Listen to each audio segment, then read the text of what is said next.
Good morning, ladies and gentlemen. The authorities of Nicolaus Copernicus Academy, the authorities of Nicolaus Copernicus Superior School, and last but not least, the authorities of National Bank of Poland, distinguished guests.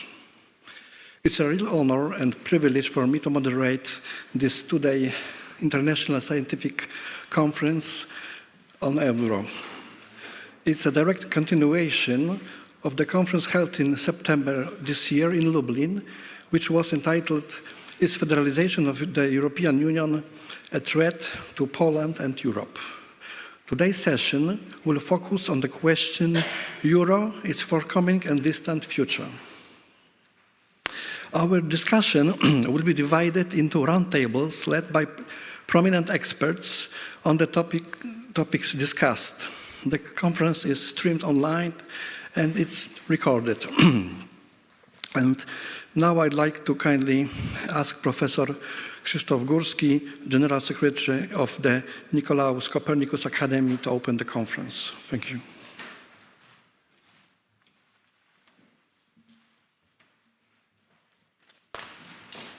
Good morning.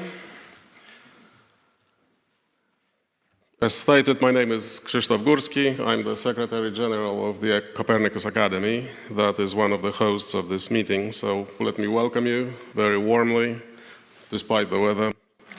Offer just a few words of easing us into this remarkable meeting. So, first of all, the Academy was created less than a year ago. We had a Copernican Congress in February in Torun. Some of you were there. It was quite a spectacular meeting. Soon afterwards, we started working.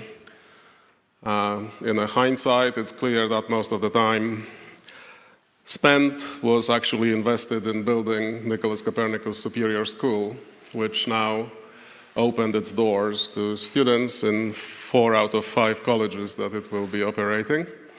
And the economics one was always the trailblazer, started training at the earliest time and is going to be most heavily attended by doctoral and MBA students. Academy and the school are just in the building on the other side of the street. Some of you know it, some of you don't. This building is a remarkable one.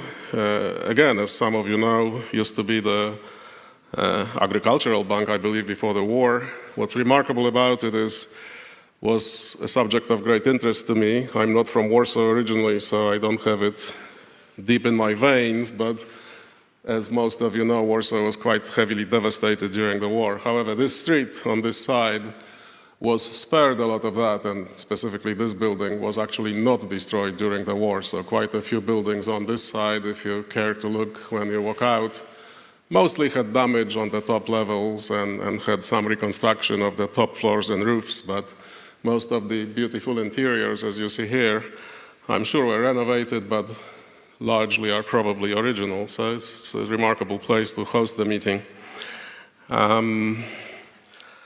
Now, Copernicus, of course, our patron.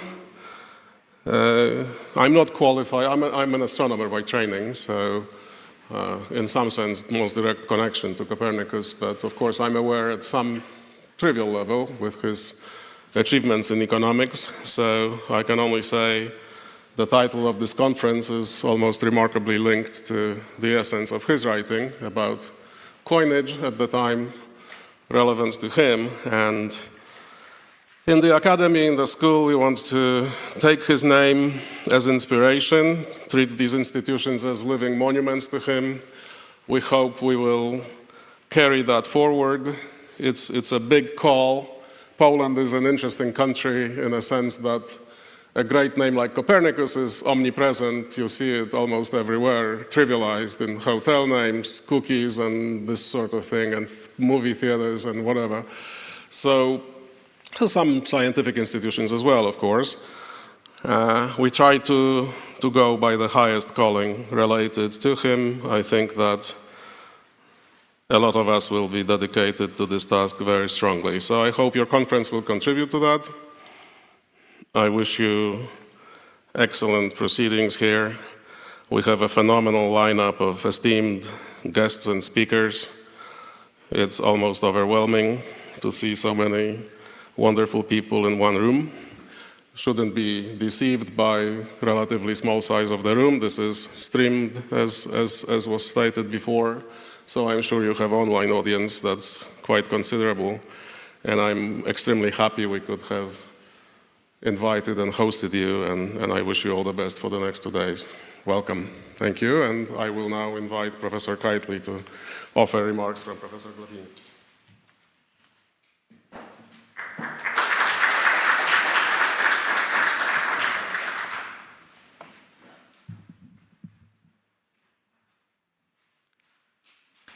Ladies and gentlemen, it is a great honor for me to stand in front of you and address a few words to you ahead of the opening of this conference. A quarter of a century has gone, and in less than 3 weeks, the euro will be 25 years old. A lot has happened since its inception. Firstly, the euro area has expanded in various geographic directions. At the time of its launch, there were only 11 member states. Now this number has increased to 20, making the euro area a more versatile undertaking. For many new entrants, it's an amazing achievement. Let me point out that only 30 years ago, Croatia was embroiled in a terrible and bloody war, while a third of a century ago, the Baltic states were struggling under the Soviet oppression. Who thought at that particular time that they would be able to make such a spectacular progress? It's important because nowadays there is one country which needs both, a lot of hope and inspiration. The aforementioned countries offer at least some hope. Being a historian of economic thought myself, I understand the importance of lessons stemming from the experience of other countries, not only of the new entrants, but of the founder countries as well. Watching carefully their experience, should we take for granted that the rule one size fits all is still in place? Are all the euro members equal in their rights and privileges? I know that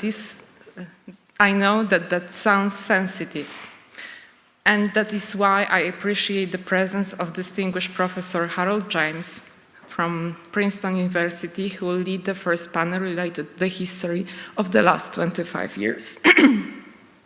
One can hardly imagine a better person to conduct the first panel than the author of the book, who quite provocatively expanded the acronym EMU as European Monetary Union.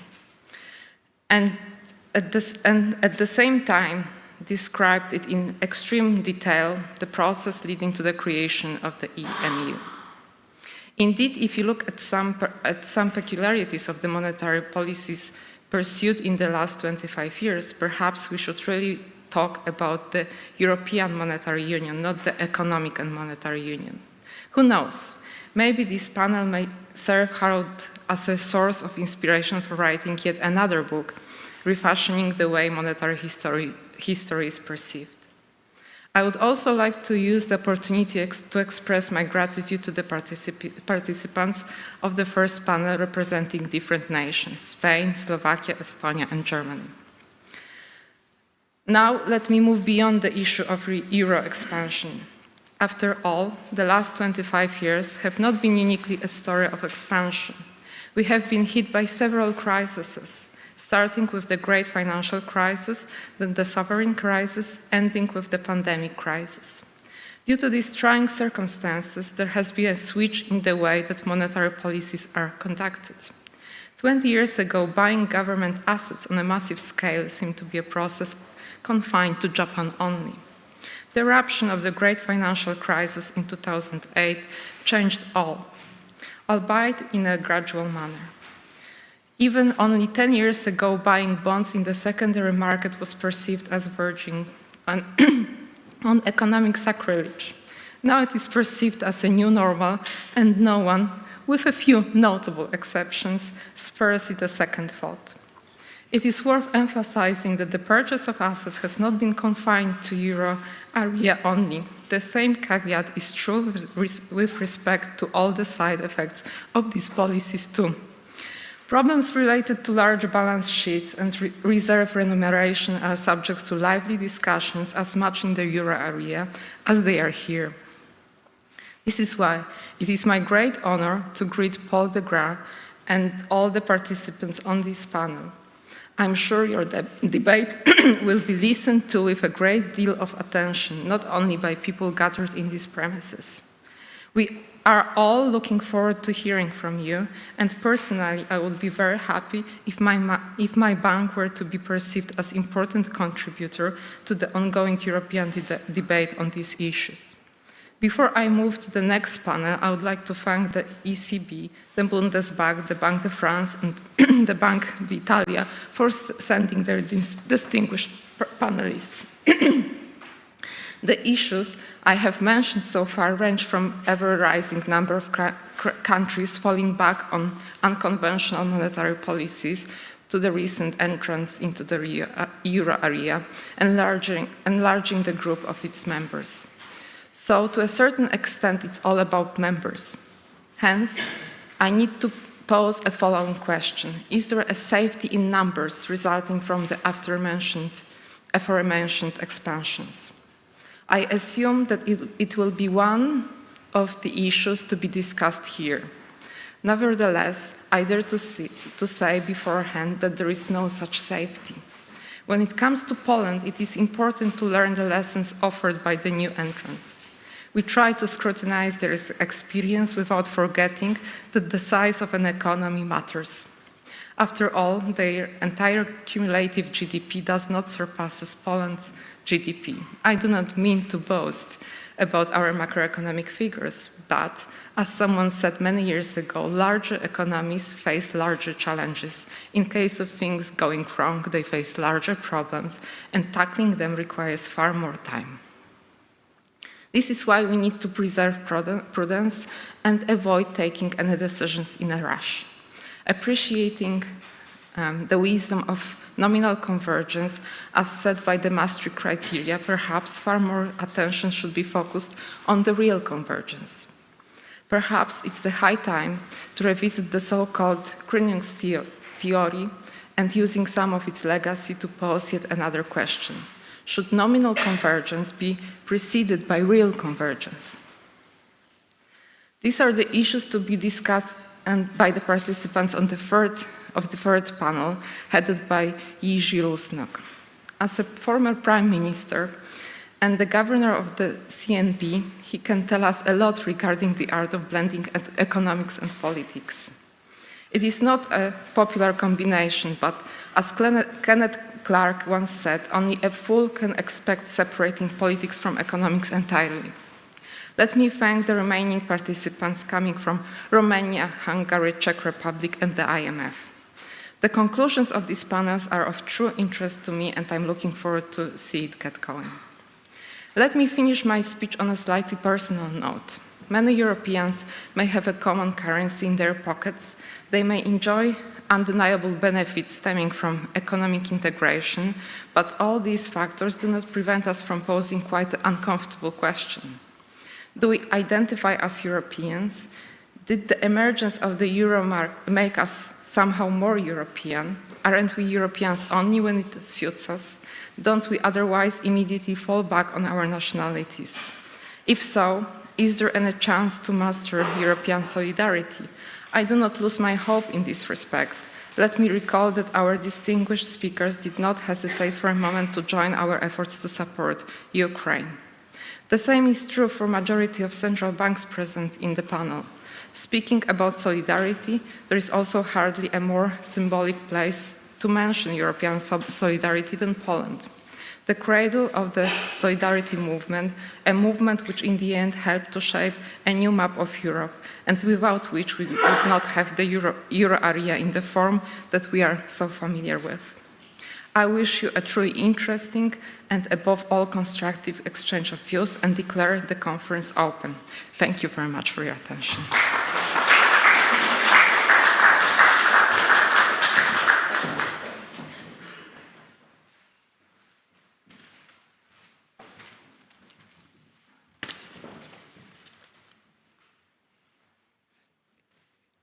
Thank you very, very much, Professor Keightley, for those very, very inspiring words. I think you launched us onto a really beautiful and interesting and fascinating discussion. And thank you, Professor Gorski, for hosting this really memorable event. I think we're all looking forward very much to the day's discussions, and organized, if I may say so, in a really beautiful way, that we start with the past and lessons from the past, and then we move through the present to the problems of the future and the problems of solidarity that you just heard about from Professor Keightley. Just a few remarks just at the beginning. Organizationally, if you're absolutely fascinated by this clock, it is accurate, but only 2 times a day. So don't please think that this is the guidance for our discussion.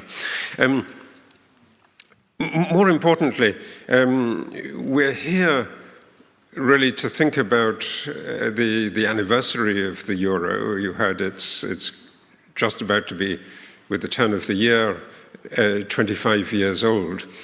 And it's a testing time, I think.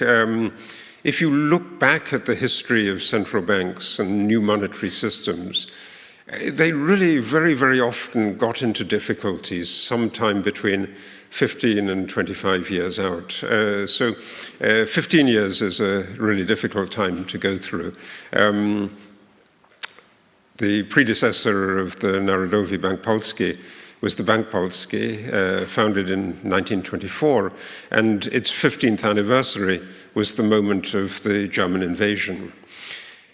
The Bank of England was founded, probably it's the second oldest of the European central banks, founded in 1694, and it was so successful that the opposition party, it was founded really by the Whig party, and the opposition Tory party, which came into power then, wanted to have something similar. So they had 2 central banks for a time. The second central bank was called the South Sea Company. And it exploded spectacularly in 1720 and almost brought the Bank of England down with it. The Banque de France was founded in 1800, 15 years after the founding of the Banque de France. Napoleon was defeated in Waterloo. Most significantly, I think the United States only got a central bank in 1914, the Federal Reserve System, but 15 years after the inauguration of the Federal Reserve System, it was 1929, and the Great Depression, and the Federal Reserve spectacularly mishandled the challenges, the monetary challenges of the Great Depression. And in doing that, actually created a legacy and some lessons that we still live with today. So the anniversaries of monetary institutions are not altogether comfortable. And particularly, I think the euro has systematically come in for an enormous amount of criticism. So at the beginning, the great American economist Marty Feldstein wrote a widely cited article in Foreign Affairs, which predicted that the introduction of the euro would lead to a European civil war. That was not a correct prediction, but it certainly produced big tensions. And in the course of those tensions, one famous economist after another lined up to say that the euro was a disaster. Martin Wolf and Paul Krugman both said the experience of the euro can be summed up with that simple word, disaster. Joe Stiglitz said it's a man-made calamity that could easily have been avoided. And the big financial newspapers, the influential newspapers that people take their news from, very, very different in their orientation. If you think of the Financial Times or the New York Times or the Wall Street Journal, very, very different, but they all agree that the euro was fundamentally flawed. I think it's easy to think what the flaws were. And in a way, they were discussed right at the beginning, even before the whole system was set into motion. So in the Delors Committee at the end of the 1980s, even before the collapse of the Soviet Union and before the fall of the Iron Curtain, before the great events of 1989, the Delors Committee met from 88 to the spring of 1989, so it reported just at the moment that Poland was beginning to turn, but before the fall of the Berlin Wall. But they discussed exactly those, really two central problems that in a sense are still with us and I think have had solutions, but they're partial solutions. One is the question of fiscal rules, and then the question of whether you need, if you really want to have a monetary union, to go towards a greater extent of European fiscalization. And after 2020 and after the most recent of the crises to hit the Eurozone, the COVID crisis, that indeed is part of the next generation EU project, so you can see some kind of development along those lines. But the question of fiscal rules is still very much a work in progress. The question of the banking union was also, I think, something that many analysts highlighted before the big strains of 2007 and 2008. But the question of whether a new central bank should also have power of financial supervision was indeed controversially discussed in the early 1990s, and a rather odd solution adopted, which was that it shouldn't do financial regulation, supervision and regulation, but it could be requested to do financial regulation and supervision in areas excluding insurance on the unanimous vote of the European Council. So there's a kind of odd get-out clause, which was extremely important after the European debt crisis hit in 2010. And in particular, it is really the beginning of the turn to the banking union in 2012. So maybe in this first panel we can think a little bit about those challenges and those questions. I think also we might think about the question of the euro in a world where geopolitics has become more important and where more and more people are talking about fragmentation and the creation of blocs. And, for me as a historian, I feel uncomfortable with the idea of the creation of blocs. That looks like either the 1930s when there was a dollar area and a sterling area and a French franc area and a Reichsmark bloc in Europe, a rather sinister bloc in Central and Eastern Europe, and the greater co-prosperity sphere around Japan in East Asia. Or we think of the history of the Cold War, where the division of the world into an Eastern Bloc and Comecon, the Council for Mutual Economic Assistance, and the Western system was not a fortunate one, particularly for this part of the world.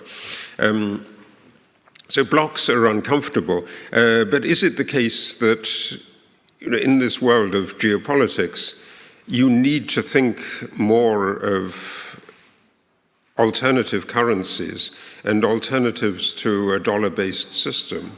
That was certainly one of the themes that was around in the discussion of the 1980s and 1990s.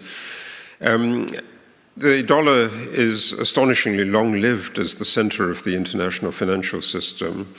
I love a prophetic article that Robert Mundell, the great Canadian economist, Nobel Prize winner, wrote in 1970. He was a lecturer in Geneva originally. And Mundell, who I think in some ways can be considered as the father of the euro, because he was a big proponent of the idea of the currency union, and indeed of a more systematic world monetary union. He liked to push the world to a monetary union. But he said in that article, he made 3 predictions about the future, and everybody tells you that predictions about the future are a bad thing to make. But he said, first of all, that the Iron Curtain will fall. The Iron Curtain will fall. It made this prediction in 1970, a really, really odd prediction at the time. Secondly, that Europe will get a single currency. And third, that the United States dollar would remain the leading currency of the international system for his lifetime. And that, remarkable, all 3 predictions came true. But I have to say the third one is qualified, obviously. The US dollar will remain the leading currency for the world for his lifetime. And sadly, Robert Mundell passed away 2 years ago.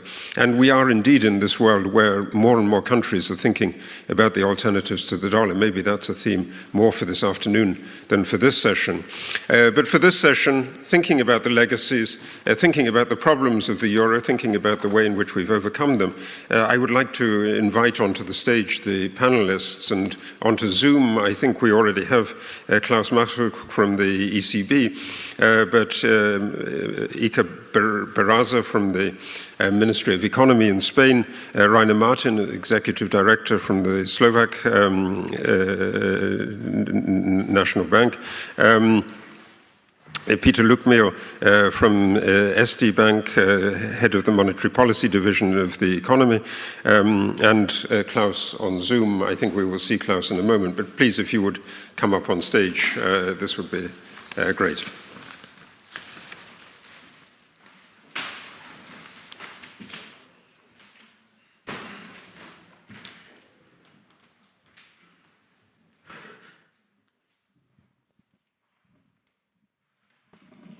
Yeah, I thought we might go in the alphabetical order. So if we could begin with the Spanish view, if I may, from Mr. Barraza. Yes. After hearing you about this review about these past events, I remember how it was the global financial crisis in Spain, and this crisis being the first serious crisis that Spain had to tackle within the Eurozone. We joined the Eurozone in 1999. We had a very, let's say, light crisis around the first years of the 2000s. And then we had our first very real and serious crisis inside the Eurozone, no exchange rate policy to be used at all. And the need, of course, of asking for a financial assistance program from the European Union. We learned a lot of things about that crisis. I particularly was involved because, as you may know, we signed a memorandum of understanding with international authorities, the European authorities, and this included the creation of an asset management company, Sareb, to transfer the bad debt, the non-performing loans of the main savings banks in Spain. I was involved in the creation of this AMC. I worked in the AMC for 8 years. I think it worked, or at least it did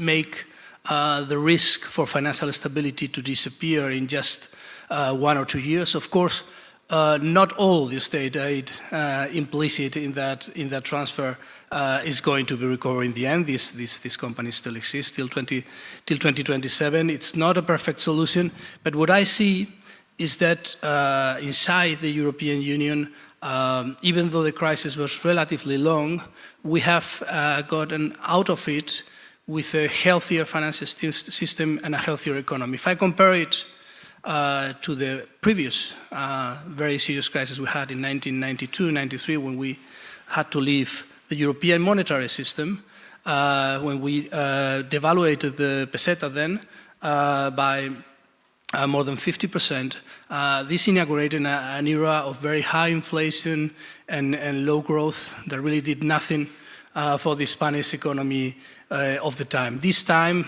we are getting out of this financial crisis, both in Spain and in Europe, with many of the lessons learned. We have like a 4-leg table now. I mean, we have capital requirements or prudential requirements, I had to say, which are not just risk-based, which include leverage ratios, which includes liquidity ratios. We have 2 stronger institutions to deal with this kind of financial stability. We have the single supervisory mechanism, we have the single resolution board, and then we have the 2 weakest legs of the table, which are the framework for resolution, the banking resolution directive, and of course the hopes of having a European deposit guarantee scheme sometime in the probably very long term. Why I say they are the weakest? Because, for example, this tool I was involved in, these asset management companies are a marginal tool now in the context of the banking resolution directive. What we see then is, after having this directive in place, we've had at least 3 instances of banking resolution. We had one in Cyprus. We tried bail-in. We bailed in even depositors, about 100,000 euros. Didn't work well for the Cyprus economy, didn't work well for anyone. Everyone considered that as a default, in fact. So it didn't work. So we did some pragmatic adjustments, and then we had to go through the resolution of Monte dei Paschi Siena, an Italian bank. Of course, we found precautionary recapitalization, creative readings of the directive, and that went much better. And then we had, of course, Banco Popular in Spain, of course, which was one of the ones that had to be supported after the financial crisis, but we had hoped for some kind of market solution, and the bank, well, had very difficult times for 4 years, and eventually had to be resolved. This time we managed to tackle this sooner, and of course it was not a systemic problem. It was a problem of one bank, so by selling it to Santander Bank for €1, as you may recall, we managed to solve the problem and to start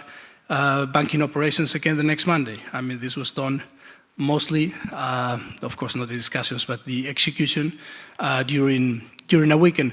So we get out of the crisis, which I think a better Spanish economy, more competitive, more aware of that there are no easy way outs of any serious crisis in the future, and a stronger European institution, which could still improve a bit, I think, Harold.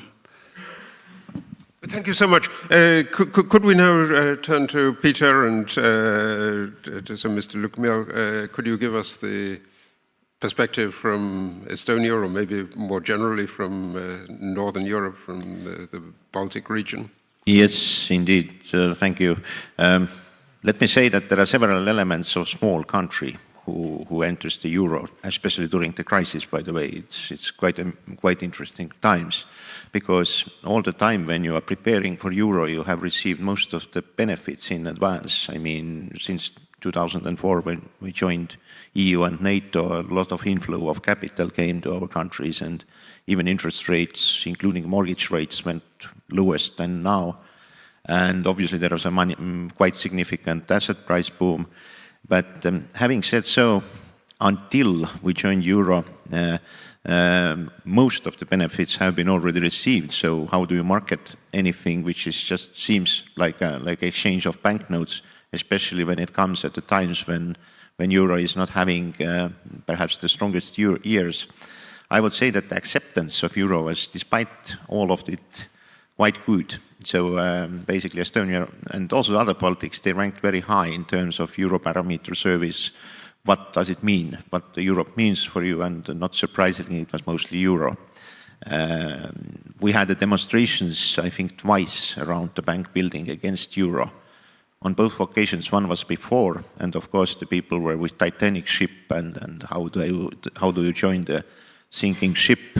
We had also very small number of extreme opinion leaders who told that euro doesn't last that long, like many scholars before euro was introduced. I think the best performer of such forecasts and speculations is already gone, so euro has survived. But even the number of people who gathered around the bank during just a year before euro and then during the crisis, in numbers, they were less than 20, not 20,000, but 20, including some random tourists who made pictures. So to some extent, it was very clear that basically the population accepts it. And why it is so, I think we're not educated enough in terms of dreaming about exchange rate flexibility or things like that, because ever since 1992 in case of Estonia and almost the same in other Baltics, we had a basically fixed exchange rate. So it doesn't bring any kind of high expectations about exchange rate flexibility, but mostly it manifests the idea that you need to be flexible in terms of labor markets, you need to have very prudent fiscal policy, and of course, if you're lucky, which is not the case, by the way, in small countries very often, you need to have also flexible product markets, which in plain means more or less competition. That's the issue which small countries may not have always. So competition not only in the product market and services, but also the competition in the banking market. So what was the case of Baltics? We had relatively, and still have relatively concentrated banking sector. So usually top 3 banks are more than 85% of the banking sector. So we had an issue of too big to fail, but luckily not only banks, but also enterprises were quite well prepared. Well prepared means mostly 2 things. First and foremost, the tax system was at those times relatively modern in this regard that we didn't tax any corporate income until the dividends were paid out. Most of the companies kept huge cash buffers, including the banks. And another thing which made us somewhat more, let's put it this way, prepared for the crisis was also the fiscal policy.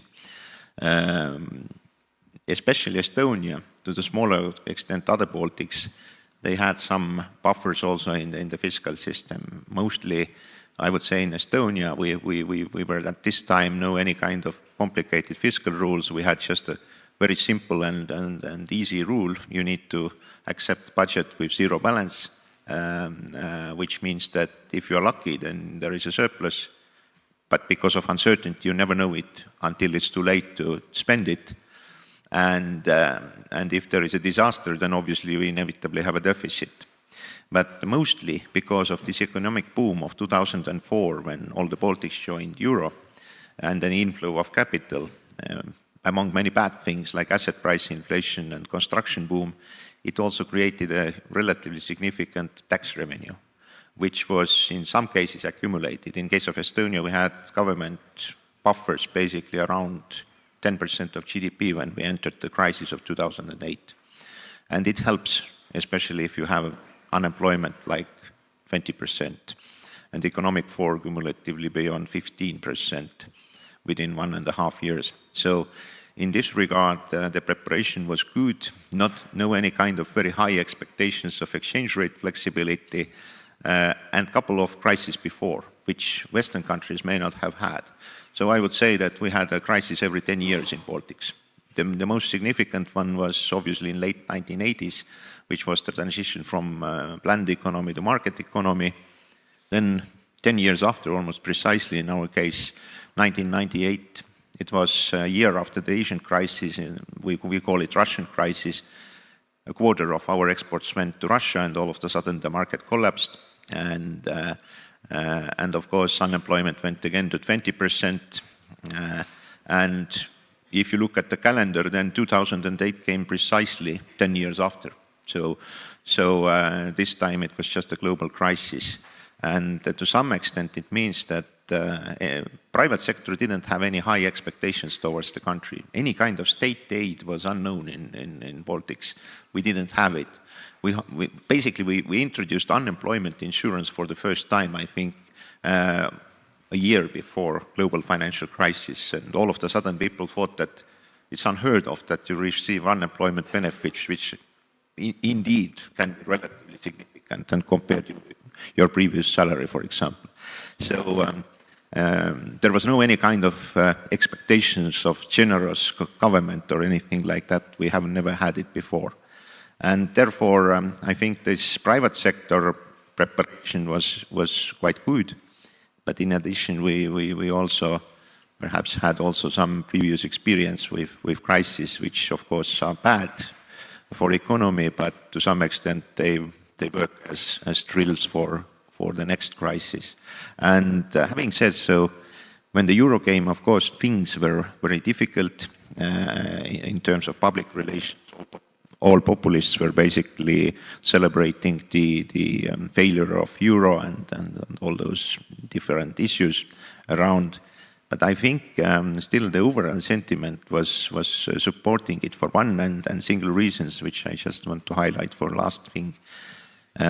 For small and especially small open economies, even if you have such almost semi-automatic system like currency board arrangement or any kind of fixed exchange rate arrangement, which seems to be quite safe and bulletproof, you usually have a kind of warning sign or even more every 10 years time. So at the times when you have difficulties, then usually there are speculations against your currency, and under such circumstances the local depo rates will skyrocket. So it was also the case of Baltic countries. So that's one of the things, this local exchange rate risk, which if you don't use exchange rate, doesn't deliver you any benefits, but only can harm at the times when you have many troubles anyway. Thank you. Well, thank you. That was absolutely fascinating. I mean, just one brief follow-up question, if I may. So exactly that question of getting off the peg in the middle of a crisis. You get all kinds of advice there, and I mentioned Paul Krugman at the beginning, but the International Monetary Fund is also very skeptical, particularly in the Latvian case, but I think in general of the Baltic pegs, in the middle of this big period where the capital flows are coming in and there's the real appreciation of the currency. How did you respond to that kind of criticism? Well, basically, economic reasoning doesn't sell to the general public that well, but you need to have the relatively simple examples. And there are two ways which you can do, actually three things, which were first, you had foreign denominated bank loans. Can you imagine the devaluation under such circumstances? Basically, you will just explode your banking. And if you destroy the banking sector, you need a very good reason for this. So that huge benefits, but which never come, of course, because banking sector is expensive thing. Second, I would say that one thing which actually makes difference across even European countries is your export structure. In Baltics, we have a lot of import content in the exports. So the local value added in the manufacturing is less than 20%. So literally, if you devalue, you need to devalue 5 times more than many other countries who export a lot. And third, I would also say, and last, that basically devaluations usually trigger a lot of different chain reactions. And I wouldn't say that we were very good in terms of using this argument during 2008 and earlier times. But the example of Finland and Sweden in late 1980s and the exchange rate crisis which it delivered, I would say mostly for Finland, but also to Sweden, it ended up with policy rates which were at triple-digit levels.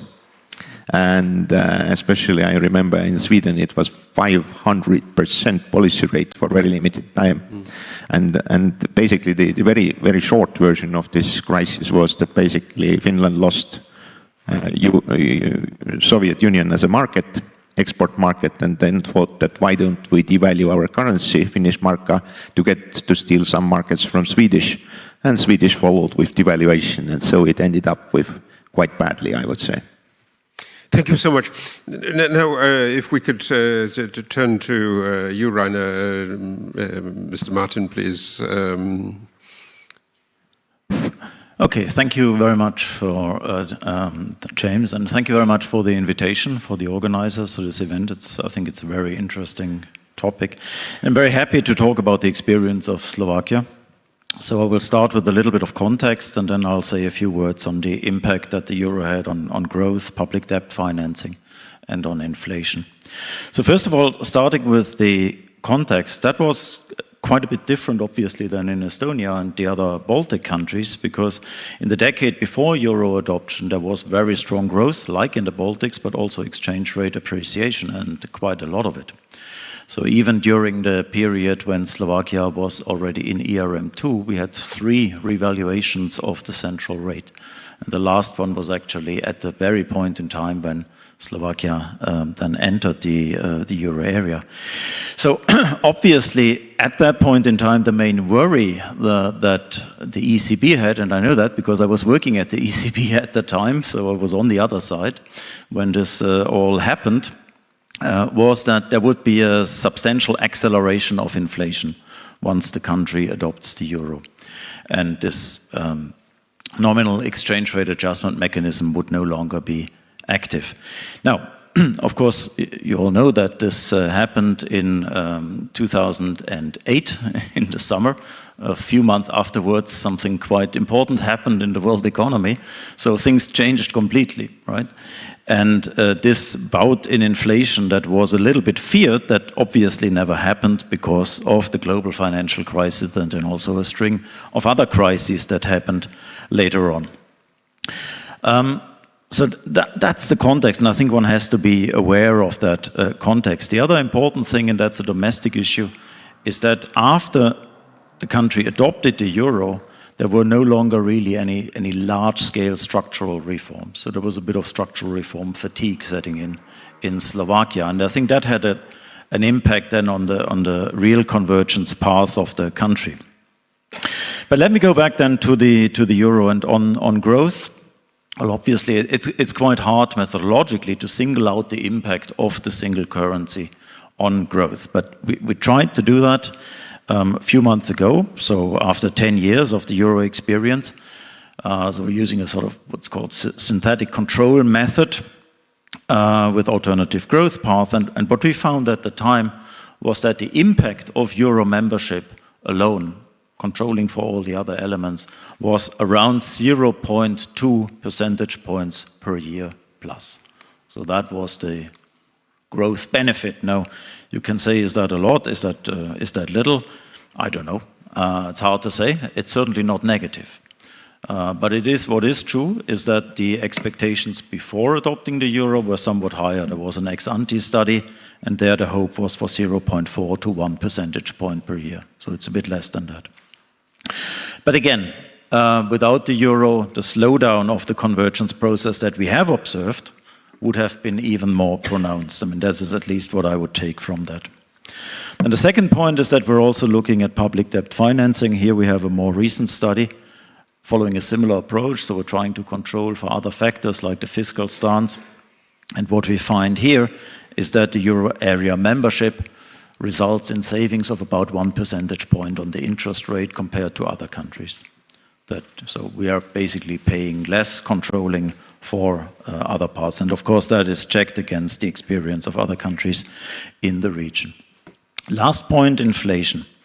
Now, I can start with a headline figure. So over the first 10 years of euro area membership, inflation was 1.3.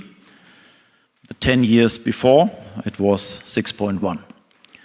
Okay, you can of course say, well, that doesn't really mean much, because that would have been lower anyway, because there was a slowdown in growth.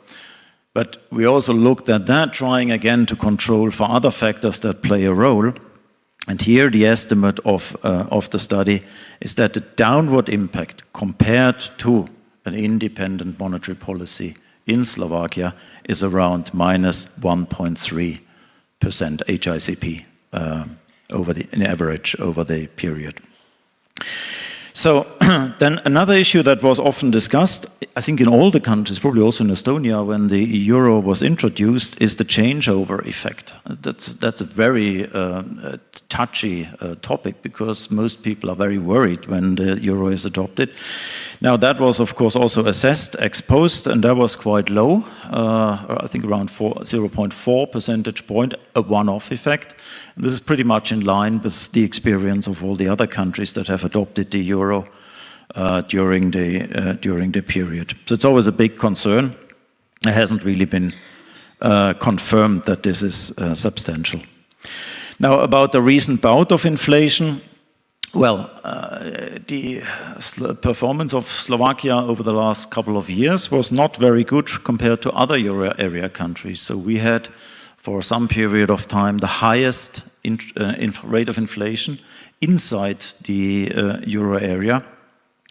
So that's not good news. However, if we compare it to the other Visegrad countries, to Poland, Hungary, and the Czech Republic, then our peak of inflation was lower, and the interest rate that was used to deal with the inflation problem was a lot lower than in the other countries. And why is that? Well, I think there's many different policies that play here, a role here, right? But in the case of what helps us is something that you also mentioned in the case of Slovakia, of Estonia. So we depend a lot on inputs from other countries. Slovakia is a highly industrialized economy, but we use a lot of inputs from other countries, so the value-added content is again not that high. So having stability in the exchange rate with other countries is of a lot of benefit in terms of the inflation performance as well. So so it's on balance, it's a positive picture. Certainly, if I may refer to the title of the session, Slovakia wasn't killed by the euro adoption. I think that is very clear. It made the country stronger, I would say, by keeping inflation and inflation lower than it would have been otherwise, and also by promoting growth, although not as much as we have hoped for. But of course, it's no assurance that not growth-friendly policies are implemented, and the slowdown in structural reforms, I think that is an important case in point. Thank you very much. Thank you.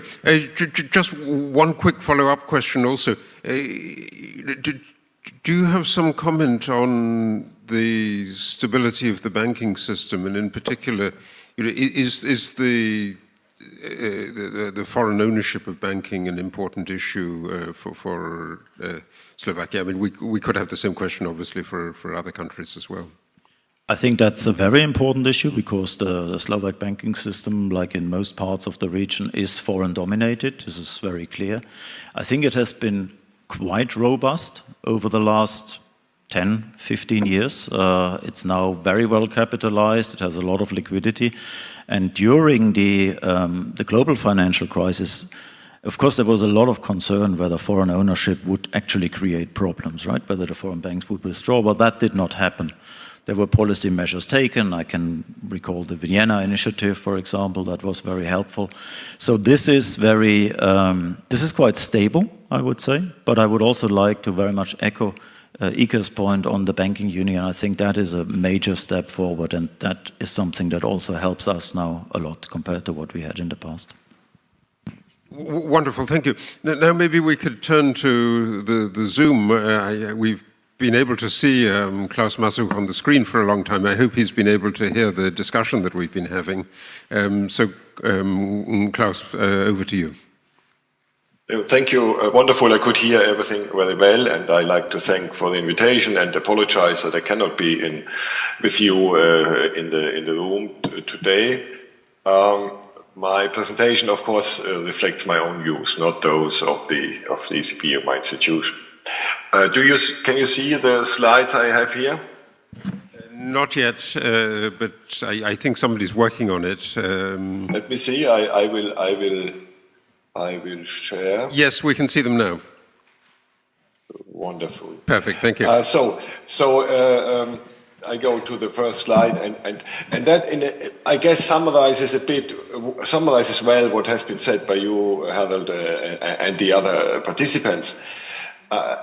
What lessons can be drawn from the now almost 25 years of the old euro area was the question one of the questions we received.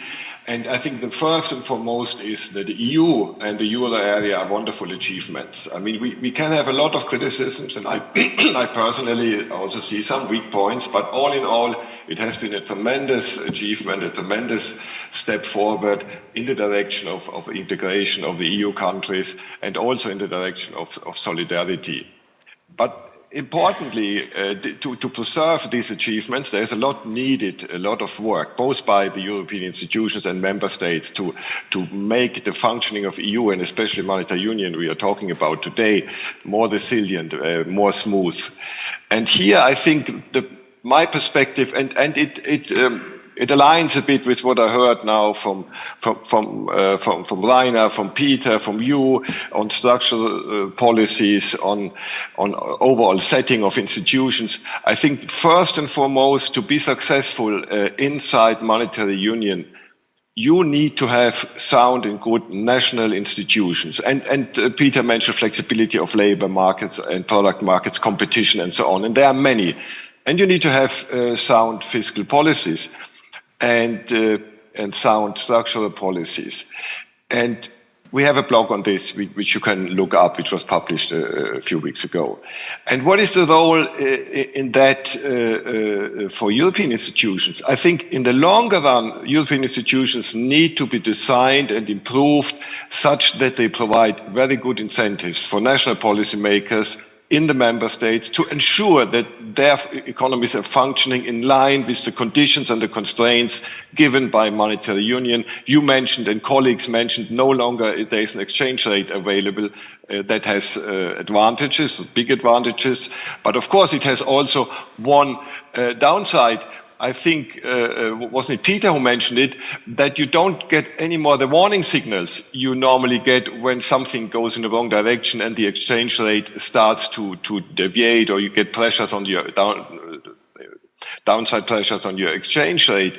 This is no longer available for national governments inside monetary union, so something else needs to be there to kind of focus policymakers to the medium and longer term things. And now here I go, and you will see some familiar developments, real growth. The deputy governor nicely mentioned the importance of real convergence, and I will focus today on real convergence.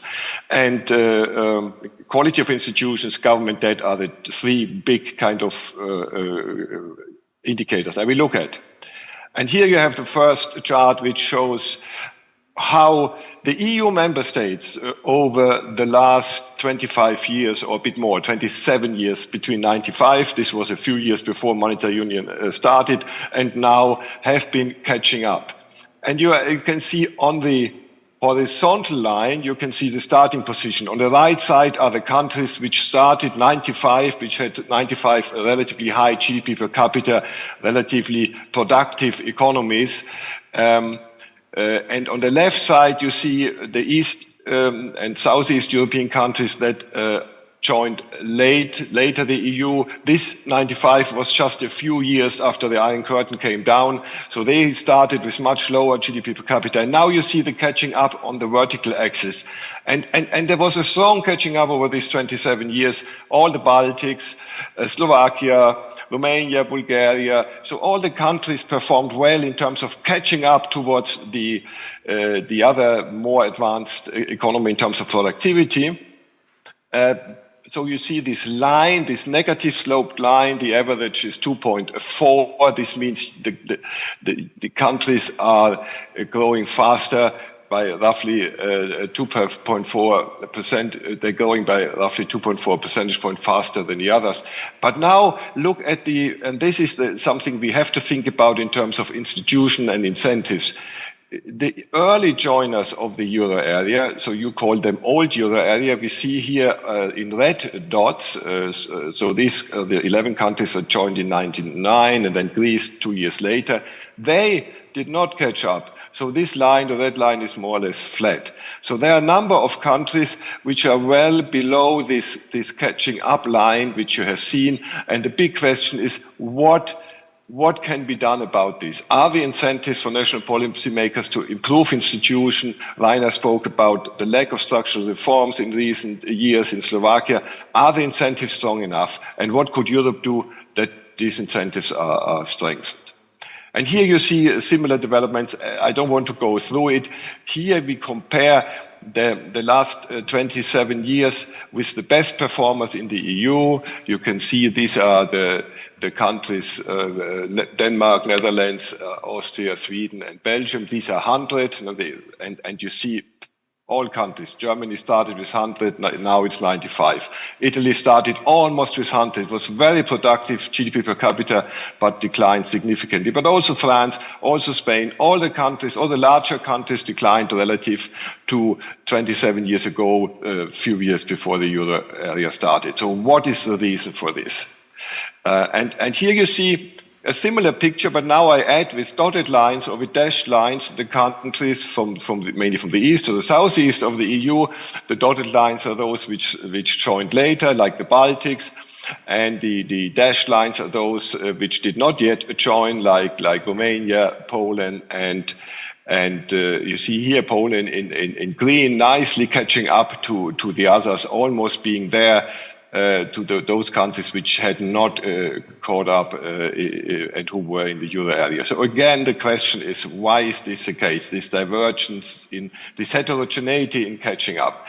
And now let's go to the quality of institutions. This is a picture of the World Bank, from the World Bank governance indicators, one, in my view, of the best indicators. All these indicators of measuring the quality of institutions have big problems, big caveats. But this is a set of indicators which is, I think, relatively good.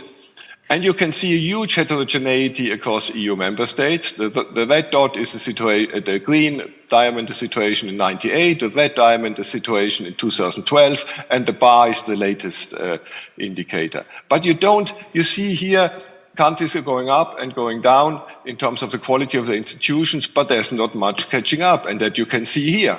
Here you see the same catching up picture which I showed you for GDP per capita for the quality of institutions.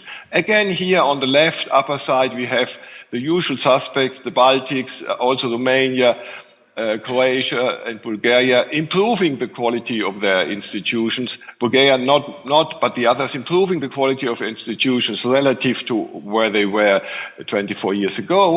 But again, we have a number of other countries, I circled some of them in blue here, which did not improve the quality of the institutions according to the World Bank governance indicators, but there was a deterioration relative to the starting level in 98. Again, the question is, why is that? How does that can this be explained? What can Europe do to incentivize better policies? And finally, debt.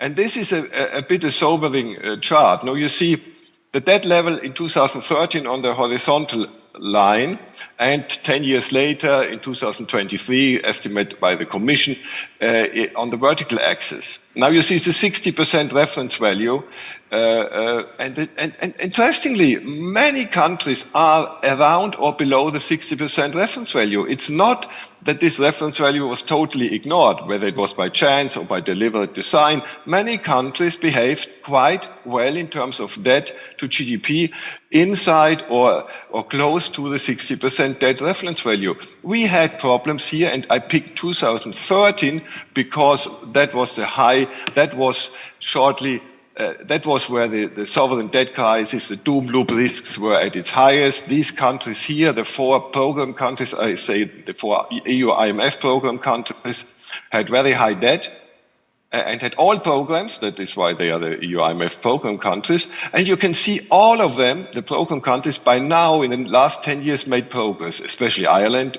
but also Portugal, Cyprus, a lot of progress. They reduced their debt level, and now in recent years, and Greece had a bit a longer period to adjust, and everything is all the four program countries are now at a lower debt level than 10 years ago.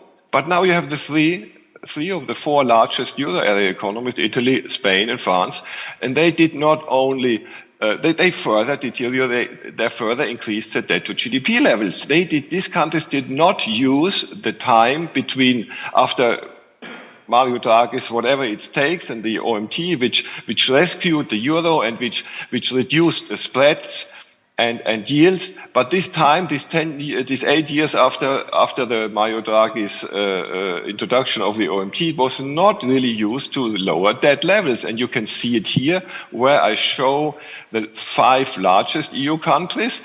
And you see on top Italy, but also Spain, also France. Compared to 2013, they did not significantly lower debt, and then came the pandemic, and that is now higher.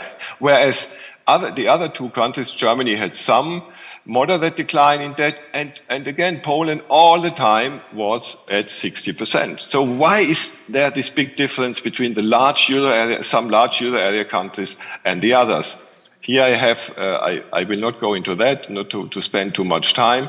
I will show this slide, which is in our blog.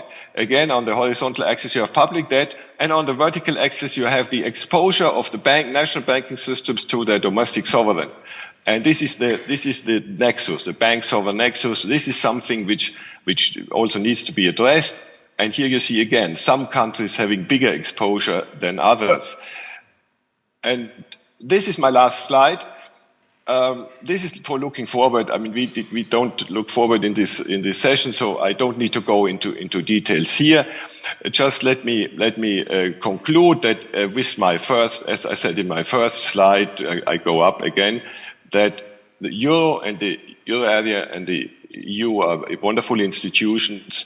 But a lot needs to be done to ensure that all member states, also the bigger member states, have sufficient incentives. Their governments, their politicians have sufficient incentives to do the hard work, to introduce some structural policies which are not popular because they are resisted by vested interests or by strong lobby groups, but which are in the interest that these countries can perform better inside the monetary union in the long term, and that will benefit the big majority of the citizens. And how do we ensure that politicians have this incentive to look beyond the next election?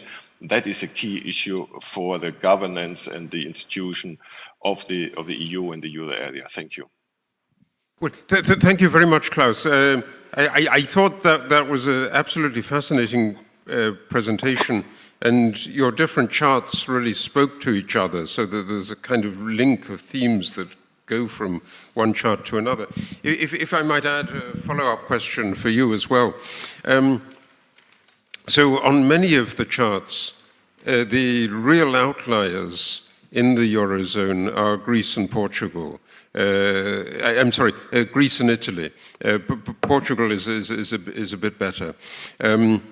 So Greece and Italy look as if they're outliers. In terms of the growth performance, but in terms of the World Bank governance indicators, they both look very poor. There's one difference on your debt adjustment table. So the debt of Greece is lower, has fallen. Italy has increased. Obviously part of that is the story of a debt reduction, the debt restructuring that came with the second IMF program.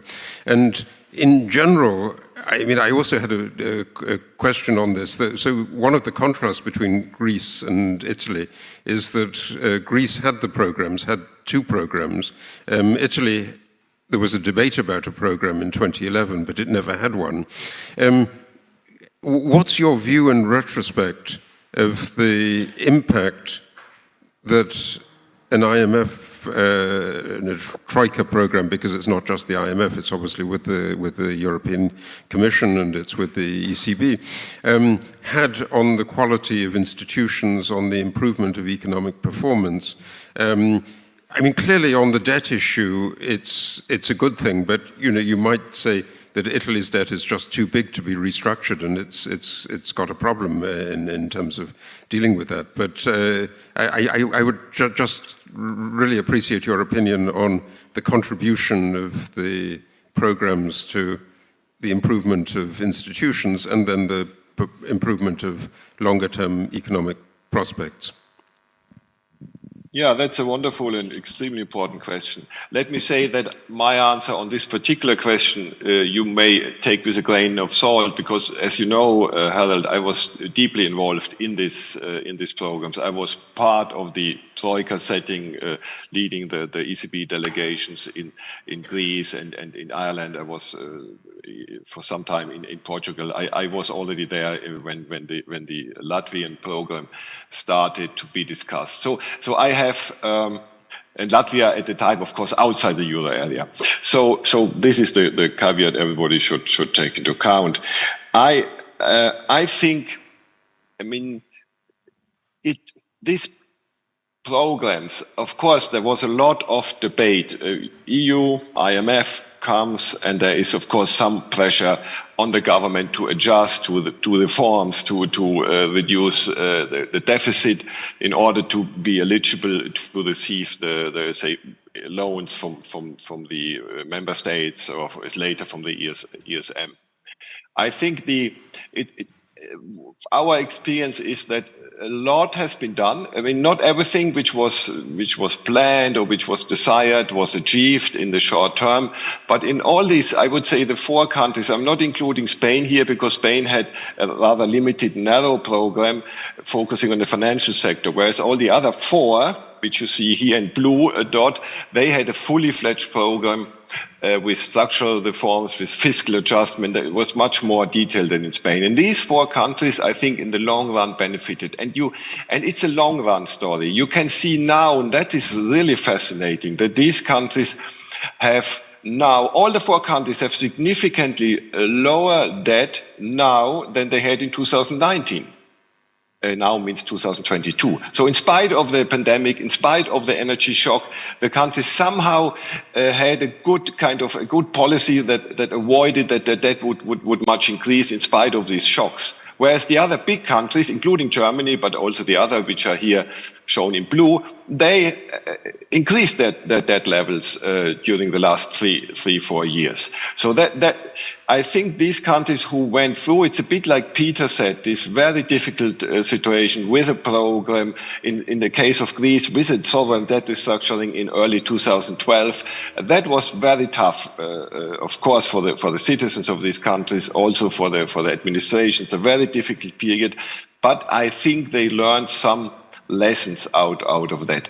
On Italy, I don't want to go into detail. Just to remind you, it's true, Italy never had a program, EU-IMF program, but there was Mario Monti, who came to power in a technocrat government as prime minister in late 2011, and he stayed there, I think, for good 1.5 years.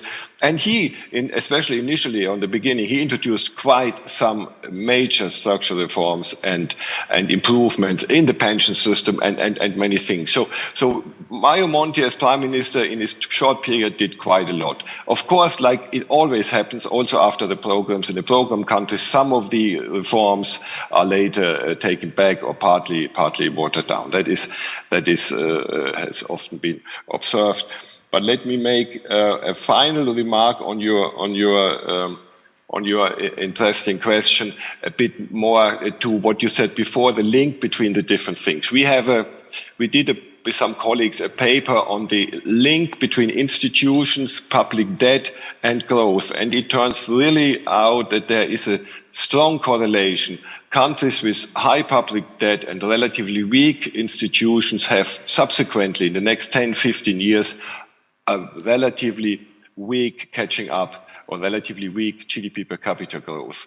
And we have recently re-estimated this paper, which we published in 2017, and it still holds even during the pandemic. So that's why my interest and my focus was so much on the quality of institutions.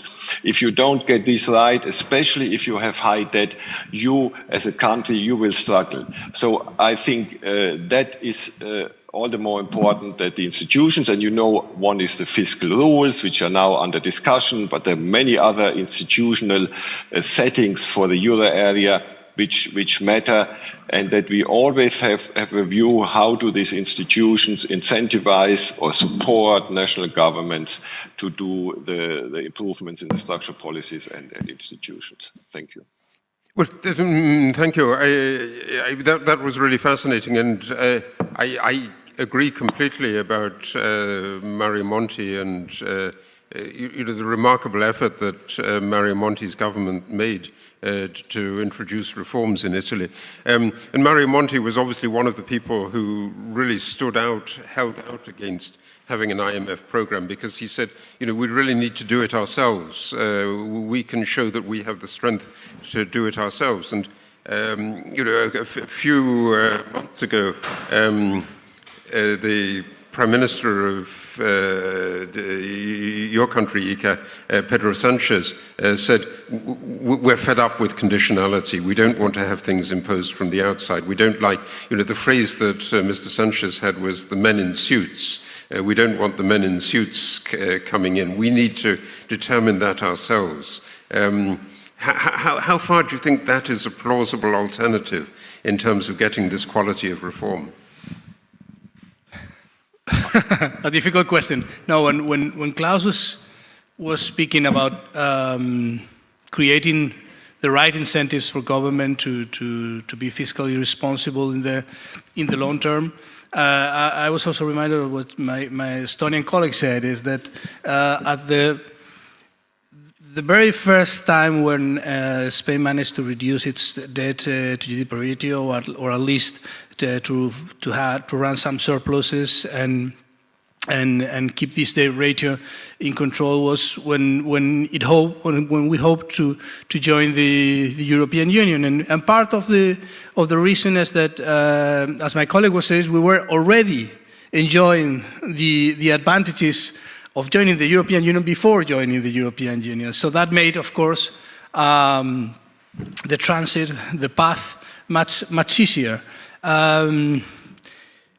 Today, I think we have an opportunity that is quite similar, because at the same time we need to focus on fiscal consolidation, and despite the words of my Prime Minister, I can assure you my Minister of Economy has been only talking about fiscal consolidation since this summer till yesterday. She was named the European Investment Bank President, so we'll wait for the next one. But we've been talking very hard about fiscal consolidation. We have this objective of reaching 3% deficit next year. We will close this year more close to 4% than to 3%. But we have this opportunity because of the next generation programs. I mean, if we can see both things linked in our mind, we can convince people that these things are linked, that structural reforms, investment in digitalization, investment in green transition is preserved from, let's say, the efforts of fiscal consolidation. I think we can manage something quite similar to what we did before joining the European Monetary Union. Thanks. May I invite our other colleagues to make some comments? So, Peter, would you like to? Yes, I would say one of the things which makes this competition about being fiscally prudent a little bit unfair is indeed the fact that the initial debt levels are very different. And of course, countries like Estonia have enjoyed very low debt levels. And this also means that you don't have any primary surplus requirement as such. And it can work out two ways, I would say. That the primary surplus, one hand, can work as a kind of buffer. In case of recession, if central bank is reacting to recession, it's big enough that ECB will cut the rates, then actually those countries which have a huge primary surpluses, which they need to service because of high debt levels, they can a little bit economize in terms of interest expenditure. If you can assume that the average duration of government debt is around 8 to 10 years, so it doesn't come immediately in full scale. But still, I think the last decade has enabled highly indebted countries to survive because of the gradual phasing in of this cheap money to government finances. And perhaps it cannot be underestimated, this impact which it contributed to the survival of those countries who had high debt levels. And of course, I should mention now that countries like Estonia don't have such benefit, that we have huge debt levels and huge primary surpluses before the crisis, so this money is just absent from the budget. But on the other hand, of course, this is not that relevant.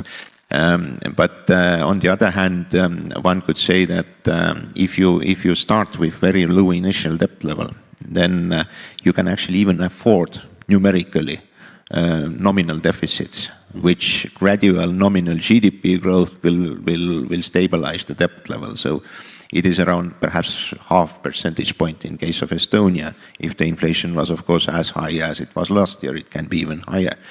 So visibly, countries which start with low initial debt levels, they can afford much, how to say it, much more generous fiscal policy. I would use the word irresponsible sometimes even under this case. And it's not visible in terms of debt levels. Whereas countries which are having high debt levels, for them, especially during the times of recoveries, they are under the magnifying lens. So it means that anything which happens to the policy rates or even credit risk margins, it will bite them very hard. And here I would say that crisis will make us very much similar, because global crisis is something which creates a kind of optical illusion that as everybody falls in the same rate, they should also recover in the same rate. But I think the recovery episodes are much more heterogeneous in this regard, that basically this heterogeneity will come along, and to some extent it will question whether those very universal fiscal rules would really help or not, and to what extent they can spoil to some extent the fiscal policies of the both sides of the extreme in terms of debt levels. Mm. That's fascinating. Rainer, do you have a view on this as well? Well, I mean, on the point you mentioned before, the question you asked whether national authorities are able to do the right things, I think there's plenty of examples of that. If I think of Slovakia, for example, at the end of the 90s, there was a huge wave of reforms, and they got the country a long way. It secured EU membership, Euro area membership, NATO membership, all of these things within the period of really just a few years. Another very good example, in my view, is Germany, but that gets quite some way back. It takes us to around 2004-05, when a lot of reforms were made.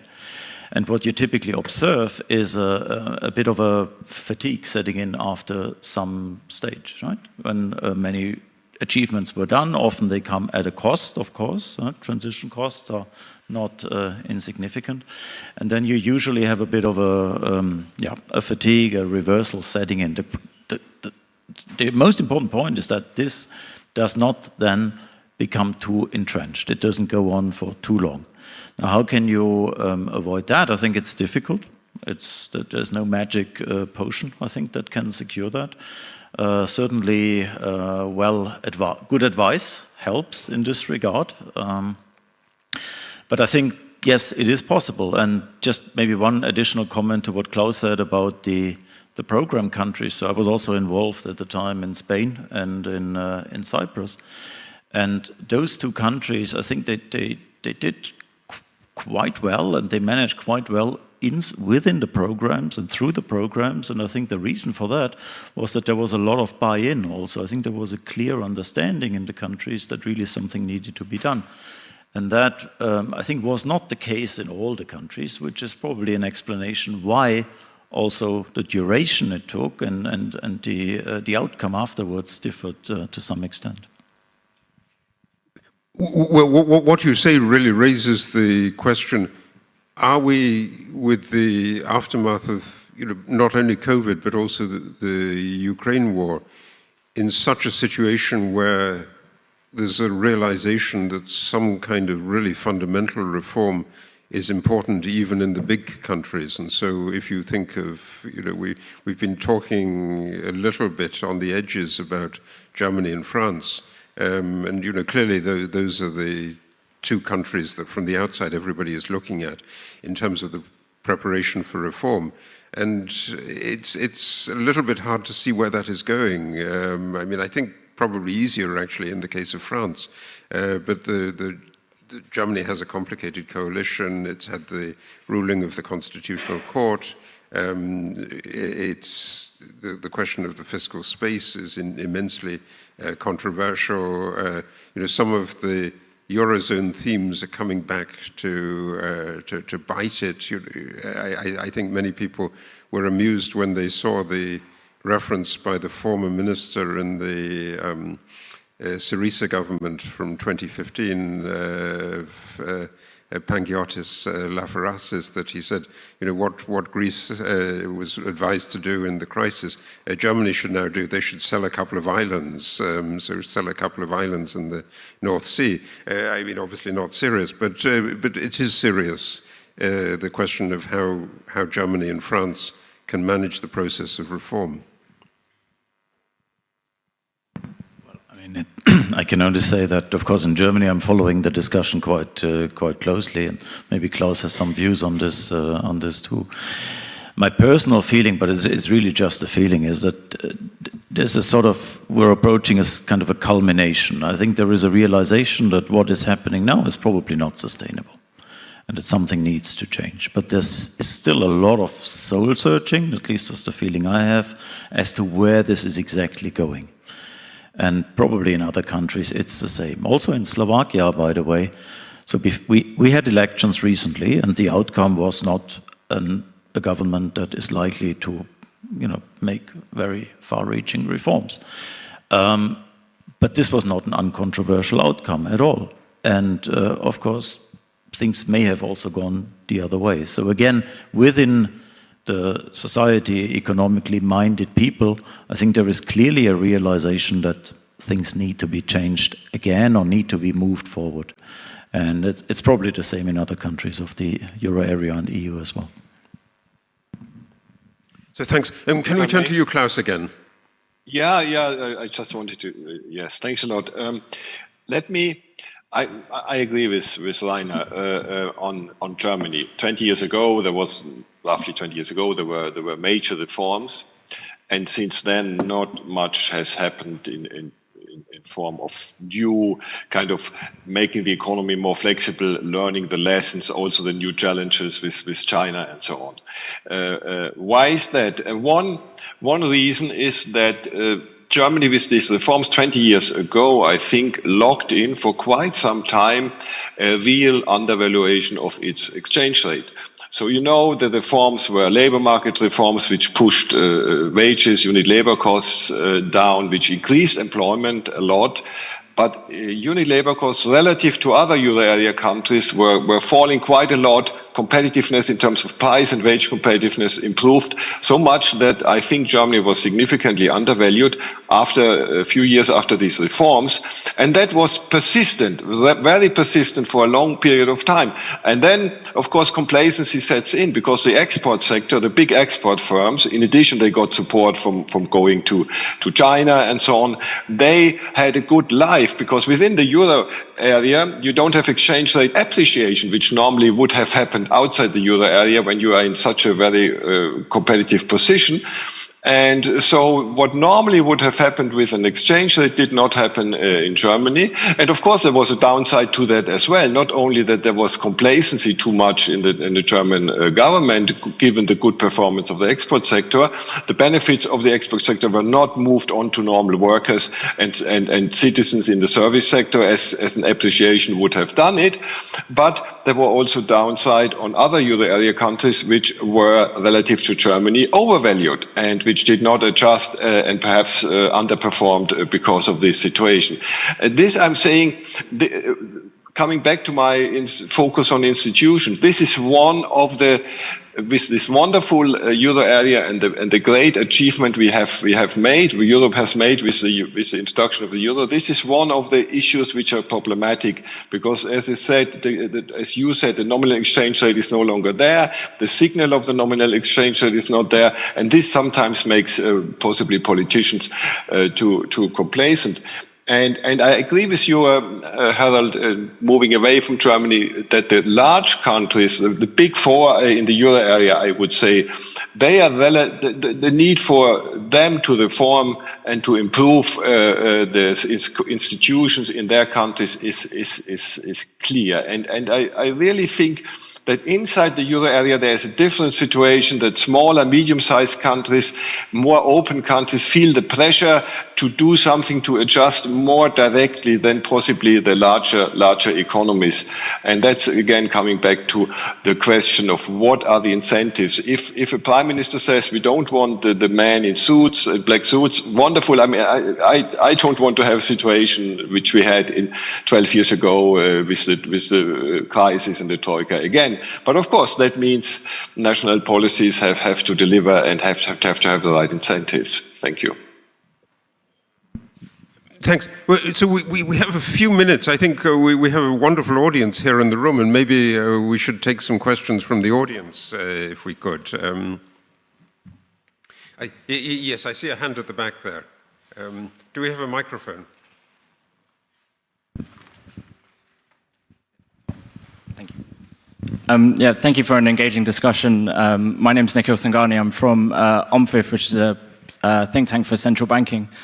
My question regards the real convergence chart that was shown by Klaus earlier. It was interesting to see that for those countries that aren't part of the Eurozone, like Romania, Poland, and Hungary, they were very close to that dotted line of convergence, similar to those who did join the Eurozone, like Estonia, Slovakia, and Slovenia, for example.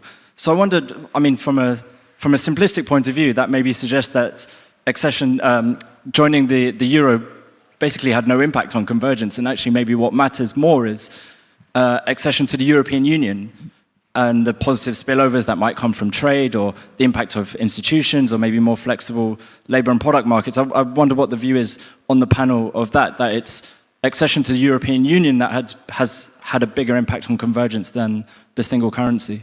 Thank you. Maybe we should just take one or two other questions so that we can lump them together if there are any.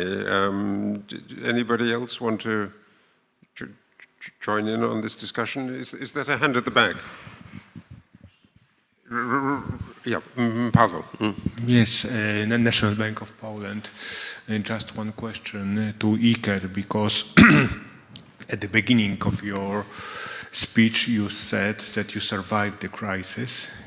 But the one issue is politics and another issue is economics. So perhaps from the point of view of the economy, you survived the crisis. But my question is, what about your political stage? Because until 2008, you had two-party system. And all of a sudden, I see that there are tendencies both moving into the opposite right, into the extreme right and the extreme left.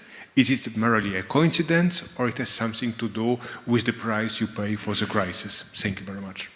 Well, I think that's a fascinating question, and I would be interested in Klaus's take on that. But I would also say that one of the really striking things when people talk about the rise of populism in Europe and the rise of right-wing populism, that it's really very, very striking that the countries that really had some of the worst experiences in terms of the crisis programs don't have this. So, particularly in Greece, it's really striking. In the middle of the crisis, there was the surge in the support for Golden Dawn, and there were the independent Greeks who were a member of the Syriza coalition in 2015. But Golden Dawn is basically disappearing, and what Greece has is a stable centre-right government. So Greece looks very good. Portugal is also really quite stable, and so in a sense, it might give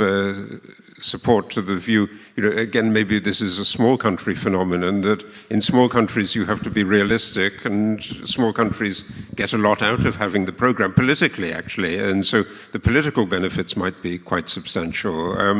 I have a view on the on the euro accession versus the EU accession as well, which is basically that a lot of the work is done when you're preparing to join these institutions, and so you can't judge it by the ex post results after the moment of accession. But I think everybody else on the panel will have different views on this. Maybe we should just go through the panel once again. So the first question was quite topical indeed. So all of a sudden joining euro will make you boring Nordic country in the euro area, which sounds even more stable. And we have been also discussing it among ourselves, and to some extent, perhaps it's about the initial levels, of course, like always. We started to EU in very low levels, but this is not the full picture. I think in addition, there is a lot to do also with in a kind of vision of economic policy. So to some extent, we are gradually, unless there is some clear vision, any country which has reached certain income levels will sail into middle income trap. So in this regard, it's mostly related to somewhat lack of capital, lack of scale in terms of small countries, not only in terms of labor, but also in terms of perhaps some basic capital, and that's there are many ways to get out of it. Populist pandemics is not this way. So pandemics of populism is usually about the blame game. You need to want to have such governments and then learn that they don't help. But I think the easiest way out is low-hanging fruit in the Europe, and this refers to the common capital market, and not even to the capital markets union, but common capital market, to some kind of common algorithmic, whatever, digital system, which doesn't have any kind of lawyers involved, but only programmers. But this is a long story. Thank you. Right. Maybe just following up on this, I would very much agree, and I think I mentioned in my intro that the impact of the euro membership for Slovakia was relatively minor in terms of the additional growth. I think it was quite helpful when it comes to the inflation performance, and of course, if at the end of the day, it's monetary policy, right? It's not really a real economy growth project. So if you have monetary policy functioning well outside the euro, then the impact would not be very major, I think, on the convergence. So for the real growth perspective, I would agree with you. I mean, this is positive, at least in the case of Slovakia, but it's not particularly sizable. Ika, would you like to? Yes, going with your question, Pavel. Yes, I mean, we had some political consequences of the 2008 crisis. We changed from an imperfect two-party system with some regional parties that could be depended upon to form majorities to a much more imperfect four-party system with a radical left and a radical right party, even though governments have been formed. And things are going on for, of course, coalition governments have it, I would say, always a bit more difficult to go through really structural reforms. We had one in this past legislature about labor market reform, but it's more difficult. The thing is, maybe one very curious thing is that this crisis and the financial assistance program and the conditionality for the financial sector that we had did not trigger any kind of Euro-skepticism in Spain. Spaniards are very typically very into the European and pro-European Union, which has not been exactly the same in other countries. The problem is that we may expect too much from the European Union, and in particular, we may expect them to more or less force our politicians along the right way in terms of structural reforms, which in a way, I wouldn't say forcing, but in a way, it's now happening. We see about fiscal rules and how well can be implemented, because of course, there's been some underlying problem of credibility of fiscal rules since they exist, because with the succession of crises and the suspension of rules, sometimes we still have to see how this will work in the future.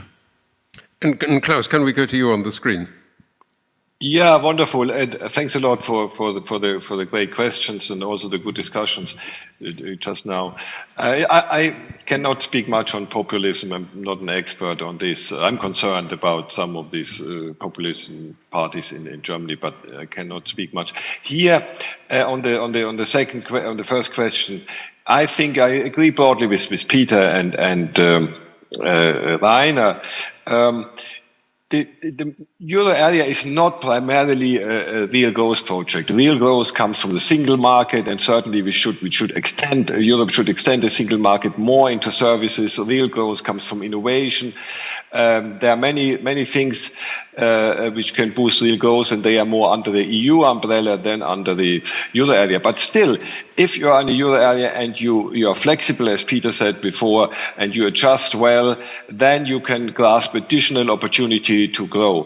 And we see, if you see at this chart, the countries more to the right, the red countries which joined early the euro areas and underperformed relative to the regression line and the normal catching up. These countries have one thing in common, that early on they had a combination, most of them, not Spain. In Spain, the debt increased only after the big crisis, housing market collapse and so on.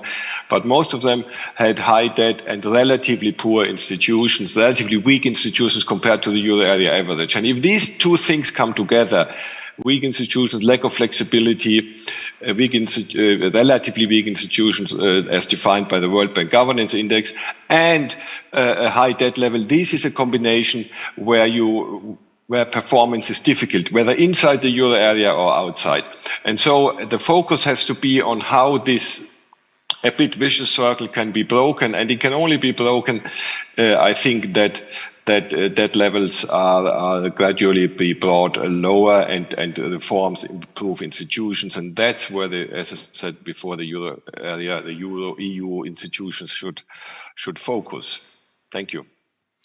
Well, thank you very much. We're almost out of time here. I mean, I think there are other big issues we could have discussed. In particular, the way in which the growth story is impacted by demographic shifts, and I think that also has an inflation element, in that one of the causes of the high rates of inflation in Southeast Europe, and I think also in the Baltics, is the labor shortages that arise from an extensive emigration. So you have a kind of real impact, and if you look at why inflation differs from European country to European country. So, in Spain, you don't really have so much of this inflation surge, whereas it's really pronounced in Central and Eastern Europe. I mean, this is in part, at least, a labor market story, is it not? It is in part. I mean, it has been a bit of a coincidence that we did this labor market reform previous to this energetic shock, and it has come as a good surprise that for the first time we have been first or second in our fight against inflation. I mean, Spain had a tradition of having longer and stronger inflationary periods than all the other European countries, but not this time. Not even employment has suffered a lot, and this is probably because of our last structural reform. We didn't do many, but at least we did one, and it has worked well for us this time. Thank you so much. I think that's an optimistic note that we can conclude on. That we need to think about labour market adjustments as an important part of this story. But we've got plenty of material here that I hope will continue on through the discussions of the day. And thank you very, very much. This was a just wonderful panel and very, very thought-provoking. Thank you. Thank you.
Good afternoon, ladies and gentlemen, dear guests.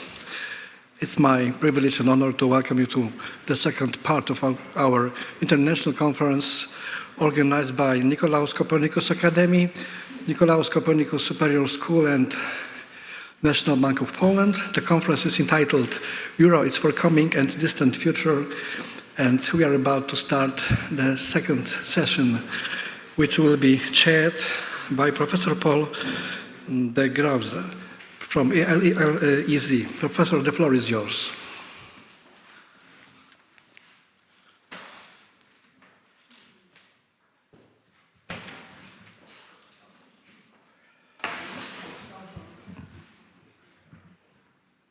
First of all, I want to thank the organizers for inviting me to give this lecture here and then chair the discussion that we will have afterwards. And also, I'm impressed by this beautiful room. So this is something special. I always like to give a lecture in beautiful rooms like this one. But I want you to concentrate on the screen and not on the room, right? So this is a research that I've done together with Yu Meiji sitting there. And it's research that started just about a year ago, discussing the operating procedure of central banks, in particular the ECB. And now we have titled our contribution to be fighting inflation more effectively without transferring central banks' profits to banks.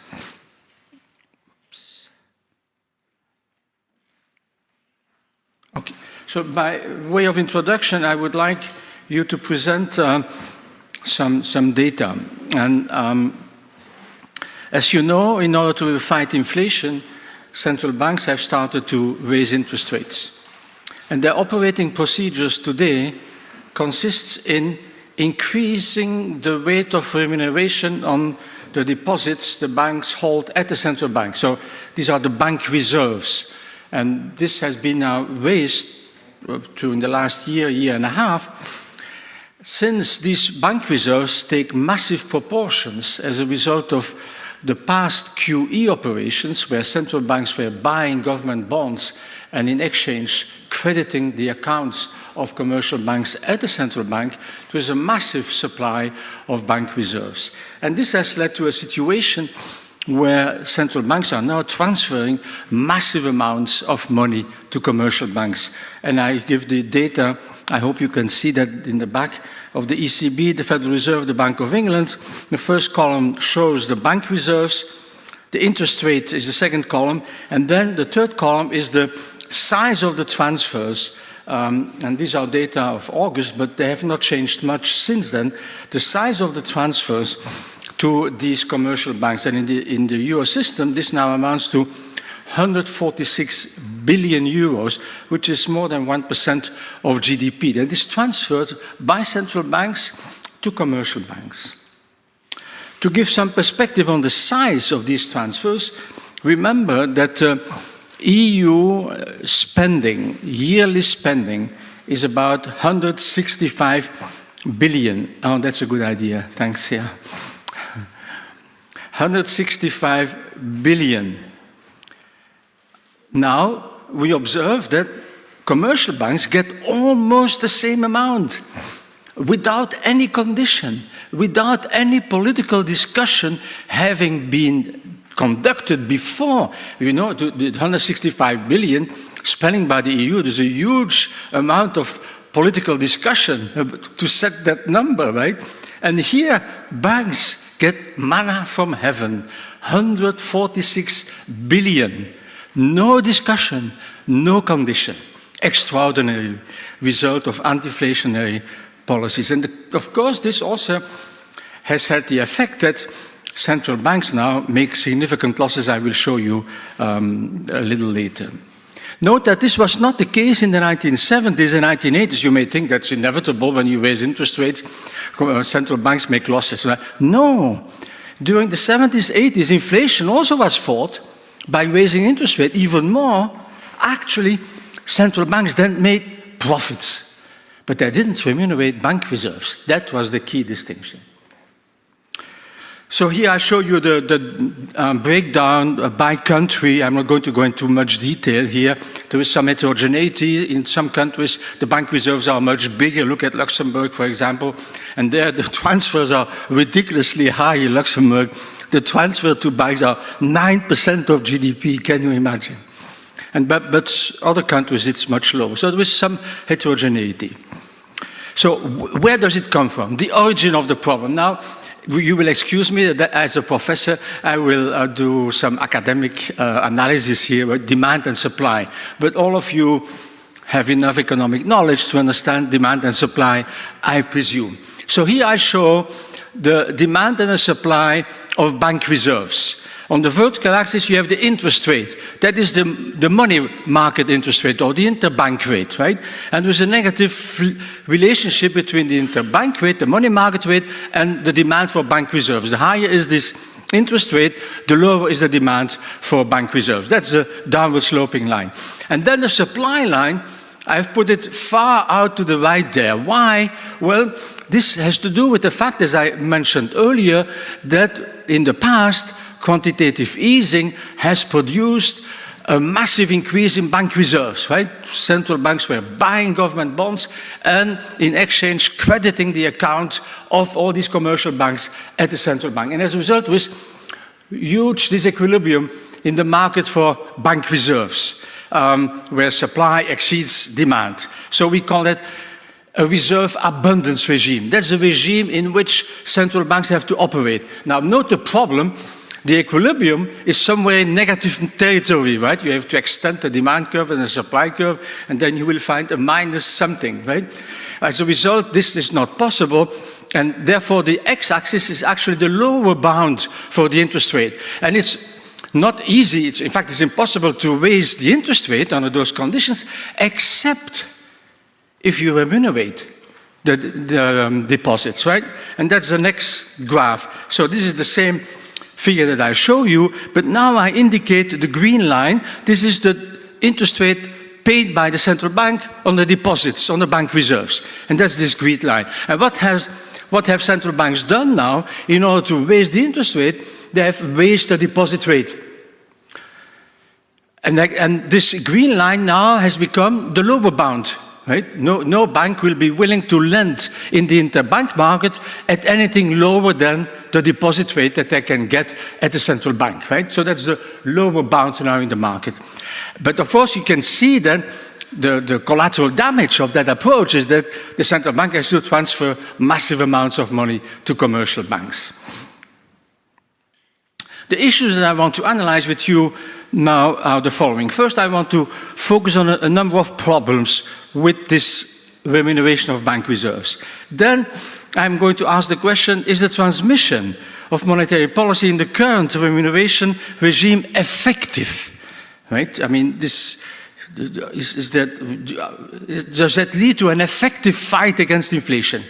And then I will present an alternative operating procedure, which will be our proposal that we have formulated for some time of a two-tier minimum reserve requirement system.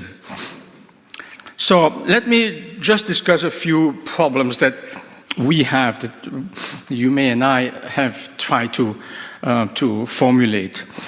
Remember that central banks issue money base actually, and they have a monopoly for the issue of money base. And the monopoly they have received from governments. So governments have given them the monopoly right to issue money. You would expect that the profits that arise from this monopoly right would go back to governments, because it's the government that has given the right to issue money. But now we have come into a system where this monopoly profit is not returned to governments, but to the private sector, to commercial banks, leading to large losses for central banks. Here I show you the result of a study that has been made by the IMF, so we didn't do it. I hope you can see it because it's a little bit small there. So it shows the profit and loss over a number of years, today, and also in the future, of a number of central banks, the Bundesbank, the Banque de France, the Bank of Spain, the Banca d'Italia, and the whole euro system. And this blue blocks there are the profits and losses, the yearly profits and losses. And as you can see in 2023, the losses, especially in Germany, in the Bundesbank, the Banque de France, are quite significant. The prospects for the future are that these losses will tend to decline and disappear, for the simple reason that today the origin of these losses is that these central banks have to pay now 4% on their deposits, while on the asset side they have bonds, government bonds bought in the past, especially in Germany, with very low coupon, 0 or something, so no return, right?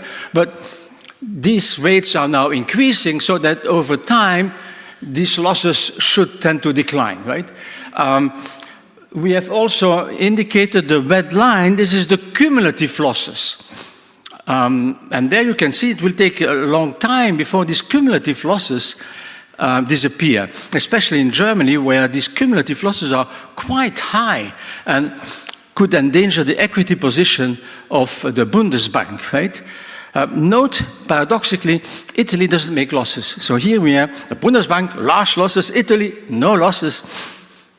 Amazing, huh, when you live in a Mediterranean country. One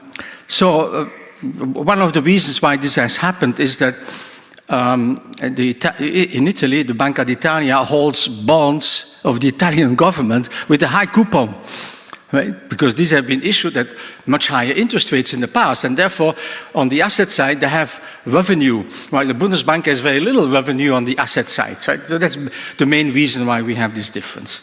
Okay, I think I said all this. So this is one problem. Central bank profit, monopoly profit, is transferred to the private sector, leading to large losses for central banks. Second has to do with the following. The second problem has to do with the following. What is going on now is that long-term government debt is effectively transformed in short-term debt of the public sector, right? So many of these countries, especially in Germany, the government in the past has issued long-term bonds at very low interest rates, right? They're likely to profit from that for a number of years because these are long-term bonds. But these long-term bonds are now effectively transformed into a short-term liability of the central bank paying out interest rate immediately. And the question is, why do we do that? Why do we, and in other words, that means that the benefit for the governments is transferred to the private sector, right? So that doesn't seem to make sense to us. And as a result, we will have to do something different, which is something that I will be discussing later. So, and in doing so, actually, central banks have solved one of the main problems, the biggest risks of banks. Banks have an interest rate risk. When interest rate increases, banks tend to make losses. Why is that? Because they borrow short and lend long. So on the liability side, interest rates are adjusted quickly. On the asset side, adjustment of interest rate is very slow. And as a result, during the stage of interest rate increases, banks make losses. Today, they don't make losses. On the contrary, they make large profits. Why? Because central banks are giving them the money. So in other words, the central banks have taken over the hedging, interest rate hedging of banks and provide free interest rate hedging. Banks, in fact, have to cover their interest rate risk by hedging, but that's costly. Now they can do it for free, and this creates, of course, a moral hazard issue that we should consider. Okay, this being said, I would now want to turn to the next question. How effective is this present system where you raise the interest rate, but at the same time, you raise the interest rate by remunerating bank reserves, and therefore, while you raise the interest rate, you transfer massive amounts of money to the banks.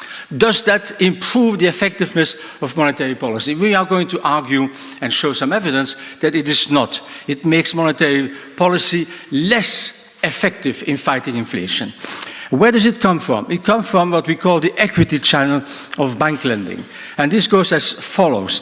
When the capital of the equity position of the bank, of a commercial bank, declines, banks will be less willing to provide loans, right? You could see the intuition. If your equity declines, you have a problem. There are rules, for example, about equity, minimum equity, and therefore, if it drops, you will have to raise it. How do you do it? By reducing loan supply. A second mechanism that works here is the fact that if you have low equity, your funding costs increase, and therefore this will also negatively affect loan supply. So that's the equity mechanism. So a decline in the value of equity of banks leads to less supply of loans. Conversely, an increase in the equity position of the commercial banks makes them more prone to supply loans. Right? That's the reverse. And now what happens, as you can see immediately, when the central bank raises the interest rate to reduce loans, it transfers large money to the banks, and as a result improves the equity position, which then gives them incentive to supply more loans and compensates the initial effect.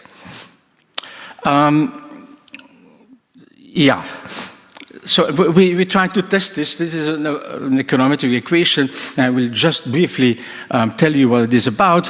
What we did was to collect data of all the Eurozone countries. So our analysis is on the country level.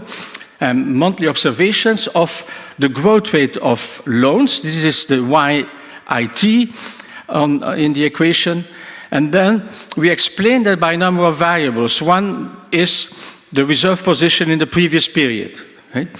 The second variable is the interest rate, the policy rate. This is the deposit rate, right? When the deposit rate increases, we expect, but I see that the coefficient has disappeared there in front of the RT. I don't know why these coefficients have disappeared. Anyway, so all these variables should be multiplied by a coefficient that we are estimating. So RT is the policy rate. It tells us that when the policy rate increases, there will be less demand for loans, and the growth of loan will decline, right? And then the other variable that I will want to focus on is the delta RMIT. This is the change in the remuneration of banks, right? And there we expected when the remuneration of banks increases, this improves the equity position, and therefore this will have a positive effect on the supply of loans. Okay, so let me immediately show some of the results and just concentrate on the first column. We have no time to go the other columns. And so concentrate on the yellow and the green. The yellow number, there is -3, says that when the policy rate increases by 1 percentage point, then the growth of loans declines by, the growth rate of loans to the households and corporations declines by 3 percentage points. But note the green number, it says that the change in the remuneration tends to increase, right? As the hypothesis that I formulated tells us. So the change in remuneration, when the remuneration increases, this tends to lead to more supply of loans. So this is the test of our theory, right? We have two effects. An increase in the policy rate reduces loans, but at the same time, the increase in the interest rate increases the remuneration to banks, and as a result, that tends to offset the effect of the interest rate increase on loans. Yeah? So, and we do that both for households and for corporations. And then we calculate the quantitative effects in the following way. Here I show you on the horizontal axis,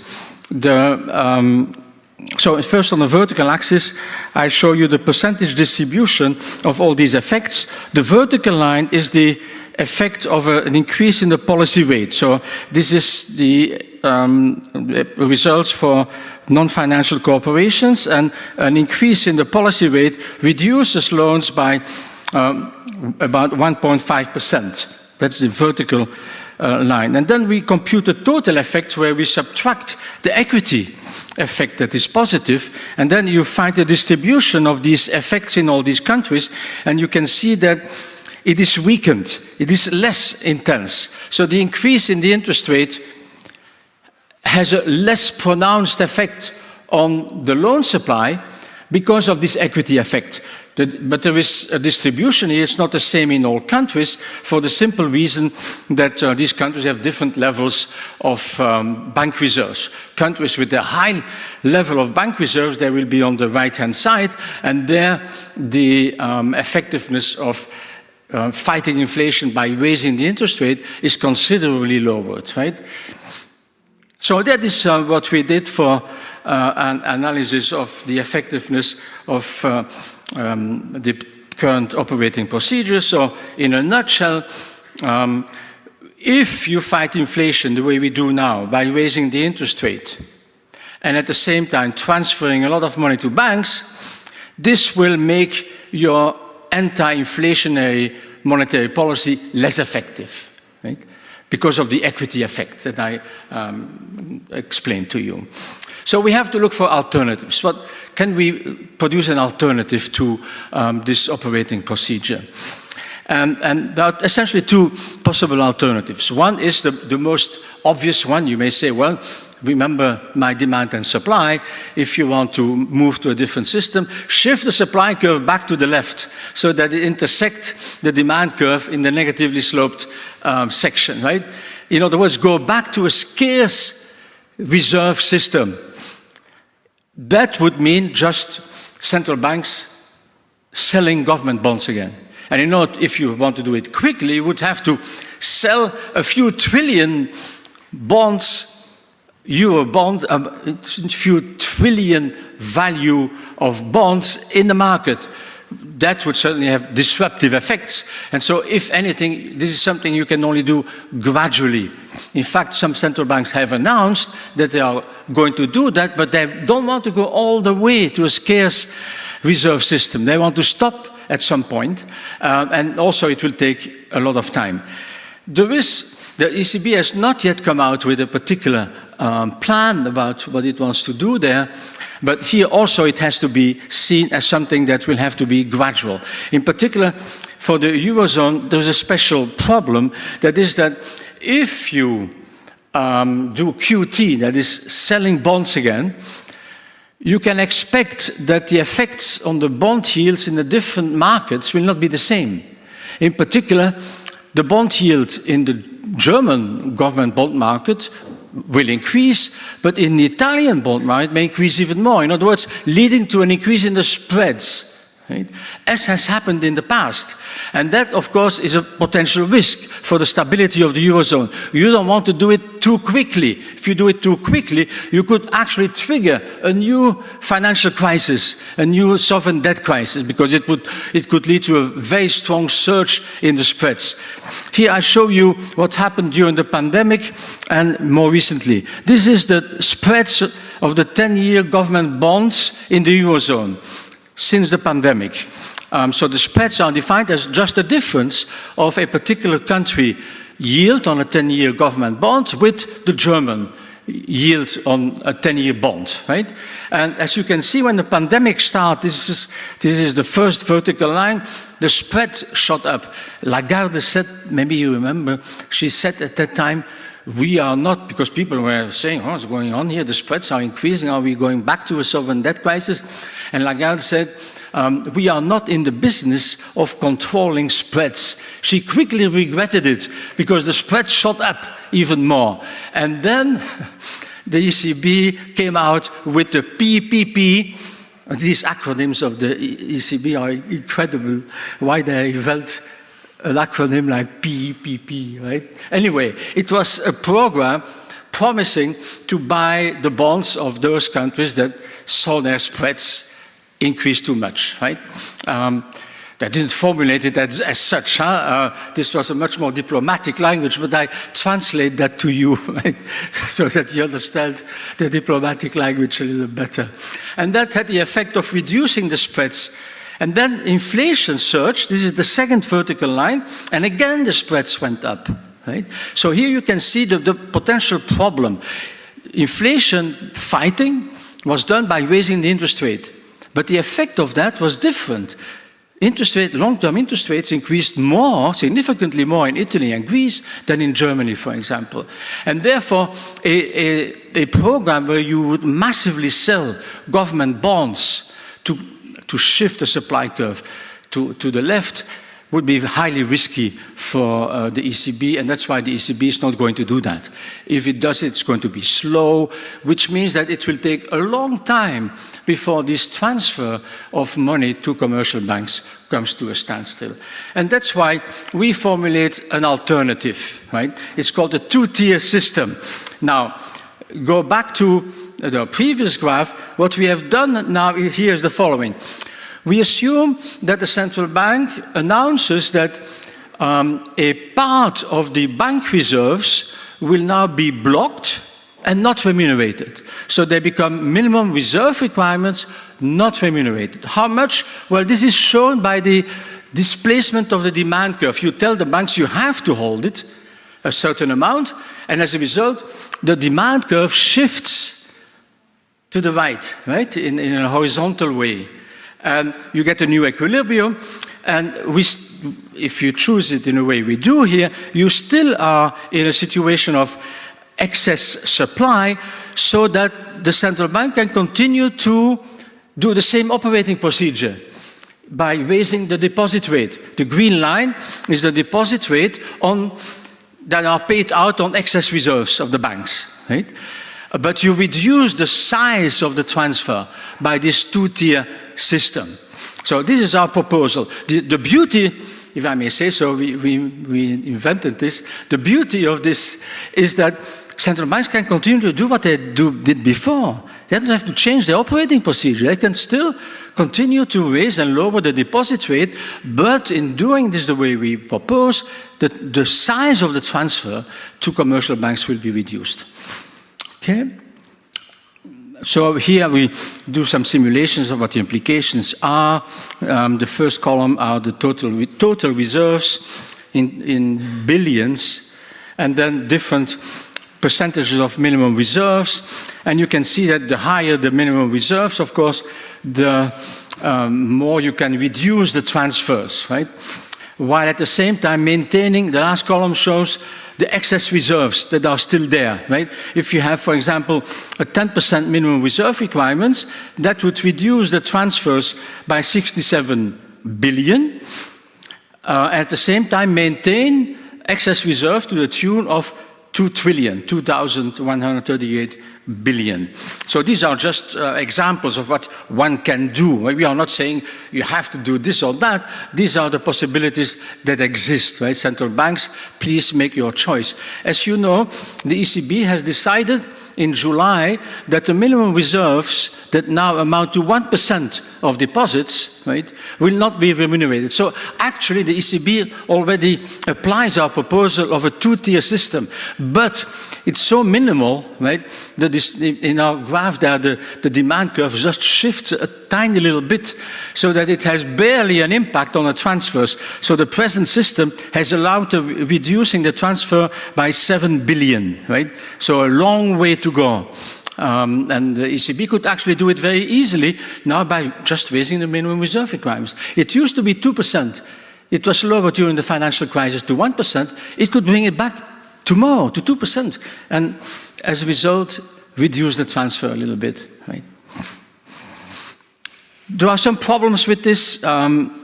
Maybe we can, given the time constraint, maybe I will skip that. Just arguing that, of course, there are differences between countries in the size of these reserves, and this may lead to some problems, but we argue it doesn't have to be. Conclusion. The large transfers of central bank profits are without economic foundations. You cannot find any economic argument to justify what we are doing now. It also appears extremely unfair. Why would we subsidize banks to such a massive intensity, right? While there are many other things we could do, with 146 billion You could do many other things than giving that to commercial bankers without any condition, without asking them, what are you doing with the money? So that's extremely unfair. But my experience with fairness arguments, when I talk to that with economists, they say, fairness, who cares? But if you tell them efficiency, then they listen. Then you can immediately see they will listen.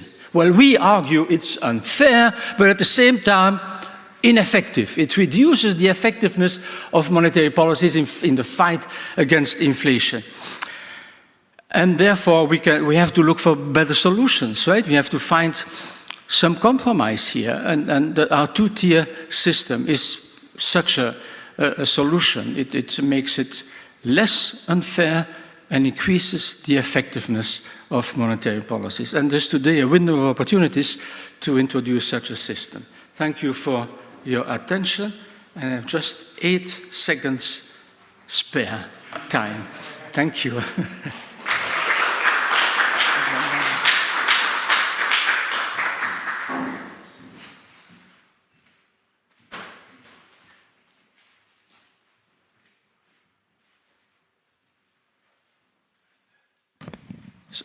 Okay, so now I'm supposed to be the chairperson, which is a very difficult thing to do, because I've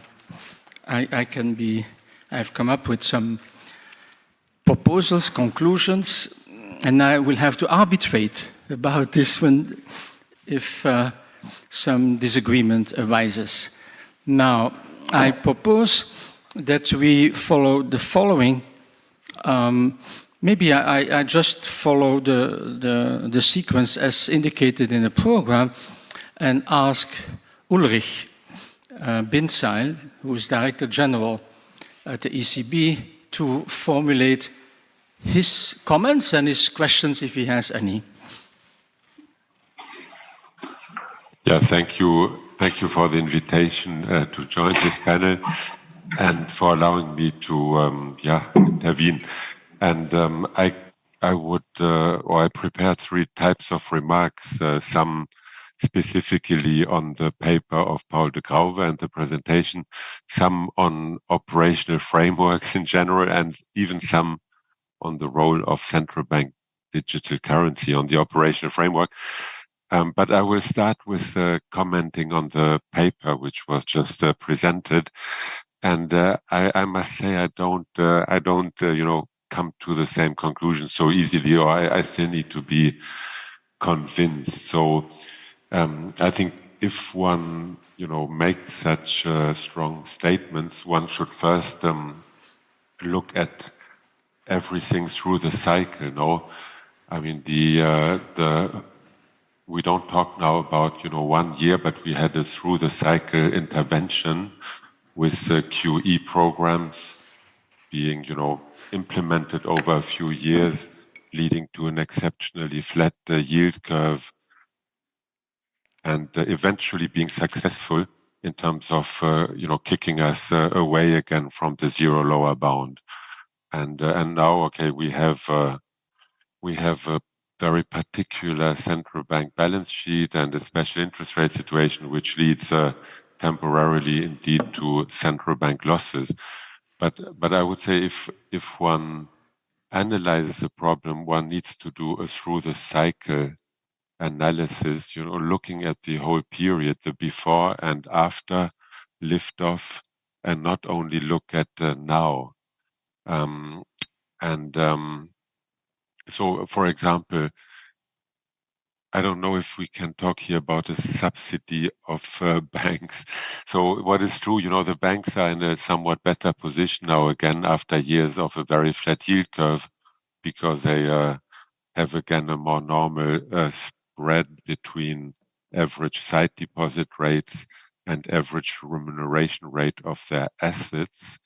And the fact that they had those short-term assets that of course supports this spread, and yeah, they have this positive spread. Of course, they will now compete for deposits across banks, and as we have seen recently in March of this year, competition for deposits, also in the context of doubts on the stability of banks, can lead to very quick moves of deposits.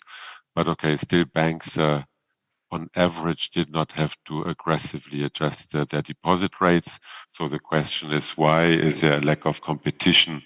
One would have thought that in the age of online banking, where it is easy to open an online bank account and go do some shopping for good rates, there would have been a quicker transmission to deposit rates. Okay, it is what it is. One can check why, but it's not that the banks, choose to be in this situation. And I wouldn't say the banks. I mean, if I look at bank equity indices, I don't see anything particularly brilliant for European banks.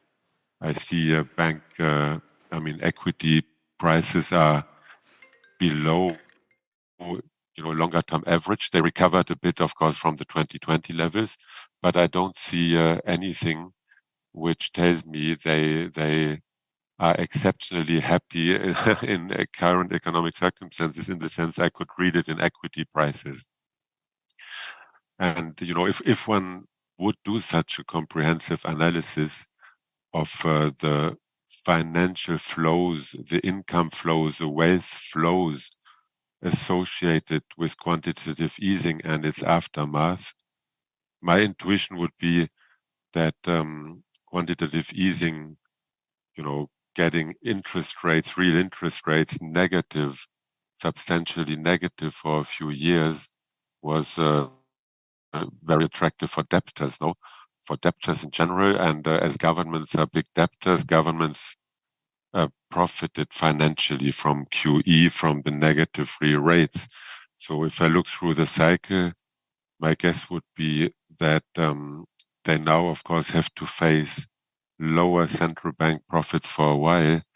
But in net terms, my intuition is that governments have still benefited financially from QE, not because the purpose of QE was to make them benefit financially, but that was a side effect. So yeah, any monetary policy measure, has implications on different type of financial positions, and QE, led to negative rates. So who has to, who's a debtor can benefit, and so now, of course, that's partially reversed. And this just illustrates the fact that you have to look through it through the cycle. And again, I don't have the feeling that banks are great beneficiaries from the exceptional, let's say, situations we had over the last years through the cycle. And in terms of central bank profitability, the only, real nightmare for central bank profit is to be stuck forever at the zero lower bound. Then because the basis of your profitability as a central bank is a spread between the remuneration of your monetary liabilities, banknotes in particular, at 0%, and the remuneration of your asset side. And so the only real problem is if you are at the zero lower bound forever.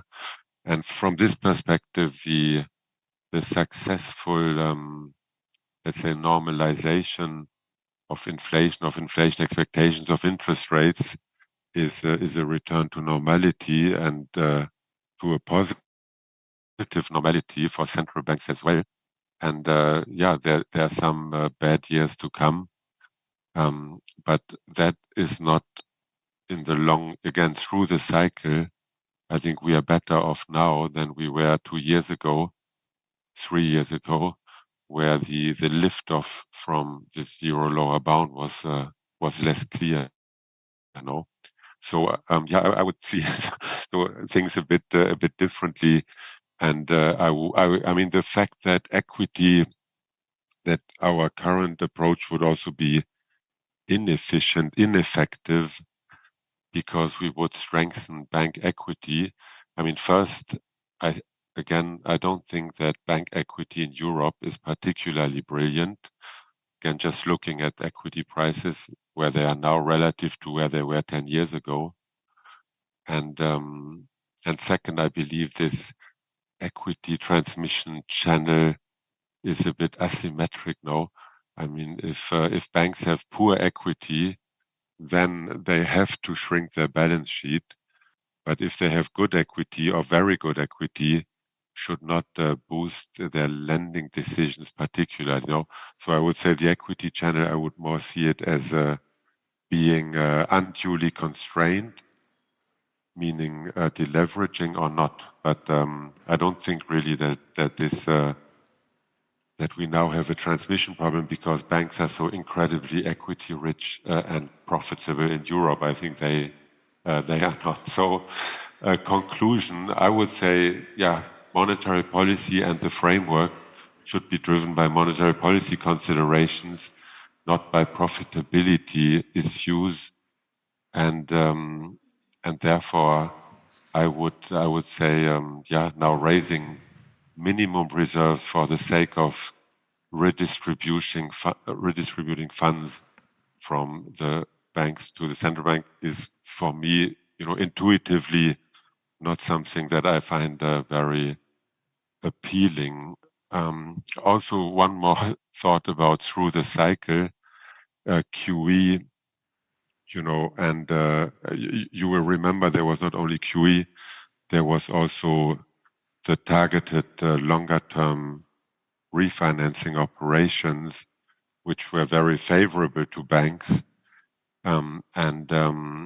So at that time, there was really the feeling one should support banks in their lending because banks are in a precarious situation.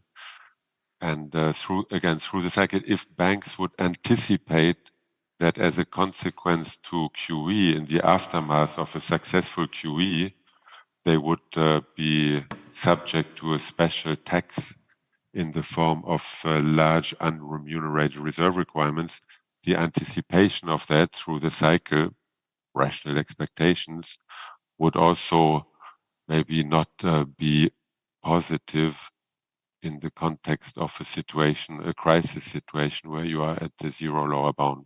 Just another thought. So yeah, that would be my comments on the paper. And maybe I leave it there because we haven't touched the other topics. Thank you. Okay, thank you very much. So I will follow the sequence. So, Karol, can you take the floor? Yes, thank you very much. So first of all, thanks a lot for giving me this opportunity to talk about this very timely topic. So thanks a lot to Akademia Kopernikańska and Narodowy Bank Polski. It's a pleasure to be here in Warsaw and in Poland, which is actually also the country of my birth. And it's further an honor to discuss your paper, Paul. It's actually not the first time that I have the honor to discuss your paper. And the reason for that is that I have ongoing research on the topic. I don't know, can I ask for putting the slides up?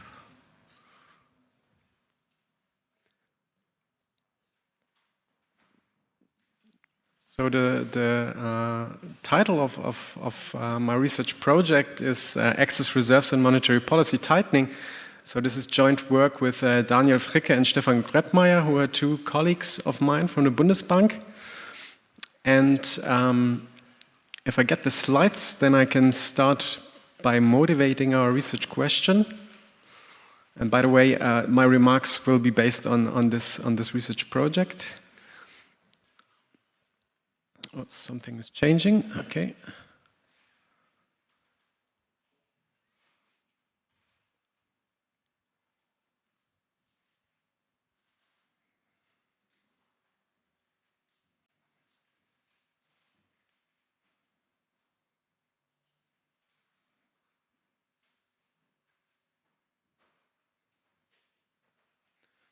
I mean, I can also do it without the slides. So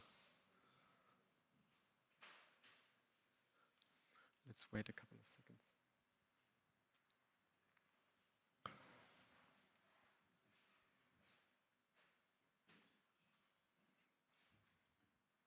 seconds. Here we go. Yes.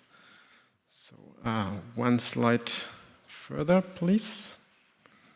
So yes, thanks. So I'd like to motivate our research question by showing you this graph. And here I want to talk about two key stylized facts that we observe in the Euro system. So the first stylized fact is the evolution of central bank reserves, which is the green line.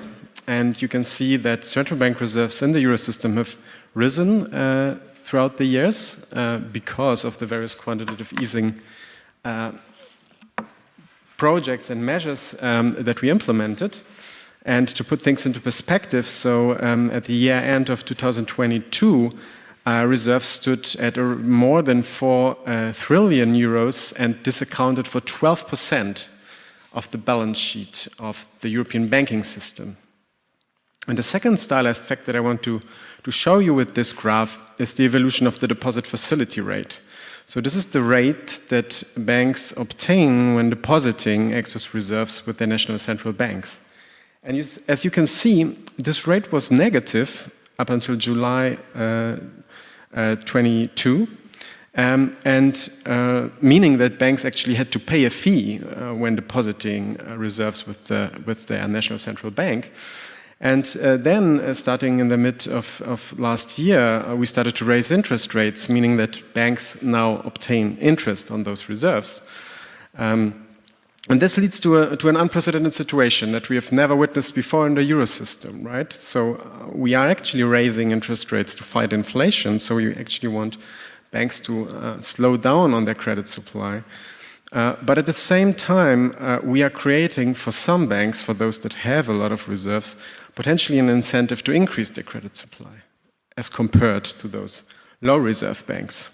So this is actually what we look at in our research project empirically, and the theoretical mechanism that we have in mind is summarized here on this slide. So in normal times, according to the bank balance sheet channel, when policy rates are increased, then this has a negative effect on the market value of assets. They decline, which weighs on their net worth and potentially leads to a decline in the credit supply of banks.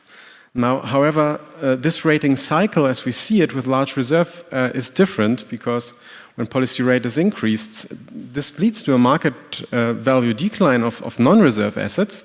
But at the same time, the interest income of banks might potentially increase, especially of those banks that hold a lot of reserves.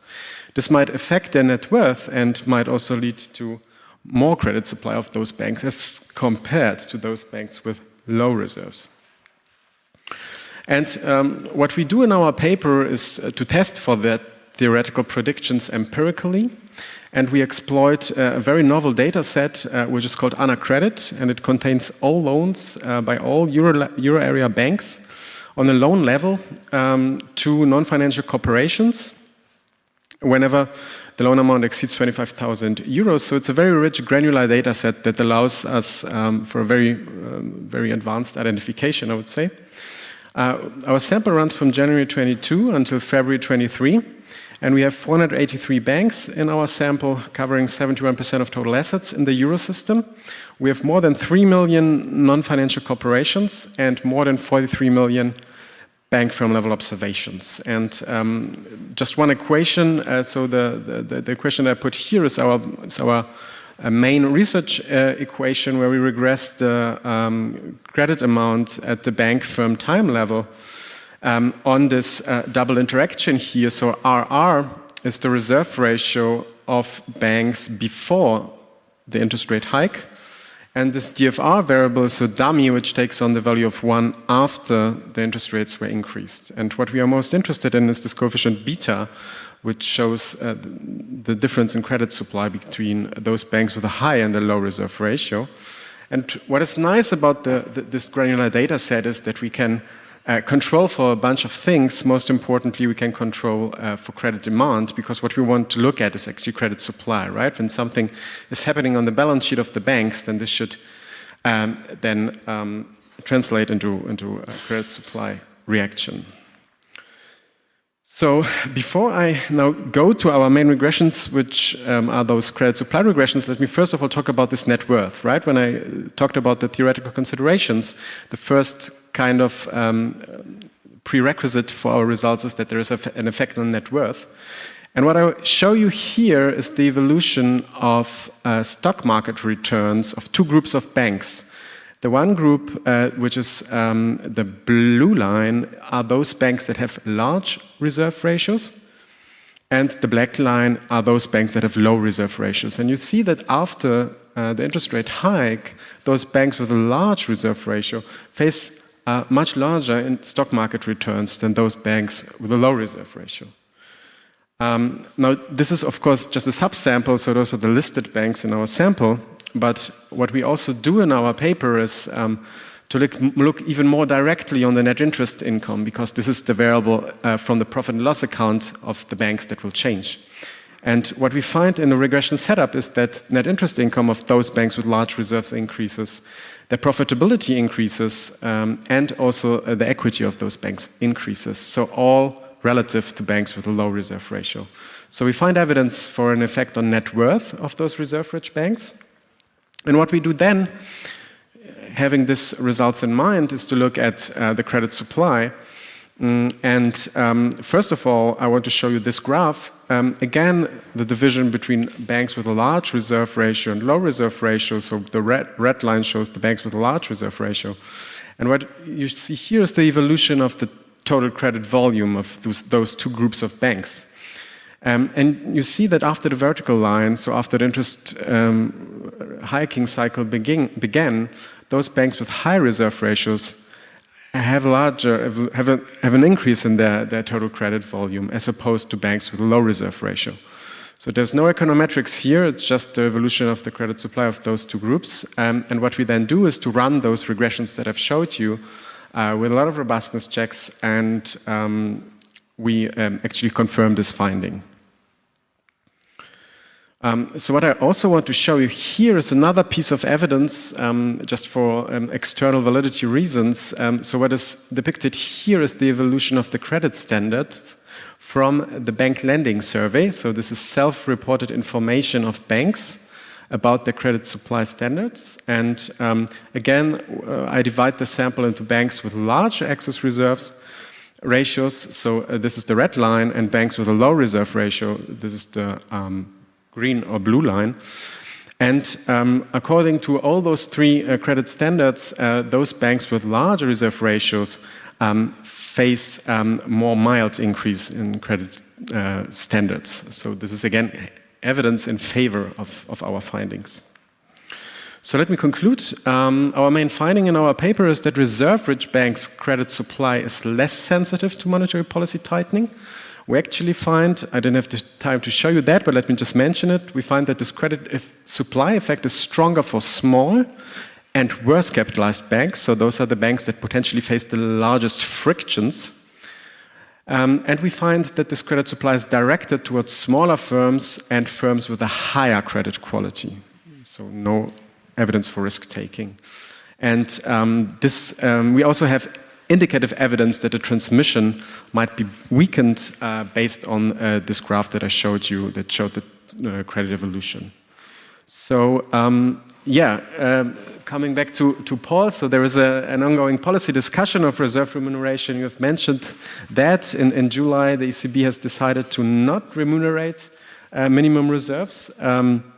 They are at 1%, the reserve ratio is at 1% at the moment, and there are other different options on the table. We do not evaluate them in our paper, but let me just mention them to you. So shrinking the balance sheet, QT, is one option, as for example done by the Bank of England, and the increase in the minimum reserve ratio, as you propose it, is another option. And maybe let me also say what our president, Joachim Nagel, said in a recent speech. So he said that up until 2012, the minimum reserve ratio was at 2%. So I think this could be indicative of the policy space that we have here. Okay, thank you very much, Karel. So that's a very interesting research, and actually it's much stronger research than what we have done, because you look at the level of the bank, so you have many more observations than we have. And I think this is quite interesting to see that you come to similar conclusions than compared to us, that is that there is an equity channel and that an increase in interest rate while at the same time transferring to banks weakens monetary policy. And then contrary to what Ulrich said, the argument of minimum reserve requirements is not mainly profit and losses of banks, but effectiveness, right? Certainly we would agree that monetary policy should not be guided by profit and loss considerations of central banks. Central banks can make losses, and it should not influence its monetary policy decisions.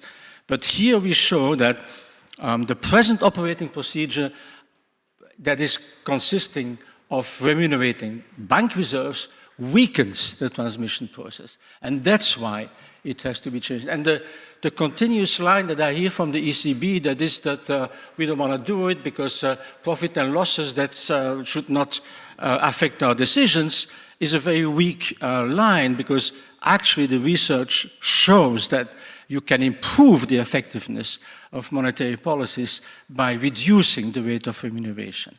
This being said, I now want to give the floor to Alexandre Gauthier of the Banque de France.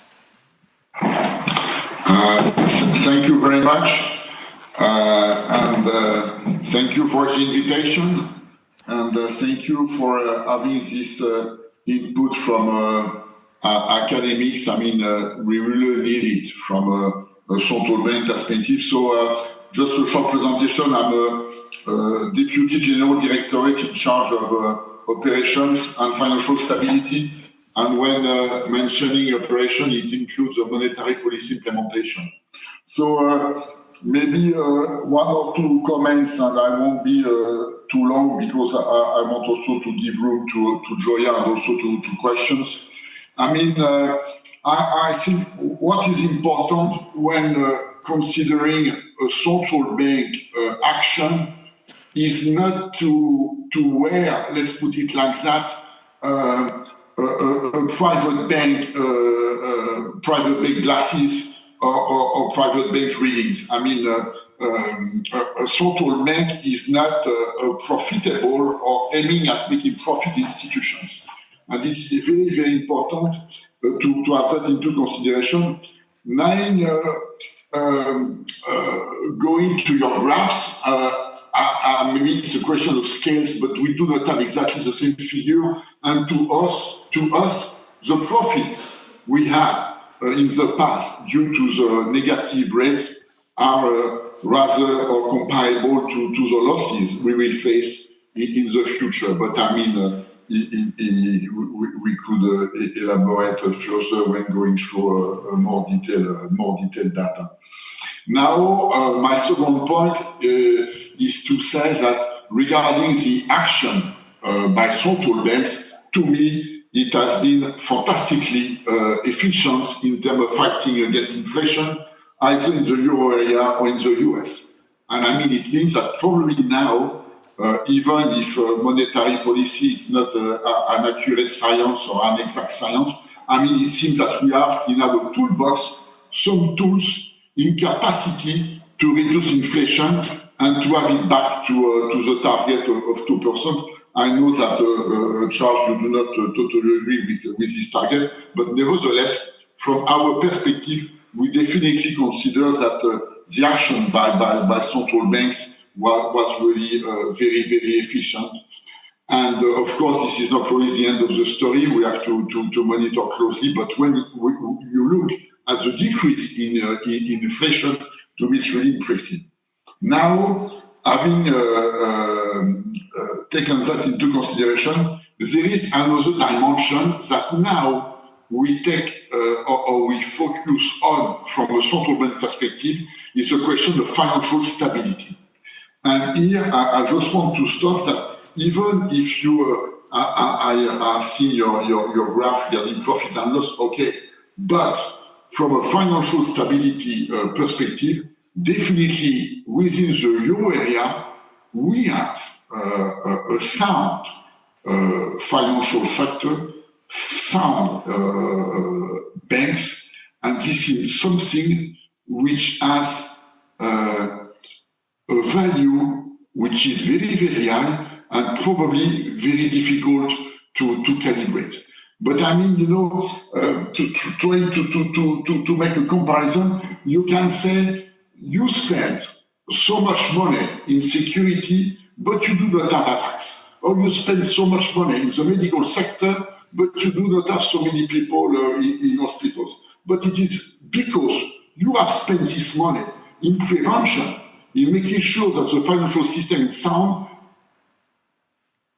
that you do not have to spend more. And to me, this value and this important role of central banks, I mean, it is not because you cannot calibrate the value it has that it doesn't exist. And to me, this is really something very, very important. And we can say that since Lehman Brothers, especially the euro area, we have been in capacity to keep the financial sector very, very stable. And to me, this is an important point to take into consideration. And my third point is the question of excess reserves. Of course, and I can follow you to some extent to what was said. Definitely, there is an amount of reserve which is much above what is needed. But do you know exactly what is needed? We don't know. And the experience of the 2019 in the US shows that there is a level, and when there is a decrease in excess reserve, when you reach this level, you create turbulences in the money market, and then you have to intervene as a central bank. And we try to estimate this amount, and we try to understand these drivers.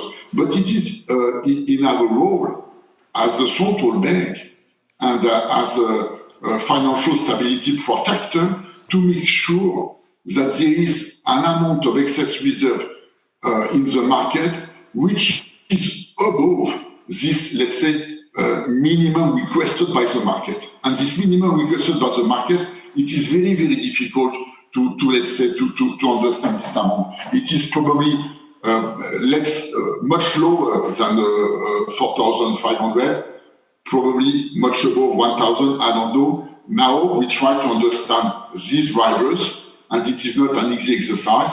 This is not, again, something which is purely mathematics. It is related to, for example, for a big bank, to follow some internal stress scenarios, also to have maybe an LCR target which is much above 100%, also to take into consideration from requests from credit rating agencies or from financial experts. Or, I mean, there are many, many reasons which are different from one bank to another, and in an aggregate level, it means to, let's say, a needed excess reserve, which is, I mean, an amount that you do not know, that we do not know, and that we try to estimate. And our job is to make sure that at this stage, I mean, we have an excess reserve in the market, which is above this line. We try to understand more, and the line which will also evolve in the future, because it is probably a stigma from the liquidity crisis leading banks to keep these excess reserves. And my last point is when you're in your I think among your last line, and I mean, to me this is very, very interesting, and again thank you very much for your input. I mean, you mentioned the possibility to increase minimum reserve requirement to 5%. But okay, from a pure PNN approach, you can say that. But from a financial stability approach, I mean, the answer is not so easy. And you cannot decide that without taking into consideration what could be the impact for some banks in their capacity, for example, to keep their LCR, leverage liquidity ratio, above 100% or above, let's say, a line they want to stick to. What I mean is that minimum reserve requirements are not included in the calculation of the LCR. So when you increase minimum reserve requirement, you decrease the level of LCR, and then you have an impact on financial stability. I do not say that this impact will be very, very negative and that you can't do it, but again, I think that now there is this global picture, monetary policy, of course, but totally also included in financial stability and getting closer to financial stability. And to me, in academics, it's probably a dimension to be integrated more into this type of very interesting presentation we had. And I stop here to give the floor to my colleague. Thank you very much anyway for both presentations. Okay, thank you. Thank you very much, Alexandre. I now give the floor to Guillaume.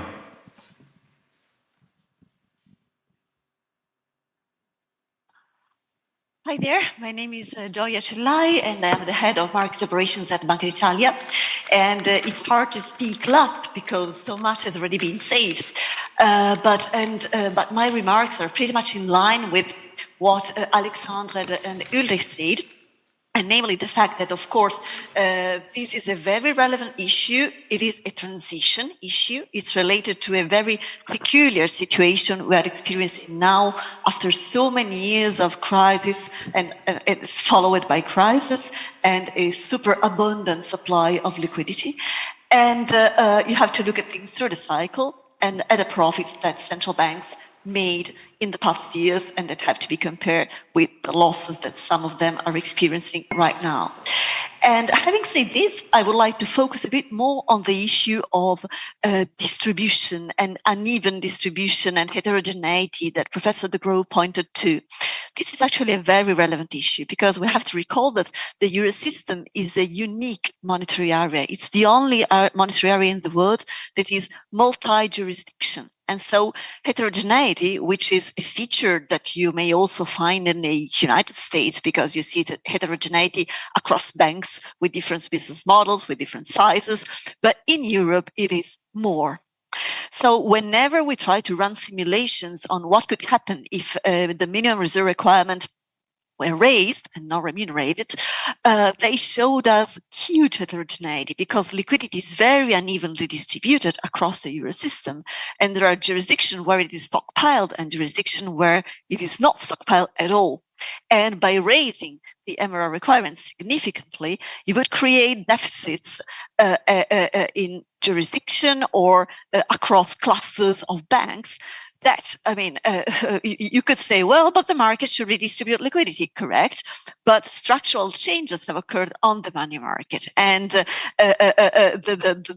regulatory framers created significant capital costs with regard to unsecured deposits, and whereby there are strong reasons to believe that the market would not redistribute if the need arose so massively. So basically, it would create a system with different speeds, with some banks going to MRO and some others not, and some banks facing easily the MRR increase and some others not. So I think that things which seem fascinating from an aggregate and theoretical point of view then would bring about problems once they come into practice. And maybe if you wanted to address the issue, possible way forward could be to start from excess liquidity and try and hit it where it is, but not with MRR. And I also would like to share with you a few thoughts on the, let's say, the question which was raised. I mean, I like the subtitle of this panel: is liquidity surplus forever? Is it possible to move away from a floor regime? My answer is that such liquidity surplus is probably not there to stay. It would not be neither sound nor advisable to remain with 3.5 trillion excess liquidity around. But probably along the lines of what Alexandre said, we now live in a world where it's so hard to forecast demand for reserves that you'd better stick to a regime of ample excess liquidity. And of course, the game changers are quite a few. Of course, the regulatory environment brings about higher demand for reserves. But I think that most of the uncertainty stems from technological advance and the role that technology plays in the payment system and possibly in bringing to the fore a CBDC. I mean, all such factors have such an impact on that component of the banks' demand for excess liquidity related to payment needs, or in the future, I mean, in the CBDC world, it's going to be, I mean, really hard to predict and hard to imagine, that we can't pretend that we estimate correctly demand for liquidity and that we calibrate liquidity to an extent that we deem exact. Because when it comes to costs, it's maybe much more costly to intervene in an emergency situation with creative measures that we set up in a hurry, rather than remaining on a more ample profile. And so, is it possible to move away from a floor regime? Well, you know, everything is possible in theory, but you have to see how long it lasts and how robust it is, the way that you choose. And if you, I mean, based on my assumption, whereby we'd rather stay in an ample reserve regimes, it will probably bring you naturally towards floor system. Once again, it means mopping up quite an amount of liquidity and also reducing most of the distortions that we are seeing right now, but still ample. And yes, this is all from my side. Thank you. Okay, thank you very much for these comments and this criticism. I feel obliged to respond to some of these criticism. You will allow that I'm now not a chairman, right? I am in this difficult position of being a chairman and not a chairman. So let me now not be a chairman and react to some of the criticism. And I start with the criticism that Ulrich, but also Joya, formulated about we have to look at the whole cycle. I'm surprised you at the central banks haven't done it yourself. You look at the whole cycle. We did. We calculated the whole cycle. And what we find is that during the period starting about 2014, right, when interest rates became negative, until the interest rates on deposits became zero, there was a loss for the banks, which was again for the central banks, of cumulatively about 60 billion over a 7-year period. Now, in 1 year time, you managed to transfer 140 billion plus to banks. So it seems to me that if you do the whole cycle analysis, I'm still there, that there is an excessive amount of transfer of profits of central banks to commercial banks. And I would like to add the following. Today you oppose a two-tier system. When banks had to pay a negative interest rate, you had a two-tier system. Why did you do it? The banks were very unhappy that they had to pay on their deposits. And they pushed you into designing a two-tier system whereby part of the deposits would not be penalized. And so it was possible in those days to have a two-tier system when it was convenient for commercial banks.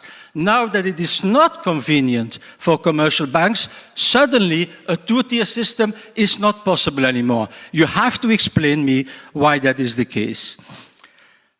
We already discussed the issue that Carol also brought up, that is that, sure, minimum reserve requirements should not be guided by the consideration of reducing the losses of banks, of the central banks, that's for sure. It should be guided by effectiveness considerations, but also fairness. But effectiveness considerations show that through the equity effect that Carol and we discovered doing empirical analysis is there. And you can just not deny it and say it's not there, right?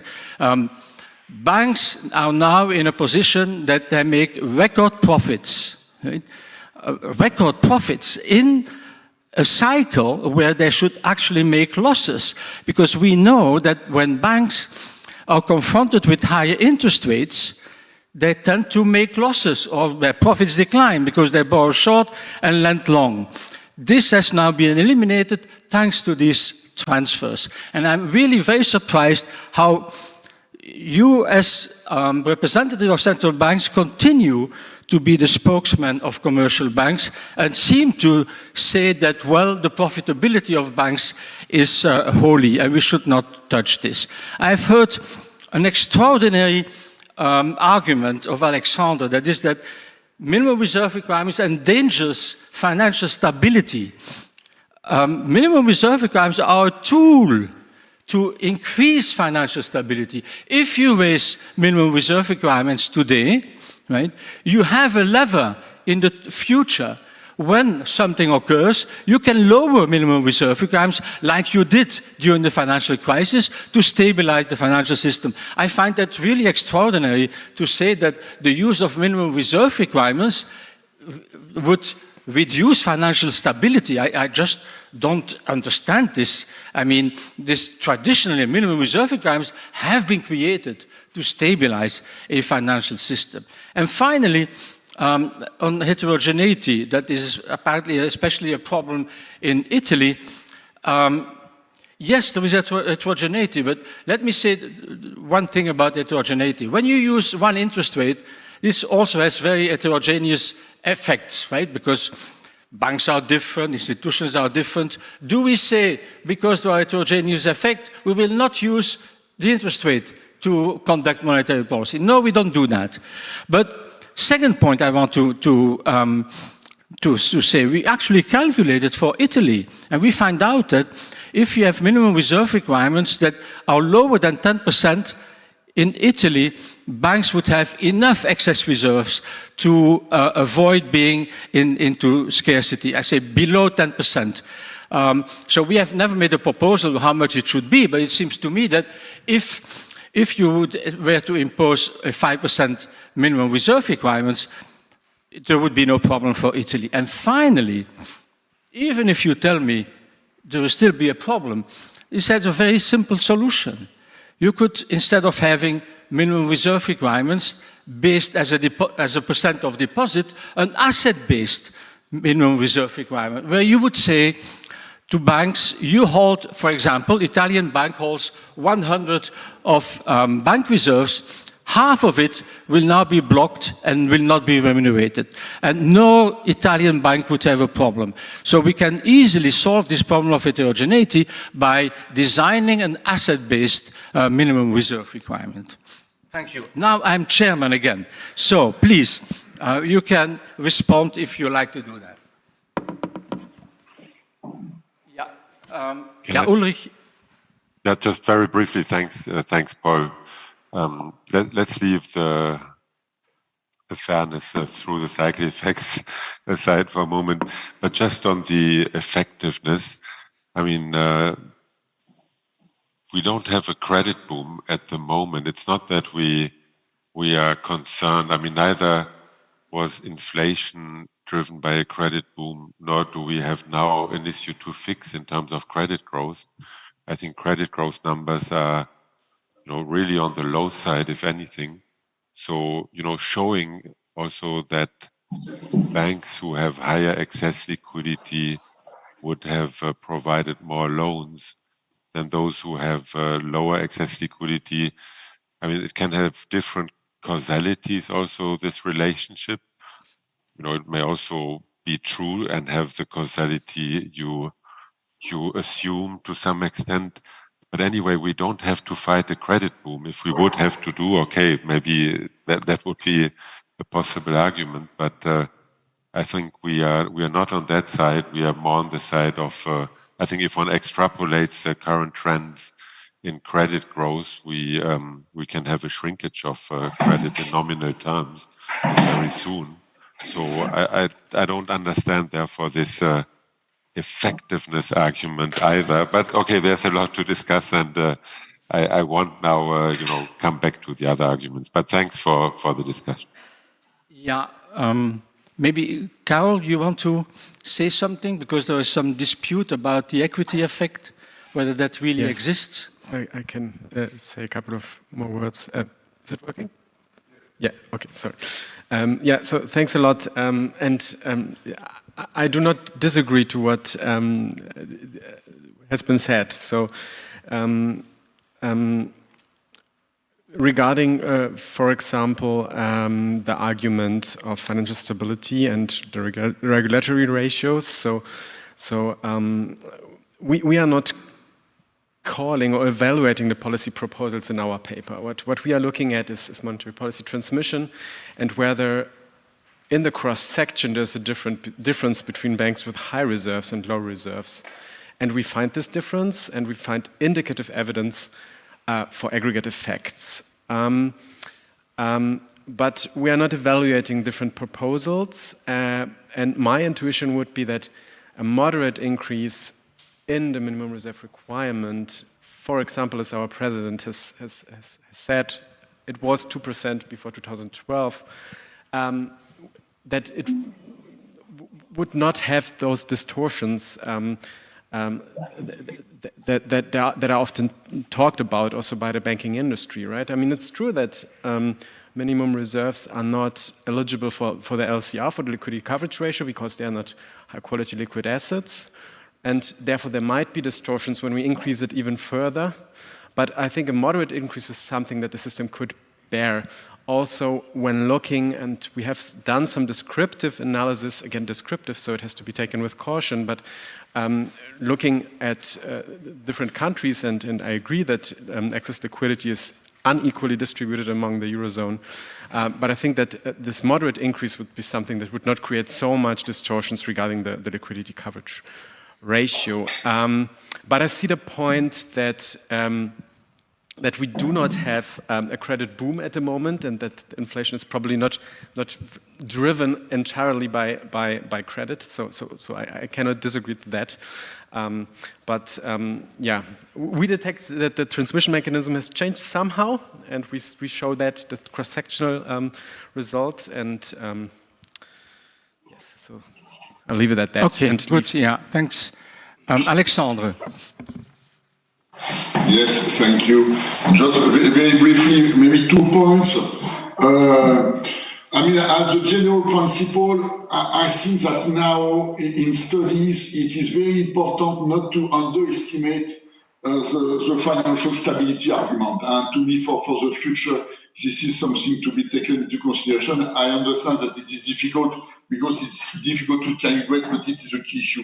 Having said that, when you mentioned a two-tier system, we, as you said, we already have it, with minimum reserve requirement remunerated at 0 and excess reserve remunerated at 4%.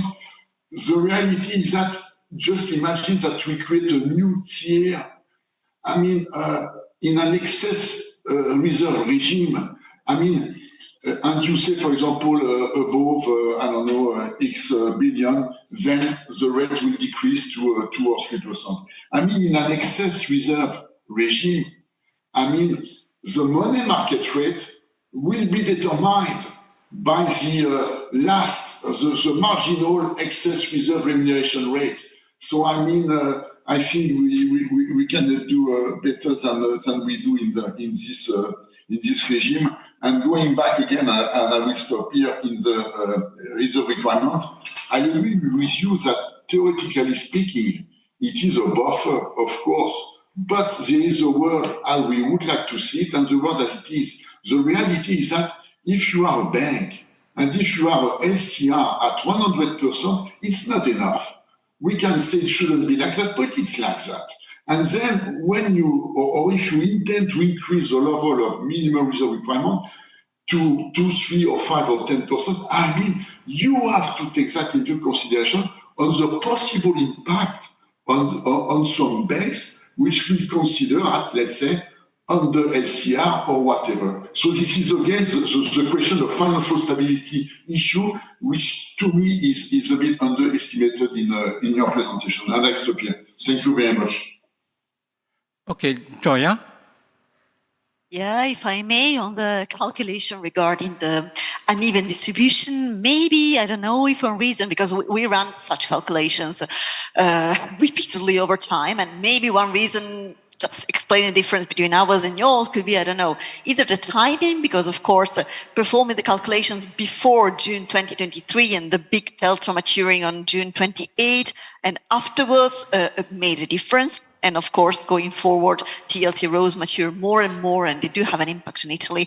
And of course, we ran the calculations on a granular basis, so considering bank by bank with non-compensation. Of course, as long as the deficit is national, you may assume that it's more easily redistributed, but in the after June 2023 scenario, the imbalance was like it would have required a cross-border liquidity redistribution. So I don't know if it helps to clarify the gaps. Yeah, thank you. But that will depend on the size of the minimum reserve requirements, of course. Yeah, we tested If we it go like from time six scenario. We tested it time 6. Yeah. Yeah. One question I had for Alexander, you said it's very difficult, it's complex, but why is it that when the interest rates were negative, a two-tier system appeared to be possible? And now that the interest rate is positive, a two-tier system is not possible. It's too complex. Why is that? I mean, I think it's not a question of complexity, but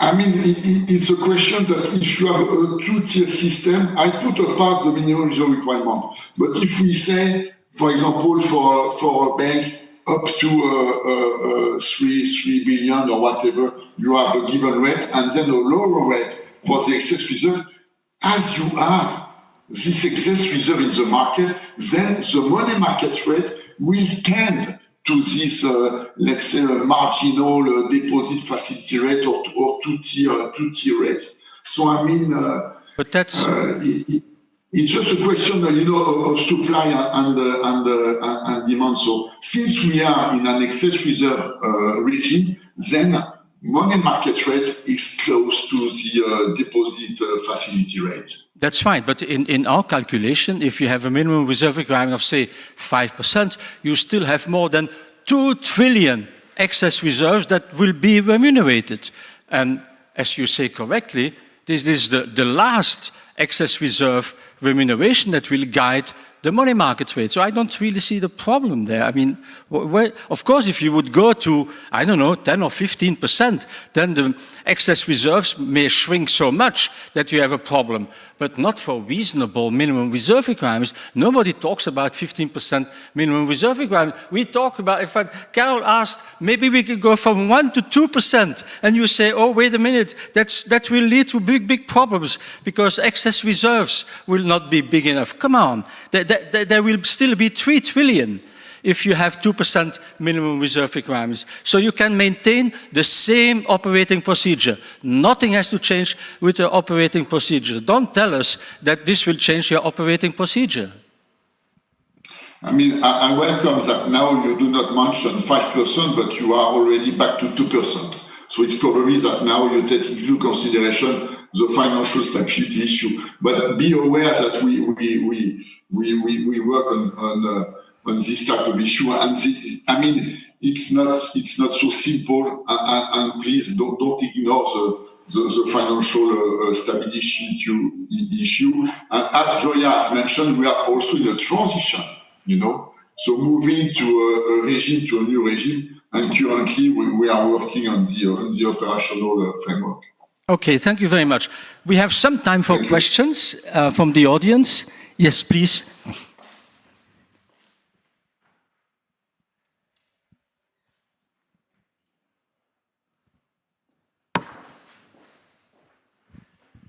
So like it's known in Poland, to know that we know what we know and to know what we do not know, is the true knowledge, as Copernicus has said.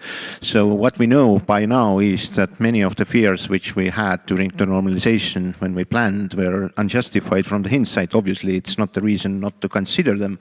But even the zero remuneration of required reserve ratio took more than half a year of being brave and plan.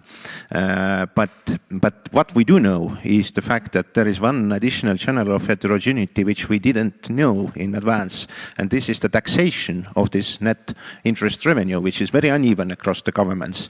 And I would say that wouldn't it be a kind of threat for fragmentation, let's put it this way, if it continues even for some time, in a way that some populist government or profit maximizing government, if I may, would tax heavily some banks in some jurisdictions in the euro area, whereas some others remain generous and leave it to the equity holders of the banks. Additional consideration, kind of question, is the fact that if risk-adjusted return on central bank reserves is higher than any of the lending activities, then isn't this a threat to the market economy?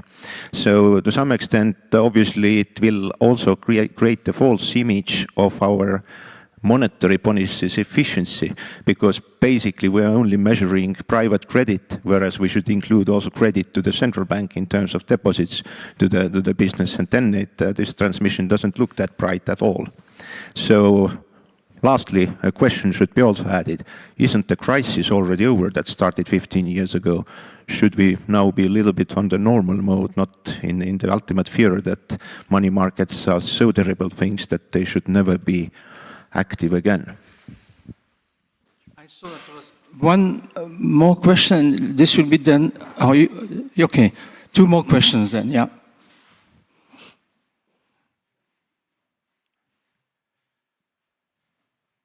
Thank you. Firstly, I'd like to thank the organisers for choosing panellists who disagree with each other. I think it's made for a fascinating discussion. It's just a quick question. Ulrich, who mentioned CBDCs but never really got time to discuss it. Just for context, I'm here with OMFIF, and you discussed on our forum about 6 weeks ago the implications of CBDCs for payment systems. I wonder what your thoughts are on what the implications would be for the monetary policy transmission and possibly this question around excess reserves. Thank you. Yeah.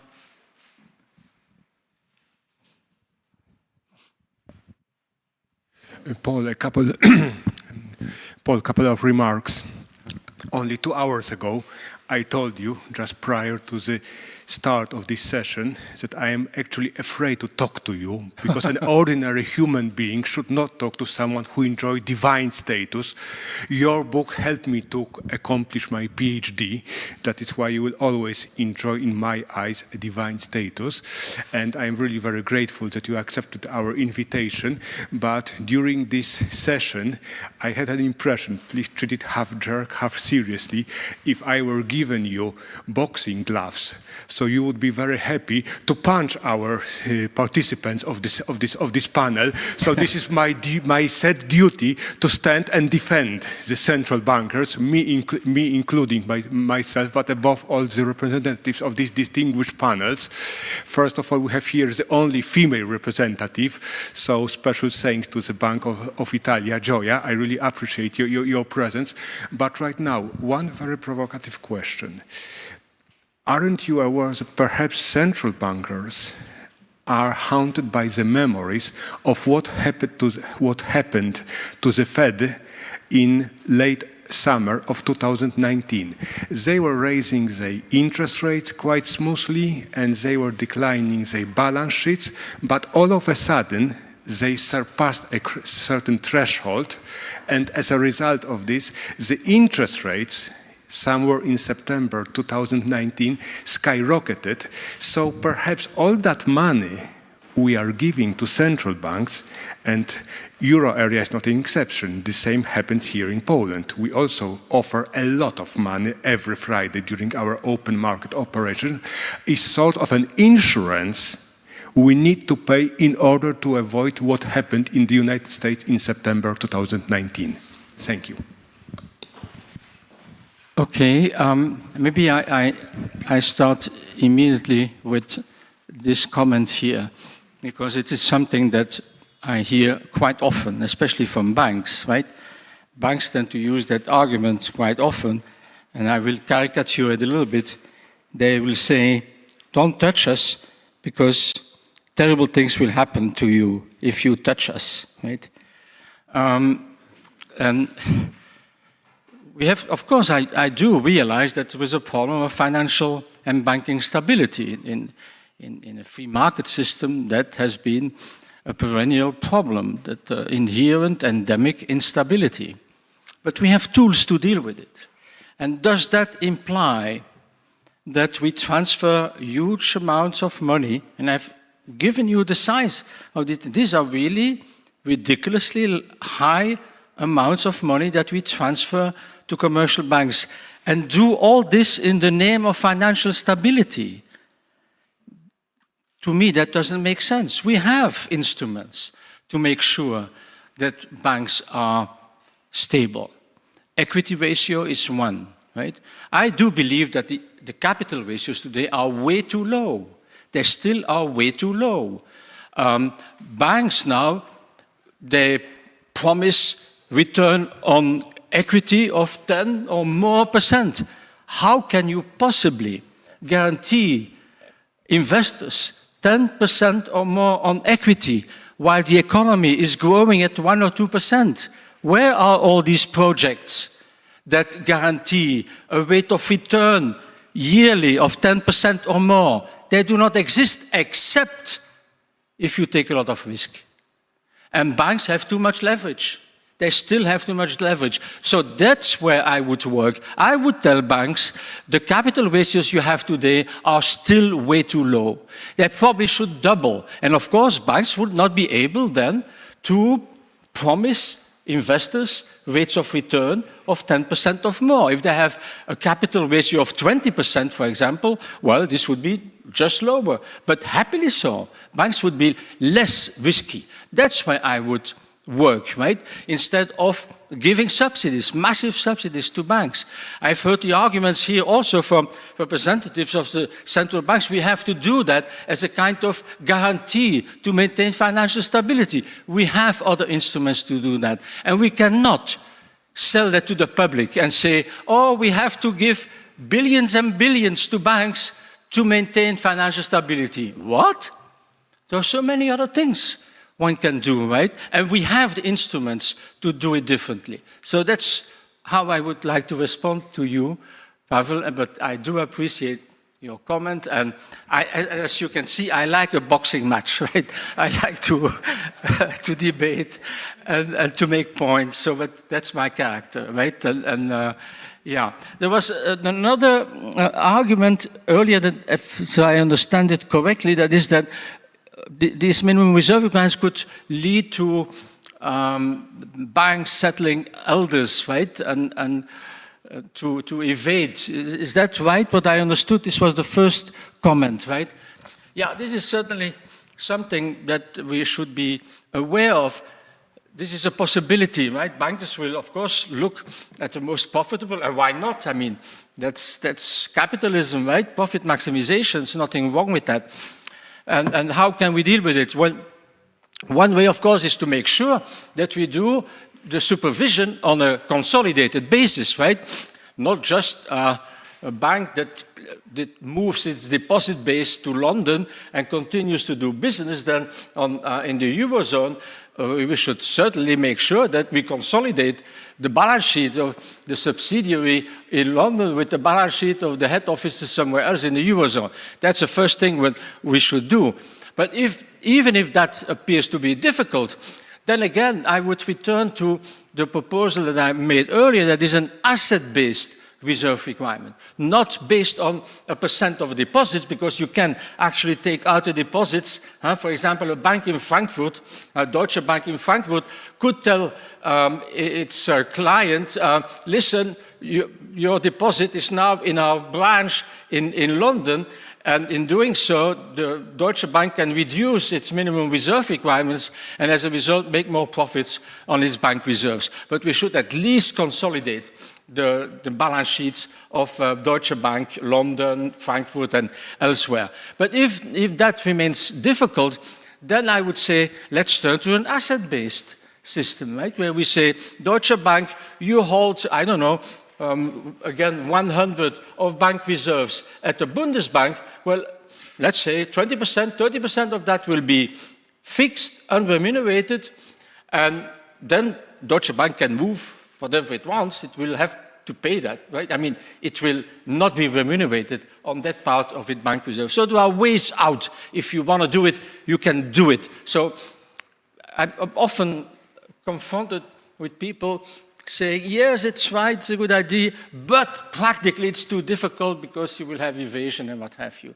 And usually this hides the fact that actually they don't agree, but looking for excuses to camouflage the fact that they don't agree on the basics. I mean, I think we should try to agree on the fact that this system today is in a, I use a word that is very strong, outrageously inappropriate, right? That we transfer so much money to banks that make record profits. They don't do that to strengthen their capital base, but what I have observed is what many of these banks, now that make these record profits, they increase their dividend and they buy back the shares. In other words, they transfer the profit that comes from the central banks to the shareholders. That doesn't strengthen the banking system, right? It doesn't strengthen it at all. So we should get away from this system. It is not a system that we can continue to maintain. That's my last point. Thank you.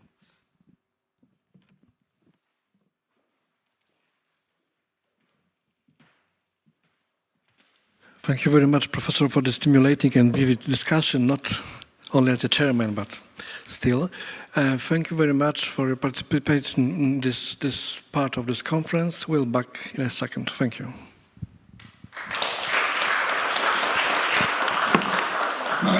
Thank you. Bye. Bye-bye. Bye.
Good evening, ladies and gentlemen, dear guests.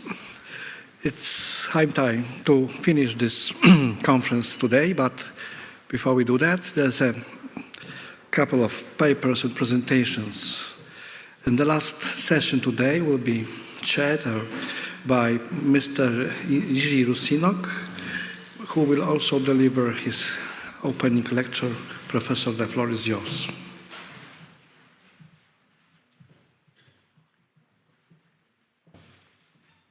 Hello, good afternoon, ladies and gentlemen. First of all, I would like to thank Copernican Academy and NBP to inviting me here. It's quite a big task for us because after these two excellent panels we have had observed during this day, it will be not easy to keep the level, but I am sure that with the help of my great colleagues in the panel, we will manage. In our panel, we will try to give you some examples of the thoughts and discussions in some of the countries, member state countries, which yet not enjoy the common currency, and also some more horizontal view of some of our colleagues in the panel. So let me now to transfer into the speaker role and show you a brief view from the perspective of my country, Czech Republic. We've been joining the EU together with all of the neighboring countries, and we will celebrate very near time the 20 years membership in the European Union next May, together with Poland, Hungary and other colleagues. Nevertheless, we belong to those who didn't yet join the Eurozone. But we have the duty, let's say, to join the Eurozone according to the agreement we have signed. But of course, there is no exact date when it will happen. There is a document of the Czech government, which is already quite old, from 2007, which stipulates the strategy of the accession. According to this document, there is prepared joint document of Ministry of Finance and Czech National Bank for every year, in which the fulfillment of the Maastricht criteriums and kind of degree of economic alignment of Czech Republic with Euro area is assessed. So I will use this document. The last one, as regards this part of the National Bank, was just published. The new one last Friday. The joint document is yet not open because there are some discussions inside the government. So we will see what will come later. I suppose beginning of the next year. From the perspective of the fulfillment of the criteriums, Czech Republic is more or less, or have been more or less, meeting the criteriums all the time. Of course, with some exceptions, especially in the last 2 years when the COVID and inflation, energy crisis came. But more or less, I would say that the nominal criteriums are not a big and decisive obstacle for Czech Republic to join the European Union, as it is probably in some other cases as well. So I only will go through this. Of course, the more difficult situation is with the ERM2 membership criterium, because as you know, there is a mandatory criterium to be the member of the ERM at least 2 years before you join the EU, before you join the Euro area. And this was always, I would say, in internal discussions in my country, supposed that we should join the ERM2 for the minimum required period, let's say 2 years, in order, let's say, not to be burdened too much without the full membership in the euro area. This strategy is now, and since now I would say, probably less relevant, because in recent case with Croatia and Bulgaria, as you probably recognize, there was a kind of shift in not informal acquis communautaire, but in the practice, because both these countries were bounded by, let's say, agreement between ERM2 and them, that they should join at the same time also the banking union. So they should also join the single supervisory mechanism and all of the other things to that. It was done by agreement, by bilateral agreement between ERM and those two candidate countries. I remember I was at the time governor of the Czech National Bank. We have protested against that, I must say, formally, because according to our assessment, it is not in line with the still valid acquis communautaire. And we have basically reserved our position that we will not feel bounded by this new practice in the potential case in the future, but of course it was somehow registered in the commission, but we will see what will be in practice in the future, if the case will happen. So I will skip this. This is not so about the ability of the Czech currency to be let's say, stable enough and to fulfill the criterion of the volatility strip, but it's more about, as I said, about the obligation to join the ERME. And I can imagine very easily that our supervisory authority, which is the central bank, will be not very happy of that to join banking union before long term, probably before the full accession to the euro area. This picture is from this very recent analysis of the National Bank, which tried to analyze many aspects of the real economy in my country on the background of the potential accession to the euro area. Basically, it is expressed in this graphical way, such that the arrow is signing the respective area. So I don't know if it is visible, probably not, but it's there is a real economic convergence and many others in different area like fiscal policy, labor, banking sector, and so on.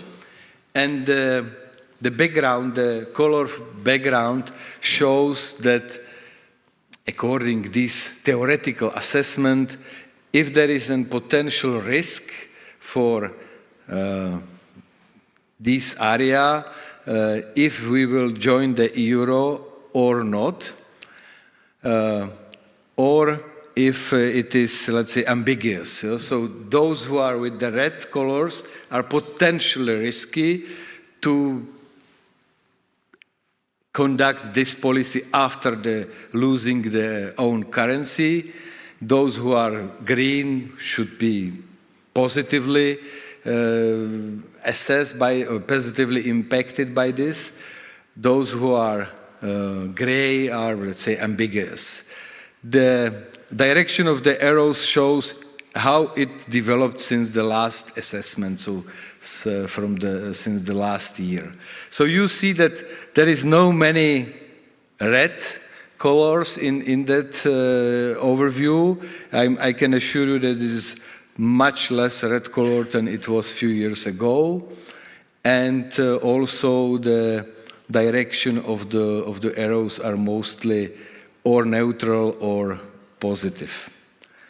So from this perspective, I would say the alignment of the Czech economy is closer and closer with the Eurozone, which is, I think, also natural because once it is, of course, the trade orientation, geographical position, and other is that usually after the shocks which we are facing together, the alignment or kind of synchronization is increasing in the economies.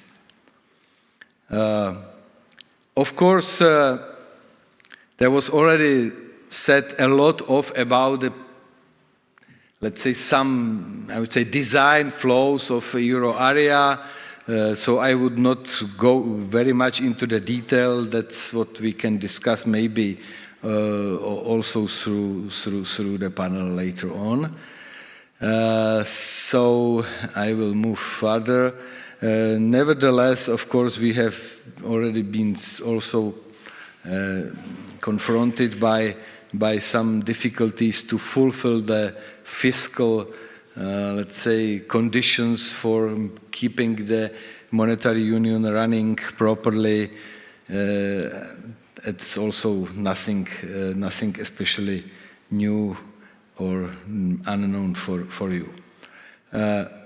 Of course, the main issue from my perspective in countries like Czech Republic is a question of the political decision, because finally the Eurozone accession is a political decision, completely. It's I would say it was always that, but now it is even more once the Czech economy somehow get closer to the most developed economies in the Europe, like as I showed, the alignment in many other areas of not only nominal but also real development of the economy is better or more harmonized.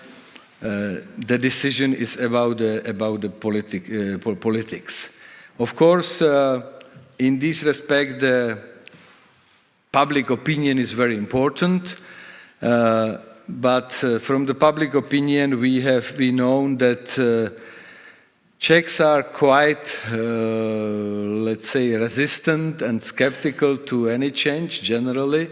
They don't like to change things so much, and even more skeptical to change something which they assess is functioning. Yeah? So if something is functioning, why we should repair that? That's the answer usually. So, and because there was a maybe lucky coincidence of some historical things, but the currency is something which Czechs assess as one of the rare things which really functioning in their country, because basically they didn't experience a big volatility or instability as regards their own currency. Since the beginning of the 90s, when the country changed, of course, went through the break and the change of the political regime and the big transition, there was only 1 year with really higher inflation, about 50% in 1991, when there was complete liberalization of the prices and many other economic parameters. And since this time, more or less, the inflation was, or let's say, very low double-digit in beginning of the transition years. Later, afterwards, especially after the 1998, when we launched the free float regime and inflation targeting, there was a stability comparable with Eurozone, basically. So, as you probably know, the Czech was the only country in this region we didn't experience the foreign currency loans or something like this, because no reason for that, basically. So the support for change the currency is very low. You can see there, I put there the last figure or figures from Barometer, comparing even with Poland, where is also not a big enthusiasm, is still much lower. So why it is so? As I said, partially because the inflation was never a huge one. Of course, last 2 years are extremely high from our perspective. The currency is very stable if you compare to the big convertible currencies. So you see on this graph there is 30 years of development. Czech koruna started, I don't know, in 1993, something around 30 koruna per dollar. Today is something 23, 22, something like that. And in meantime, of course, the nominal wages increase 6 times, something like that, but the value of koruna is more or less still. So no big, I'd say, from perspective of ordinary citizens, no big need to change something. So, nevertheless, of course, the situation is developing all the time. It's as usual. The current government, which consists of 5 parties, and present itself as a pro-European and liberal. They didn't put in their program some, say, decisive decision about the adoption of the euro. However, they obligate themselves that they will try to meet convergence criteria in a sustainable manner as quick as possible. That's maybe for the interesting. They decided to allow companies to account in euro, US dollars, or even pound, if it is beneficial for them, because some of the company which export, of course, they are almost 80% only in these regimes. The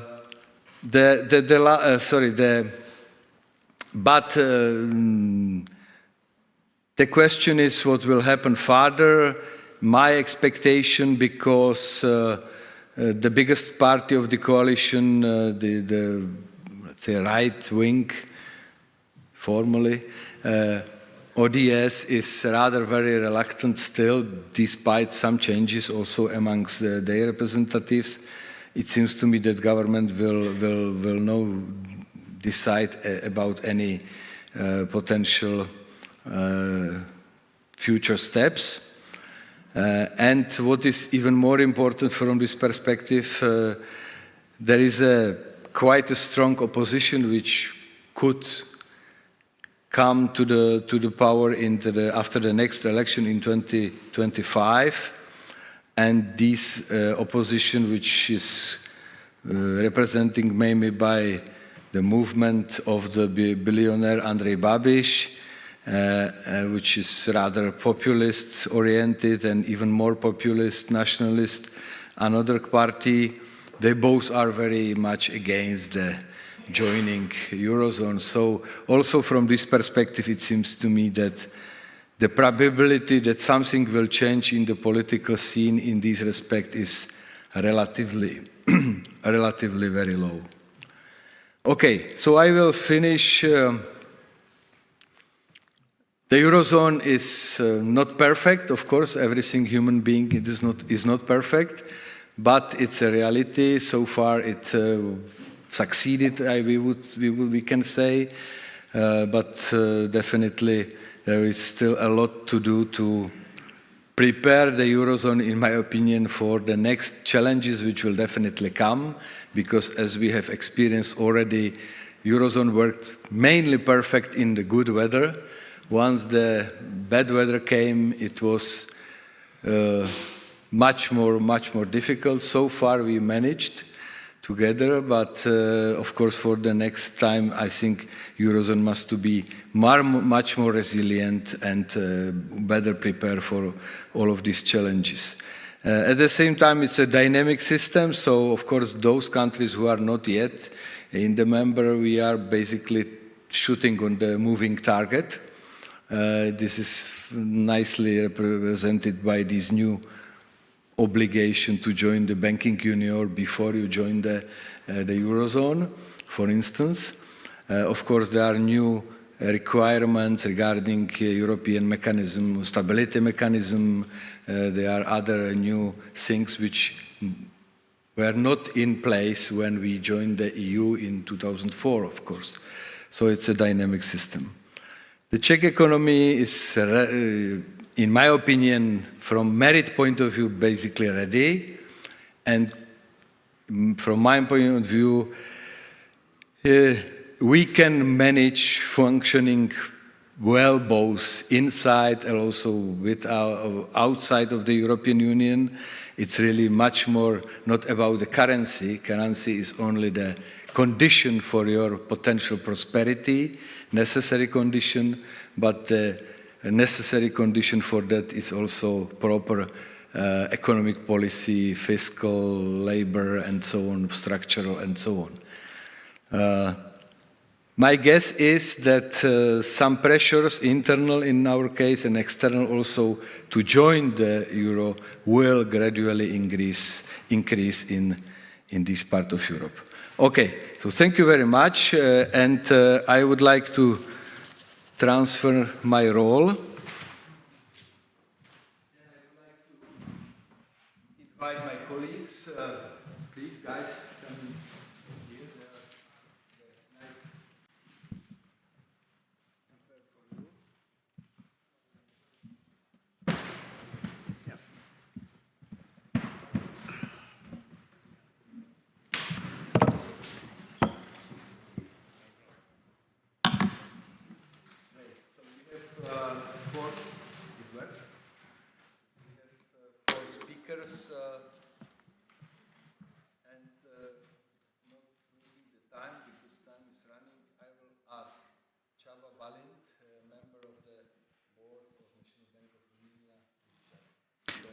Thank you, Governor.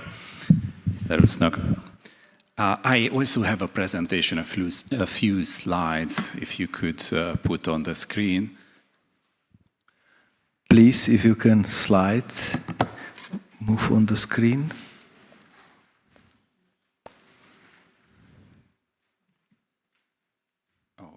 Okay. Thank you very much. It is a great pleasure to me to be here and discuss about euro adoption. It is a very important subject for the National Bank of Romania, and I would say for Romania as well. The first thing first, I would say probably this is the most important message of these slides, of this presentation, that from our perspective, the question is not if, but when. So we are very committed. We want to join the Eurozone. There are no doubts. This is our long-term objective. We also signed the treaties, so there are no questions from this perspective. The real question is timing. Timing is essential. And our strategic approach, the approach of the National Bank of Romania, I would summarize it in two words, which were borrowed from our governor, Mr. Iserescu. It is a Latin expression, festina lente. This means, in English, it would be hurrying slowly. So we try to do as much as possible, as much as rapidly we can, but we try to be also cautious and to make the right steps. So we have a rather balanced or gradual or a prudent approach. Why is that? What explains this shift compared to the approaches applied, I think, most CE region countries a decade ago? I think that the European debt crisis was a kind of game changer. I think that the European debt crisis pointed out, underlined that there are several risks. There could be some setbacks. And we have to be a bit more cautious about the potential negative effects.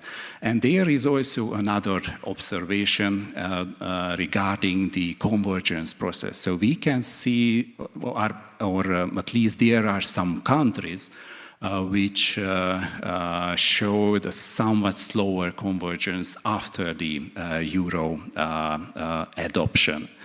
Of course, as you know, there are a lot of benefits. There are also a few drawbacks. In the case of Romania, similarly to other countries in the region, we have very tight relationships with the Eurozone. Over 70% of our trade is within the EU. Besides trade and financial channels, Romania has a significant diaspora. About more than 20% of the active population is working abroad, working in the European Union. So we have, I would say, we have really tight connections with Western Europe. Okay. About regarding nominal criteria, so in contrast to Czechia, the message is that we are not prepared. We are not fulfilling even the nominal convergence criteria indicators. First, inflation is still too high. We made a lot of progress in the past, let's say 1 year. Inflation actually halved since the peak seen last year in November last year. But there is still, we are not there. We are not at our objectives, 2.5% plus minus 1 percentage points. Moreover, next year there will be a new fiscal package, and this new fiscal package will put some pressure on inflation developments. The impact could be around 1 percentage points, and there could be also other measures which could influence inflation developments. Long-term interest rates are still too high. They are hovering near 7%. But the most significant challenge for us is related to the general government deficit. So it is far, it is too high. It was over 6% last year, and there will be another chart. I think it will explain. I will return to this subject. The good point, I would say, is related to the government debt. In the case of Romania, public debt is close to 50%. But when we look at the dynamics, we can see that this debt is increasing and relatively rapidly. Regarding the exchange rate, in contrast to several other countries from the region, we have a kind of a managed float exchange rate regime. So I would say that the exchange rate criteria wouldn't be an important challenge for us. Okay, beyond the nominal criteria, it is very clear that fulfilling nominal criteria is not enough. We need real convergence, we need preserving macroeconomic stability, competitiveness, and regarding real convergence, I think that Romania made a quite significant, a quite remarkable progress in the past 2 decades, in the past 20, 25 years. So in early 2000, Romania's GDP per capita was around 25% of the EU average, and the latest figure is close to 75%. So it is really rapid catch-up, and we are happy to see this. But there are large regional disparities, and let me show you a chart. On the left side, you can see the map of the European Union. Romania seems to be blue, mostly blue. But when we zoom in, and on the right-hand side, you can see the GDP per capita at county level, there are really large, really significant gaps, discrepancies, heterogeneity.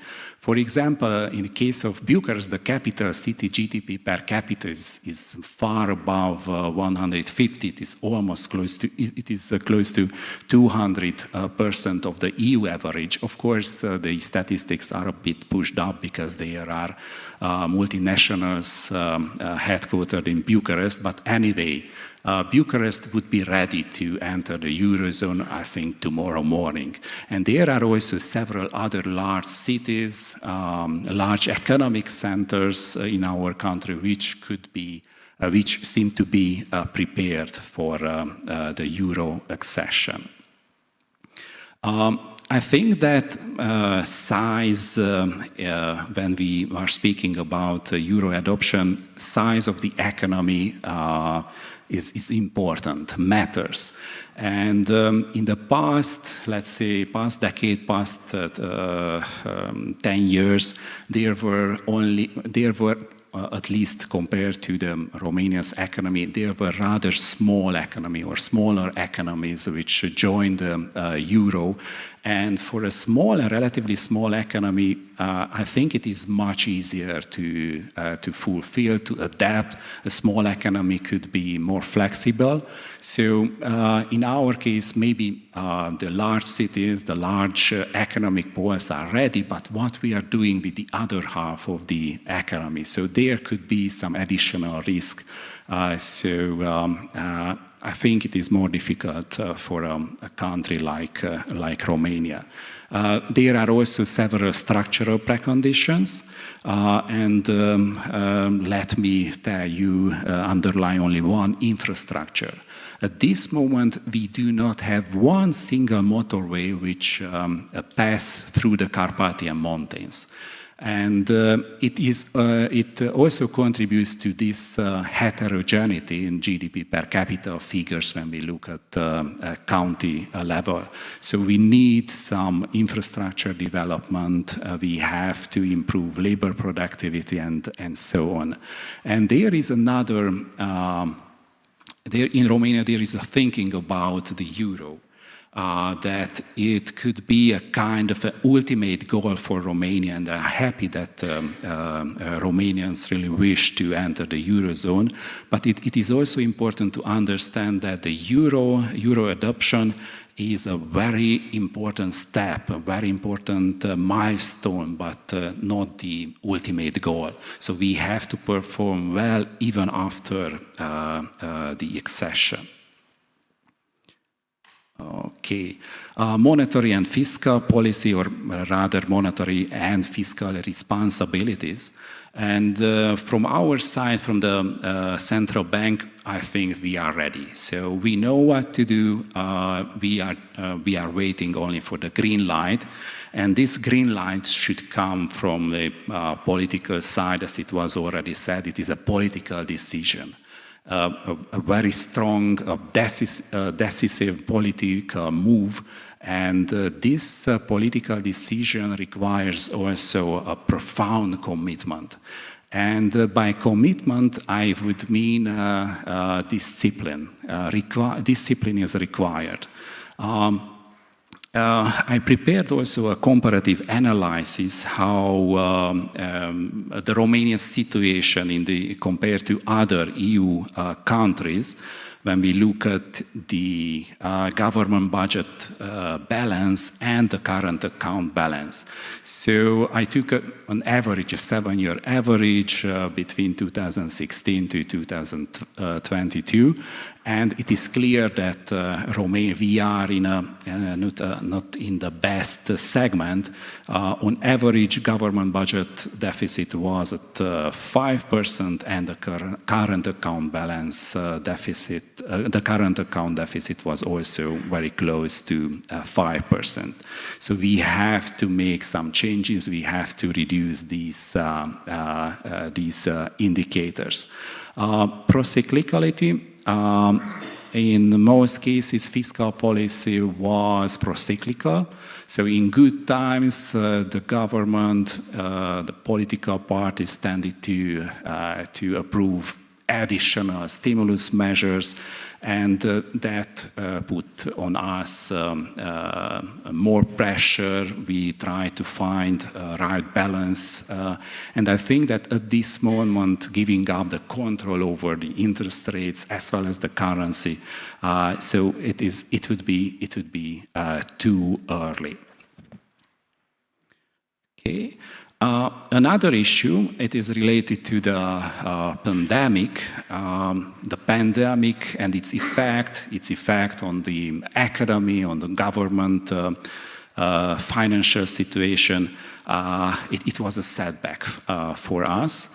Nevertheless, despite these challenges, Romania maintains its commitment to the Eurozone. However, it is quite clear that the focus has shifted from Euro adoption to mitigating these adverse shocks.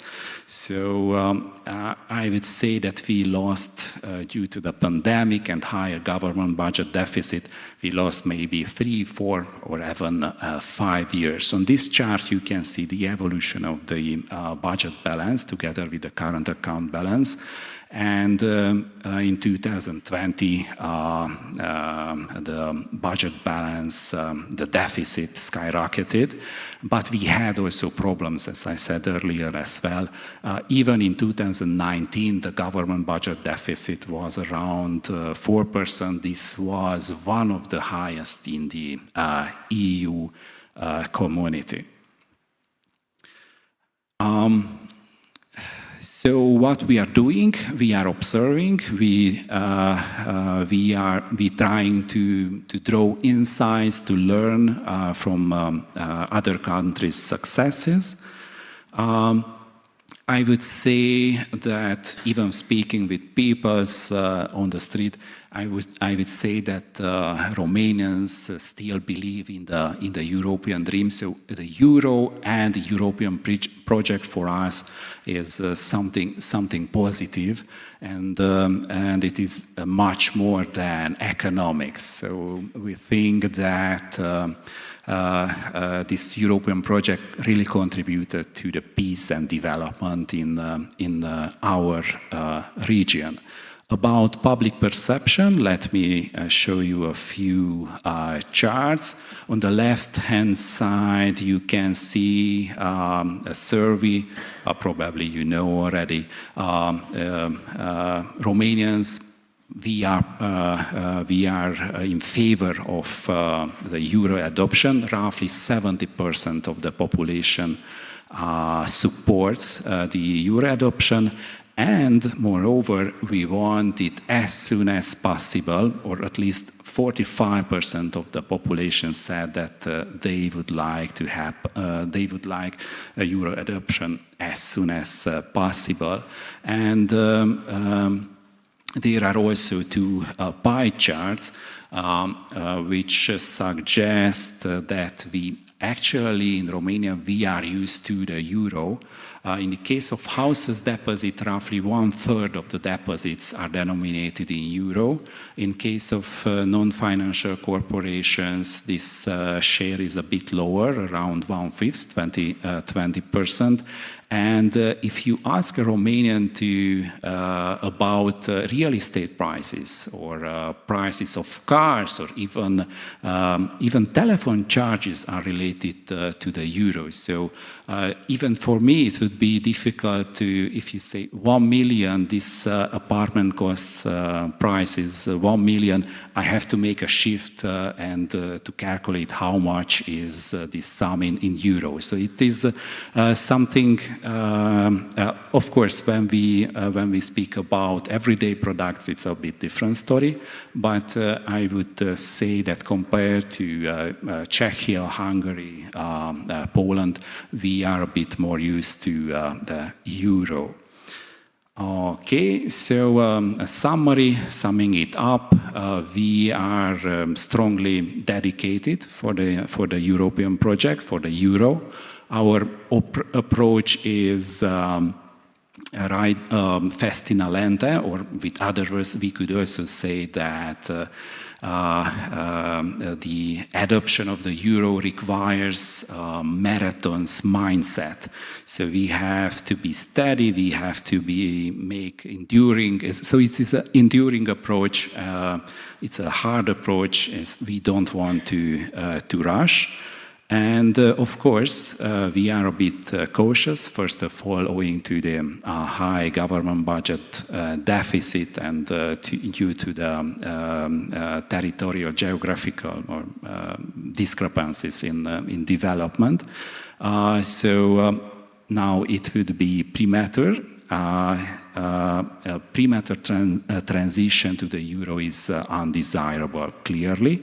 And about the perspectives, in our case, the euro adoption was a moving target, but I think that until at the end of this decade, we have a chance to introduce the euro in Romania. I think in this time period, we could manage the challenge coming from the high government budget deficit as well as the current account deficit. There is a need for several structural reforms, but until the end of this decade, it could be possible. And the last thought is related how Romania performs. Usually, if there are two forces, one of them is inside desire for a great goal, such as it was the accession to the North Atlantic Treaty Organization, to the NATO in 2004 and later in 2007 to the European Union. If there is a good goal, and there is also an external help, support, knowledge, partners who can help us. Usually in under these conditions, Romania perform well. So I hope that after the election next year, we will have a super election year, parliamentary election, presidential election, and many more. But after the election, I think, or I wish that euro adoption becomes a similar project to that of the EU accession or the NATO accession. That would be, I think, great for the country. Thank you. Thank you, Csaba, very much. So we will move a bit northwest direction from Bucharest to Budapest. Peter Gottfried is a member of the Monetary Council of Magyar Nemzeti Bank. So, Peter, the floor is yours.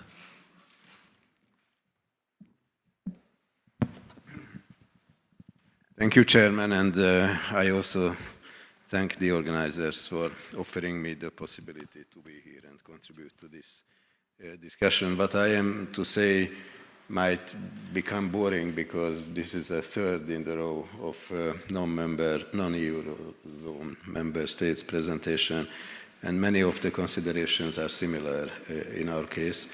But still, to complete the picture, I would summarize our general approach, and what I'm going to say is supported by the ongoing research by the National Bank of Hungary and represent the views of the bank but the views of the government is not very far from the bank's approach. I try to use the instrument. Sorry, you didn't send us. Okay, I will do it without. I thought it was workable. So I shall focus on 4 particular issues. One, the general considerations underlying our approach to the introduction of the euro. Second, we developed some self-imposed voluntary criteria in addition to the legally binding criteria, and I would like to summarize those. Then to make some short assessment where we stand now in meeting those criteria and what conclusions can be drawn from that. So first, about the general considerations, I would list 6 of them. First, that as it was already said by Prime Minister, our legal commitment stems from the accession treaty, and it is without any debate that the question is not whether but when. Second element is that, as it was also said by my Romanian colleague, the primary objective of the introduction of the euro is not the introduction of the euro itself, but the question is how a good timing of introduction could contribute to a sustainable convergence and development. The next one is that experience show that a country can be successful or unsuccessful with euro and without euro. It depends on the proper economic policy mix applied before and after euro introduction. We did not set any specific time frame for the introduction, but we rather try to develop criteria which makes sure that once it happens, it would be a successful exercise which does not entail higher than necessary risk for Hungary and on the other participants of the zone. As it was also said, the introduction is a highly political project, but the economic, financial, and social conditions must be taken into account when taking political decisions. And finally, that our interrelationship and integration into the de facto integration into the Eurozone by trade, investment, and other relations is so strong that it is our interest to see the Euro as a success before our accession and after our accession. So, my next point is what are those additional criteria we voluntarily try to respect when assessing the ripeness of our country to the introduction of the euro beyond the legally binding Maastricht criteria. First, we believe that the sufficient level of convergence of development levels is necessary because the closer an economy is to the level of development of the euro area, the smaller is the inflation surplus resulting from the common currency. And we believe that around 90% of the development of the purchasing power accounted GDP should be regarded as a threshold. Second, we believe that the harmonization of business and financial cycles is important because otherwise the effectiveness of the common monetary policy can be questioned. Third, productivity and competitiveness conditions are crucial, and in particular in the case of Hungary, the competitiveness of the small and medium-sized enterprises are critical because the competitiveness of the big companies are at the level of the Western European companies, but the competitiveness of the small and medium-sized enterprises should at least be 50% of the big ones, and sometimes it is a challenge.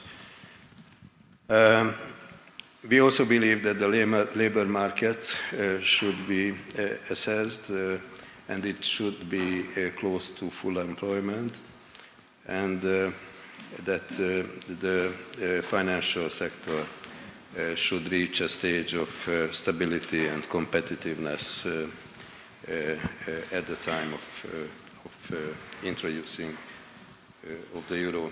So where do we stand now? First of the Maastricht criteria, which are legally binding. In terms of the average inflation criteria, between 2017 and 2020, we were at the target, but during the crisis, we went very much over the target level, and it's even if it is now a normalization period which we entered, but still we are not at the range of an immediate meeting of the inflation criteria. The interest rate convergence, similarly, in the increased yield environment during and after the crisis, the bond yields are significantly higher than the three lowest. The budget deficit in the 2010s until 20 were meeting the criteria, but since the crisis we are well above the 3% numeric criteria. Public debt also declined in the 2010s, but again during the crisis, as it was mentioned, the focus and the emergency measures brought it upwards. And exchange rate stability is not yet there. There are strong fluctuations of the Hungarian currency in the recent 3 to 5 years. Then the question is what happens with the additional criteria, which are the self-imposed criteria. The GDP in PPP increased from 60% in 2010 to close to 75% last year, but this is far from the 90% what we believe would be comfortable. There is an even bigger gap in the wage convergence, which is also something to be addressed. As I mentioned, the competitiveness issue is basically with the SMEs, but it is such an important part of the economy that it cannot be neglected. In terms of geographical and structural composition of the foreign trade, we are deeply integrated, so I don't think any revolutionary impact would happen from the introduction of the euro. And referring back to the previous panel's discussion, I would say that the financial sector shows a double picture in Hungary. It is highly profitable for the owners and is of disadvantage for the users in international comparison. Now, the conclusions. I would say that during the last decade before the COVID crisis, there was a good progress in meeting the legally binding criteria. That trend is to be recovered, and there remains significant room for improvement in meeting the self-imposed voluntary criteria, in particular as regards convergence of per capita GDP and wages and the competitiveness of SMEs. Our assessment suggests that the introduction of the euro at an appropriate moment could contribute to the sustainable convergence, but those conditions are not yet met. The good news is that the criteria and conditions of a safe euro introduction coincide with the requirements of good economic policy, notwithstanding the introduction of the euro. That means that the steps to be taken in economic policy in no way represent any sacrifice for the sake of introducing the euro.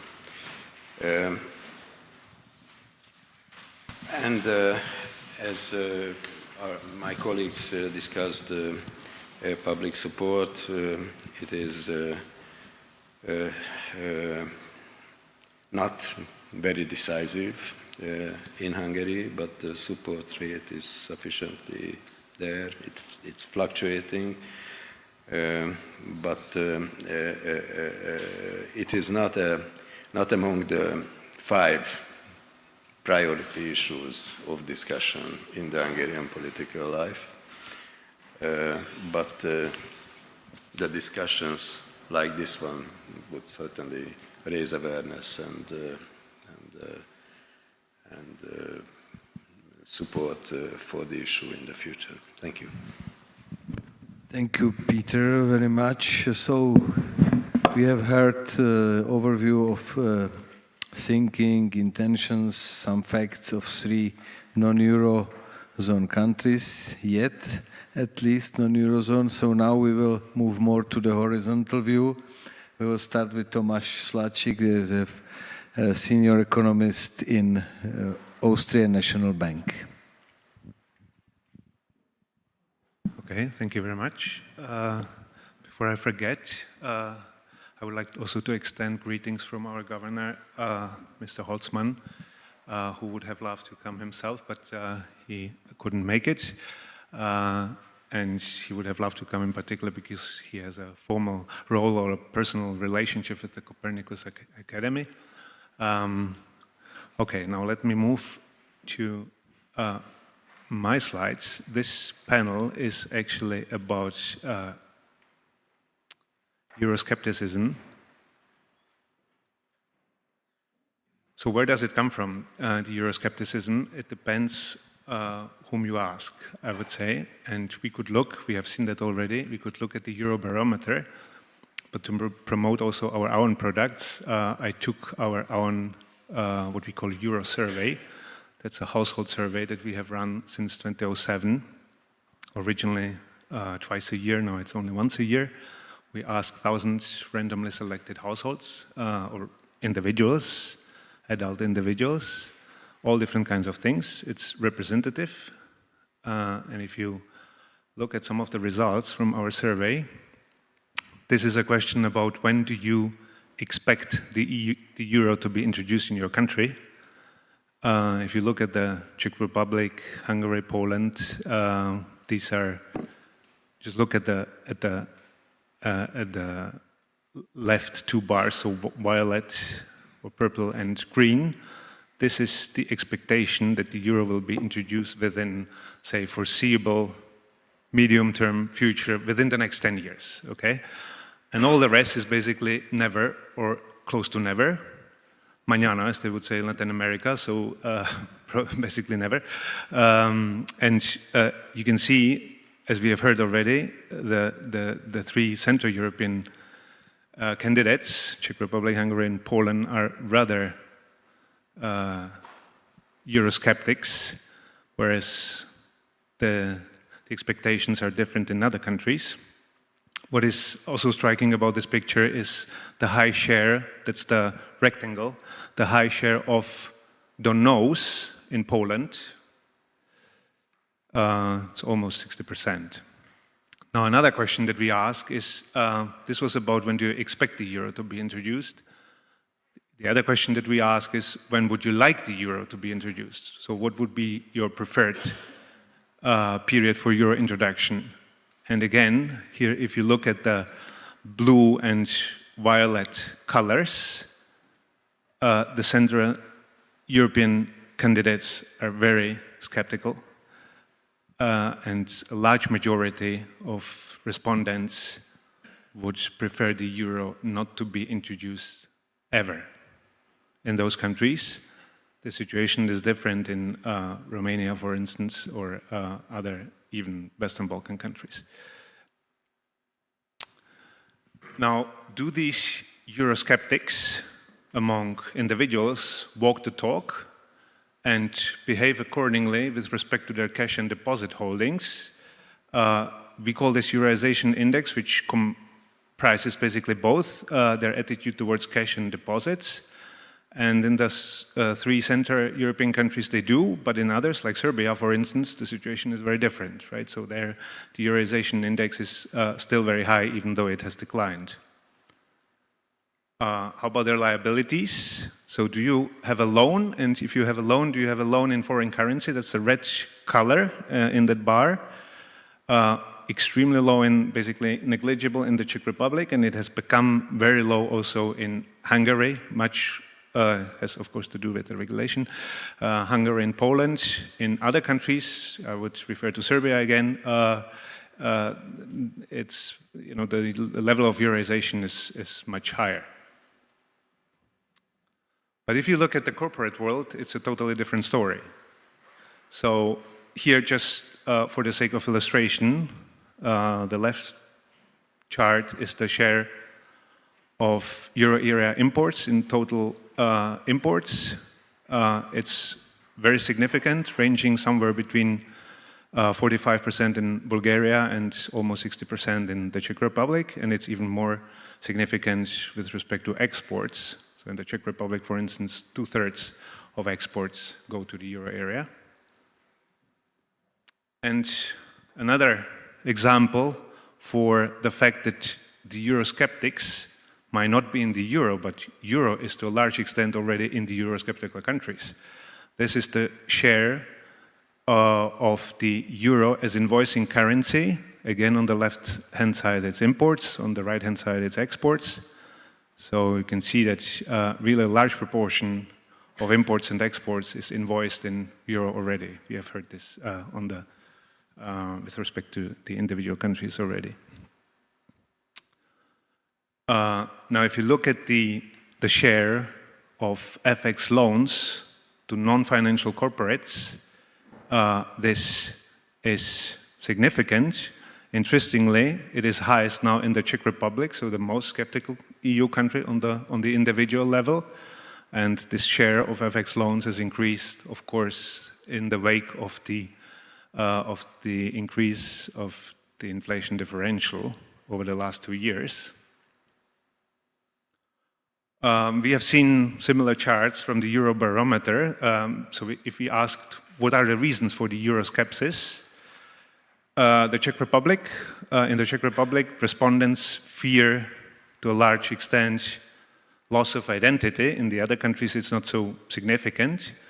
But what is the general, universal, the biggest boogeyman is, of course, the fear of accelerating inflation in the wake of euro adoption. That's the orange color in the right-hand chart. About 60% in the Czech Republic. In the other countries is lower, but still significant. Now, where does this come from? I have to say that on the individual level, the fear has been stirred up or boosted also by the institutional view or by the institutional stance. We heard this morning from Rainer Martin that before Slovakia adopted the euro, there was even at the ECB an enormous concern that inflation would significantly go up. And usually, I mean, there are several different arguments for this, but the most prominent one is that if you have a certain pace of real convergence, real appreciation, that's on the left-hand side, now you fix the exchange rate or you lose the nominal exchange rate channel, so it becomes zero. For the real appreciation to keep the pace, everything has to go into the inflation differential channel. And I have to say that I never really understood this argument. And I tried to argue with all different sorts of people, and I unfortunately did not manage to convince many. So for instance, to take the case of Slovakia, Rainer mentioned this, in the 10 years before Slovakia adopted the euro, real appreciation was 80%. In the Czech Republic, it was 40%. But I never really understood why the real appreciation, the pace of real appreciation, could not just simply slow down. Who says this is an identity, right? This of course holds true. This is an identity, but it is it does not imply any causal effect, this equation itself. So the real appreciation could simply slow down. And this is exactly what happened in Slovakia.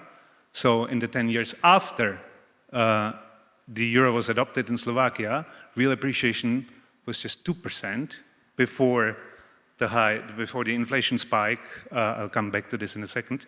Over the last 2 years. In the Czech Republic, it was 12%. If you take the inflation spike, including the last 2 years, then it was 30% in the Czech Republic and about 10% in Slovakia.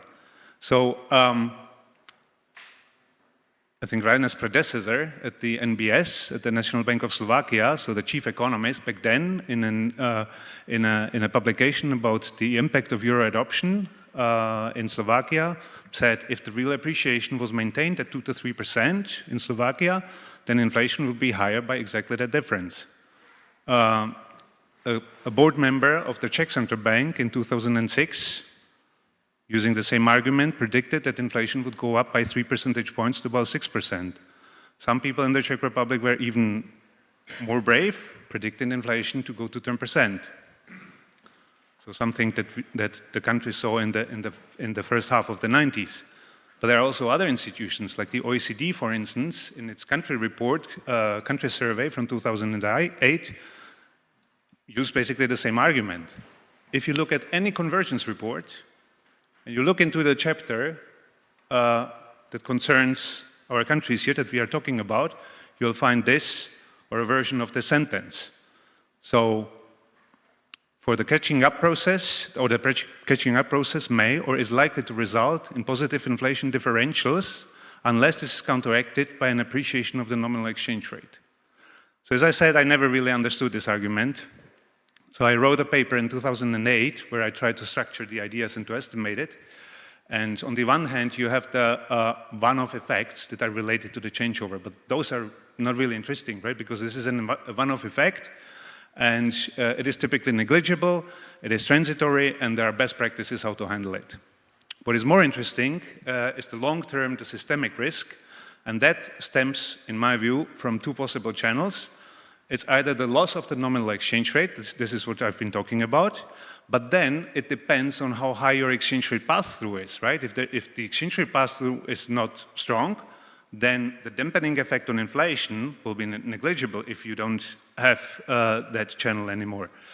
The second channel in this category is the abandonment of autonomous monetary policy. And this is what used to be, in my home country, this is the Czech Republic, the greatest stick against the euro ever since. So if you lose the monetary policy, you cannot really set your own interest rate anymore. And then it comes to the question, does your natural interest rate deviate from the one that you adopt with the euro? And if it does, is inflation sensitive to the deviation? And I found back then for the Czech Republic, there's basically no big difference. because of the high level of synchronization. But if there was a big difference, then inflation would react very sensitively. Now, with the benefit of hindsight, we can look at the comparison of Czechia and Slovakia, structurally very similar countries. So if you look at the inflation performance before Slovakia adopted the euro, then average inflation in Slovakia was 5.8% in the 10 years before the adoption. In the Czech Republic, it was almost 3%, and the correlation was rather low. In the 15 years since, the Czech Republic, the average inflation in the Czech Republic was 3.3%, and in Slovakia it was 2.9%, and the correlation was almost 1. And just for the sake of comparison, this is the euro area.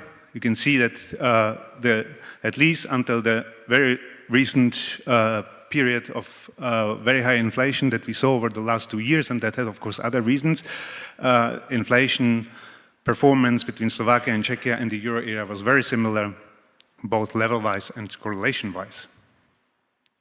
Similar holds true also for the growth performance. Slovakia, that's the red line, has outperformed the Czech Republic. So it's really difficult to argue also on those grounds that Slovakia, that it was a mistake for Slovakia actually to enter the euro. It does not, of course, imply anything for euro adoption or not adoption in other countries. But I would just say that the argument that euro almost automatically, by definition, increases prices or accelerates inflation has not been proved so far correct. Now, one last thing. You all know probably the Groucho Marx paradox, that I would not want to join a club that would welcome me as a member. Now, we know already that some countries don't really want to join the club, but would the club would like them to become its member? And we are looking at a whole raft of indicators. I put just, for the sake of example, just these two. There's a correlation of output gaps with the euro area on the left-hand side, and on the right-hand side, I think this is probably even more interesting. The blue line is the current euro area, and over the span of the last 20 years, and the red line, this is a fictive euro area with the current still non-euro area members, if they were inside, and you can see that the standard deviation of output gaps would not increase at all. So a colleague of mine, and this is last thing that I probably want to say, he wrote an interesting paper where he compares, or where he looks in much more detail at the case of Croatia and Bulgaria, whether they are ready for the euro, and I would like you to refer to that paper. I think I'll skip the conclusions for the sake of sparing some time for the colleagues. Great, great, interesting comparisons. Thank you, Tomáš, and please, Jeff is our speaker. Jeff Gottlieb is a senior resident representative of IMF in this region. Please. Okay, thank you, and thank you to the chairman and to the organizers for the invitation. I have a couple slides as well. Maybe while those are coming up, I'll start with two broad comments. The first is, when I got the invite to participate, I looked a little bit at what the IMF was saying about the countries in this region joining the euro back in the early 2000s. And at that time, the feeling was that euro accession would follow not long after EU. So this was the IMF writing in the 2002, 2003. And like today, they framed the challenge of joining as a function of the distance, the nominal distance from the Eurozone, the real distance from the Eurozone, the institutional distance. With the bigger the distance, the bigger the challenge. But at that time, the way the IMF framed it was much more in terms of the amount of convergence that could happen once countries joined the Eurozone. Fast forward to today, and the framing is much more as if all convergence should happen before joining the Eurozone, which to me are a lot of the convergence, which is a big change. I think the big surprise relative to what the IMF was writing at the time was that countries have separated these two events with a big distance in between, such that all of the benefits of joining the EU could materialize. So there's much more convergence than was expected at that time. At the same time, people's expectations of what convergence is needed to successfully join the euro have also moved. And I think this is partially informed by the experience of looking at both the Southern European countries that joined at the very beginning, as well as the other Central European countries. Now, when thinking through the amount of, pardon me, can I have that? The amount of, the benefits, I'd like to refer to what the governor was saying about good weather versus bad weather, in terms of a framework for thinking about when it makes sense or whether it makes sense to join. Should you think mainly in terms of the benefits during good weather, non-shock periods? For example, the benefits to trade of lower transaction costs or the benefits to fiscal of lower interest rates? Or should you primarily think about the appeal of the euro in terms of the bad weather, the likelihood of shocks and how you can adjust to those shocks? So I'll focus a bit more on the latter in this. I mean, first, just a very basic point, kind of a stylized fact, which is that so far, smaller economies that were already pegged or heavily managed are the ones that have joined. Larger economies that remained much more flexible are the ones that have stayed out. Now, you could tell a variety of causal stories from this. One of them is that if you were smaller, the appeal of a peg versus float was higher. And then once you adopted the peg, you needed to have the other macroeconomic policies to sustain that peg. And the combination of those two made the distance to travel to the Eurozone much shorter. The fact that Bulgaria is now in the hopes of joining is kind of completing the final step of this logic. So what we're really looking about is these four larger economies in Central and Eastern Europe.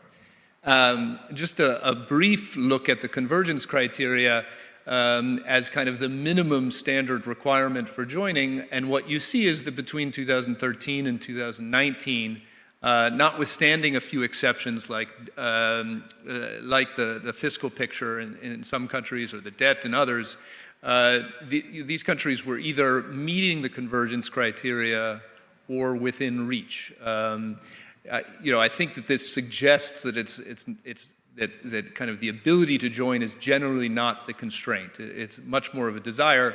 That said, we've obviously been in a period of much greater shocks, and we don't know whether we're entering a period in which these same criteria are going to be structurally harder to meet.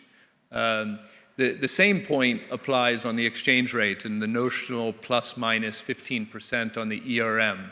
Romania is a bit of an extreme in this case in terms of quite how stable its exchange rate is, but even in the more pure floaters, this is something that is not particularly a concern. Going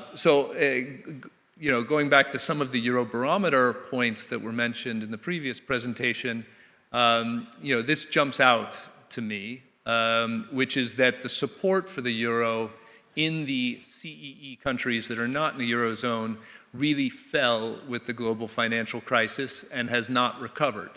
But now, similarly interesting, the countries from Central and Eastern Europe that have joined did not suffer this fate. In fact, the popularity has risen. So with all of these surveys, I think it's important to take them with a bit of a drop of salt, a pinch of salt, in the sense that they are endogenous to a variety of other experiences that the countries are going from. But having joined did not make you obviously reluctant about that. And it's possible that you would have had a similar experience among the countries that stayed out. So this is the income convergence point that's been mentioned in several presentations. And what you see is that the income level of the countries that have not joined is not quite as high as the Southern European countries that joined at the very beginning, but it's materially higher than the other Central and Eastern European countries that have joined. So this comes a bit in the eye of the beholder as to what level of convergence in real terms is sufficient for you to feel like this would be a successful experience. We've heard numbers like 80%, but I'm not sure there is necessarily any one number that would work. It's very much a function of the other policies that you are adopting, as well as institutional structure. I think, again, this is one thing that has moved much more, and one might ask whether the experience of the global financial crisis, in particular with the Greece, Portugal, Ireland, and Spain, has made countries much more worried about their capacity to adjust once they join. So when we think about what are the policies needed for success, I think it's important to break down into two categories. You really need not just the policies for success once in the Eurozone, but you also need the policies for success during the transition. And two particular risks that were cited in the early 2000s were the idea that you would have extreme capital inflows once you announced the decision to join the Eurozone. And the second is that you would have an extreme boost in credit growth. And I think both of these were formed partially by economic logic in terms of what would be the marginal product of capital in emerging countries, and also informed by the experience in Southern Europe. But in practice, this did not happen by the Central and Eastern European countries that joined the euro area. So I think the jury is very much out on whether this would manifest itself, especially with deeper markets and stronger institutions in the countries that have not joined yet. So this gets back, finally, this in terms of the adjustment. So focusing again on the bad weather, I think there's two broad questions. One is, how likely are asymmetric shocks? And the second is your capacity to adjust to asymmetric shocks. Now, I liked very much the output gap comparison, which very much kind of gives you the impression that one could overstate the differences in the cycle of these different economies. This looks at two other approaches. One is the industrial output correlation, and the second is more structural about the manufacturing asymmetry. So when looking at kind of growth correlations, you're combining not just the symmetry of shocks, but the symmetry of response to those shocks. And here you see that the correlation, for example, on the left, the correlation has fallen, but the correlation is generally higher than in the countries that have already joined. Similarly, the asymmetry has fallen sharply in terms of the manufacturing sector with Eurozone economies, which is the graph on the right, measured by value added, and is a lot less asymmetric than the countries that have joined. All of these would give you the impression that the risk of asymmetric shocks is not necessarily declining, but it is lower, and it's certainly not higher than countries that have already joined. So the CE4, they're not outliers in this respect. Now, given that asymmetric shocks are inevitable, you then ask yourself, what are your tools for adjusting in the context that they happen? And here, fiscal policy is something that hasn't been as emphasized today as a means of adjustment, but this is particularly critical to adjust, particularly to demand shocks with short-term effects. And here, we think about adjustment in two respects. One is the automatic stabilizers, and so basically the automatic response of the budget to the cycle. And the second is the scope for discretionary policy responses as a means of adjustment. So you lose the exchange rate and monetary policy, which strengthens the importance of the fiscal channel as a means of adjustment. And our general feeling is that this is primarily going to happen through automatic stabilizers because institutional arrangements make it difficult to have discretionary policy responses to shocks. I think there are exceptions to that. I think Poland on the eve of the global financial crisis is a decent example of this. But here you see kind of okay responses. I mean, I have some questions about what happened in the middle part of the decade in Hungary, where you saw discretionary tightening at the same time that the cycle was exceptionally weak. which may reflect kind of constraints on financing. So what you really hope, and the reason that you would want to have low public debt, is so that you could have a discretionary policy response adding to the automatic in order to help stabilize the cycle. But one caveat that I have on this and many of these other slides is that the experience inside the Eurozone is very much endogenous to being inside the Eurozone. So would fiscal policy get better if you were in the Eurozone because you knew that you had this constraint and needed to rely on fiscal policy for demand management more so? Now, I think the revealed experience in the Eurozone is that that's not obviously the case, but I think it's not inevitable. And then the other form of adjustment is via labor markets, and that's both wages and price flexibility, which have been mentioned today. Price flexibility is very hard to monitor. Wage flexibility is a bit less hard, but we still tend to rely on indicators of institutions rather than direct evidence of wage flexibility. And here, again, you see less employment protection in the countries that have stayed out than the countries that have joined, which suggests that at least labor market flexibility would not be worse than the countries that have joined. Now, one point that is important to remember here is that with labor markets getting tighter and tighter, the means to adjust via the labor market is changing. I mean, we're not, and again, I think it's always dangerous to assume any trend is going to last forever because we've done that a lot the last decade and seen things change very quickly. But basically, in this recent shock, despite a massive downturn, we've seen basically no increase in unemployment, and all adjustment has happened through real wages. So I think the room for labor market flexibility in an environment of such difficult labor supply dynamics might be changing. Two more slides and then I will complete. I think in order to argue that there are benefits to staying out, one has to establish the degree to which the exchange rate is working as a shock absorber for you now. And I think countries, I've used a lot of these groupings rather than individual country series, and the story is very different. But to the degree that that the nominal exchange rate is not currently being used, the argument for staying out obviously gets a lot harder. Now, I've heard people in Bulgaria, for example, argue against, those that are skeptical. They recognize that they've already lost access to the nominal exchange rate, but their concern on joining is that the pace of reform would slow once they got in, which is a story we heard several times today, including from Klaus. But I do find this chart interesting, which is that basically nominal moves helped offset unit labor cost differentials and limited the real appreciation relative to some of the counterfactual.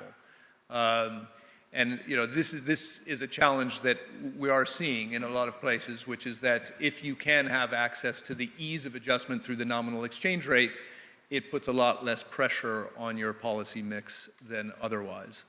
And then to conclude, I would just point out the productivity issue. I mean, productivity, particularly in Poland, has been, you also see this in the Romanian data to a different degree, has been an extraordinary success. And this is something that we see both in terms of maintaining competitiveness amid nominal rigidity and being important for dealing with inflation, which is that everything gets harder without productivity growth.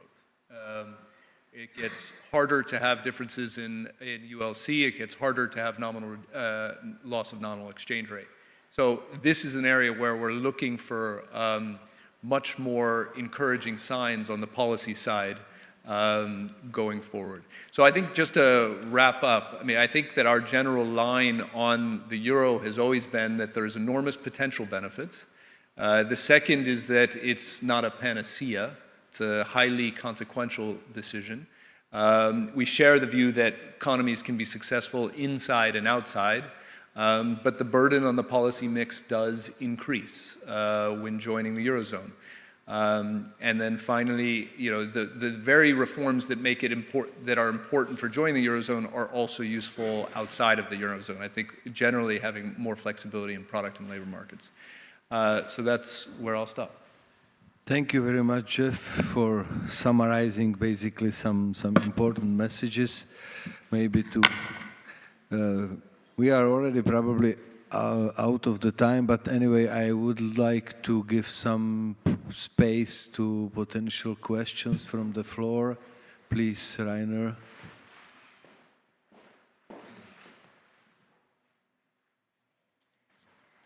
I can also try to speak. So I had one observation and one question. Thank you very much. So I have one observation and one question. The observation relates to your earlier statement that the euro area is good in fair weather, but not so much in bad weather. And I think I would qualify that to some extent because the euro area has changed a lot, and it has changed a lot during the sovereign debt crisis, in particular the fact that there is now the SSM, that there is banking union. I think that was really a game changer.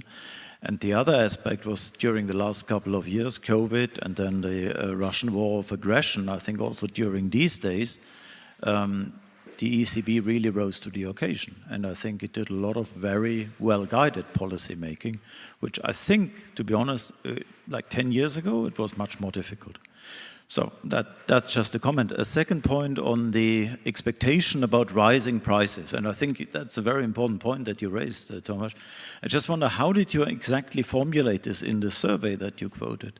Because I think a lot of people, when they talk about price increases due to euro adoption, they talk about these one-off effects, which have really been proven to be insignificant, but somehow they are very, very persistent in the memory of many people.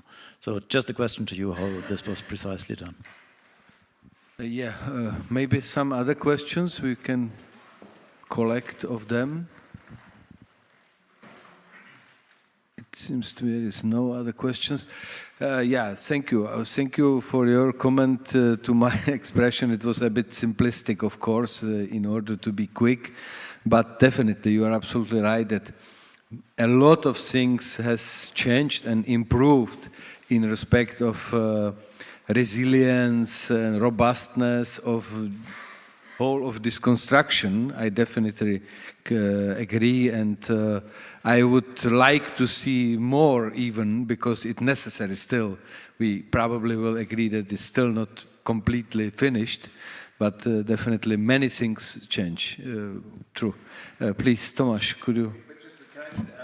I would also say that the institutions within the countries that have stayed out have also strengthened a lot in that period. So it's not clear that the gap has increased relative here. So for example, on banking supervision in several countries in the region, it's exceptionally strong. Yeah, definitely. That's also because the legislation is valid for the whole European Union mostly, so also the country staying outside has to adjust to this new legislation like recovery and reconstruction and so on and so on. Okay, thank you for that. Tomasz? Yeah, thank you. I would also add one more observation on your observation and on what has been said here. It is true that many things have changed, but I'm not so sure that all of the institutional changes are also for the better. Governor Rusnok mentioned this, right? So I was going to mention this in my conclusions. So for instance, the fact that you are now expected to join the banking union at the same time when you join the ERM2, this has now become a major obstacle. For instance, in the Czech Republic, the current vice governor, he called it demeaning, something like this, and he also, the senior representatives of the Czech Central Bank, they have stated several times that they would oppose it. So I said that this inflation argument used to be the strongest stick against the euro, but this was long before the global financial crisis and the sovereign debt crisis. Now they have become, other arguments against the euro on the institutional level have been added, right? Now, to come back to your question, I think I showed the Eurobarometer results on the question regarding price increases or inflation acceleration. I'm not sure whether we ask it ourselves in the Euro survey, because I'm not really in charge of the Euro survey. I would have to dig this out. But I totally agree that people, of course, mix this up, and they probably, when you ask them, they probably think of the prices in the supermarket that they see and that they will see, and they most of the people probably don't really think about the natural interest rate when you ask them this question, right? And the deviation of the natural interest rate that you'll have that you will adopt with the euro. Thank you. I do not see some other questions. Guys from panel, do you like to any topic react somehow? No. Okay, so thank you very much, my colleagues. Thank you for your attention, and I will pass the microphone to organizers. Thank you very much.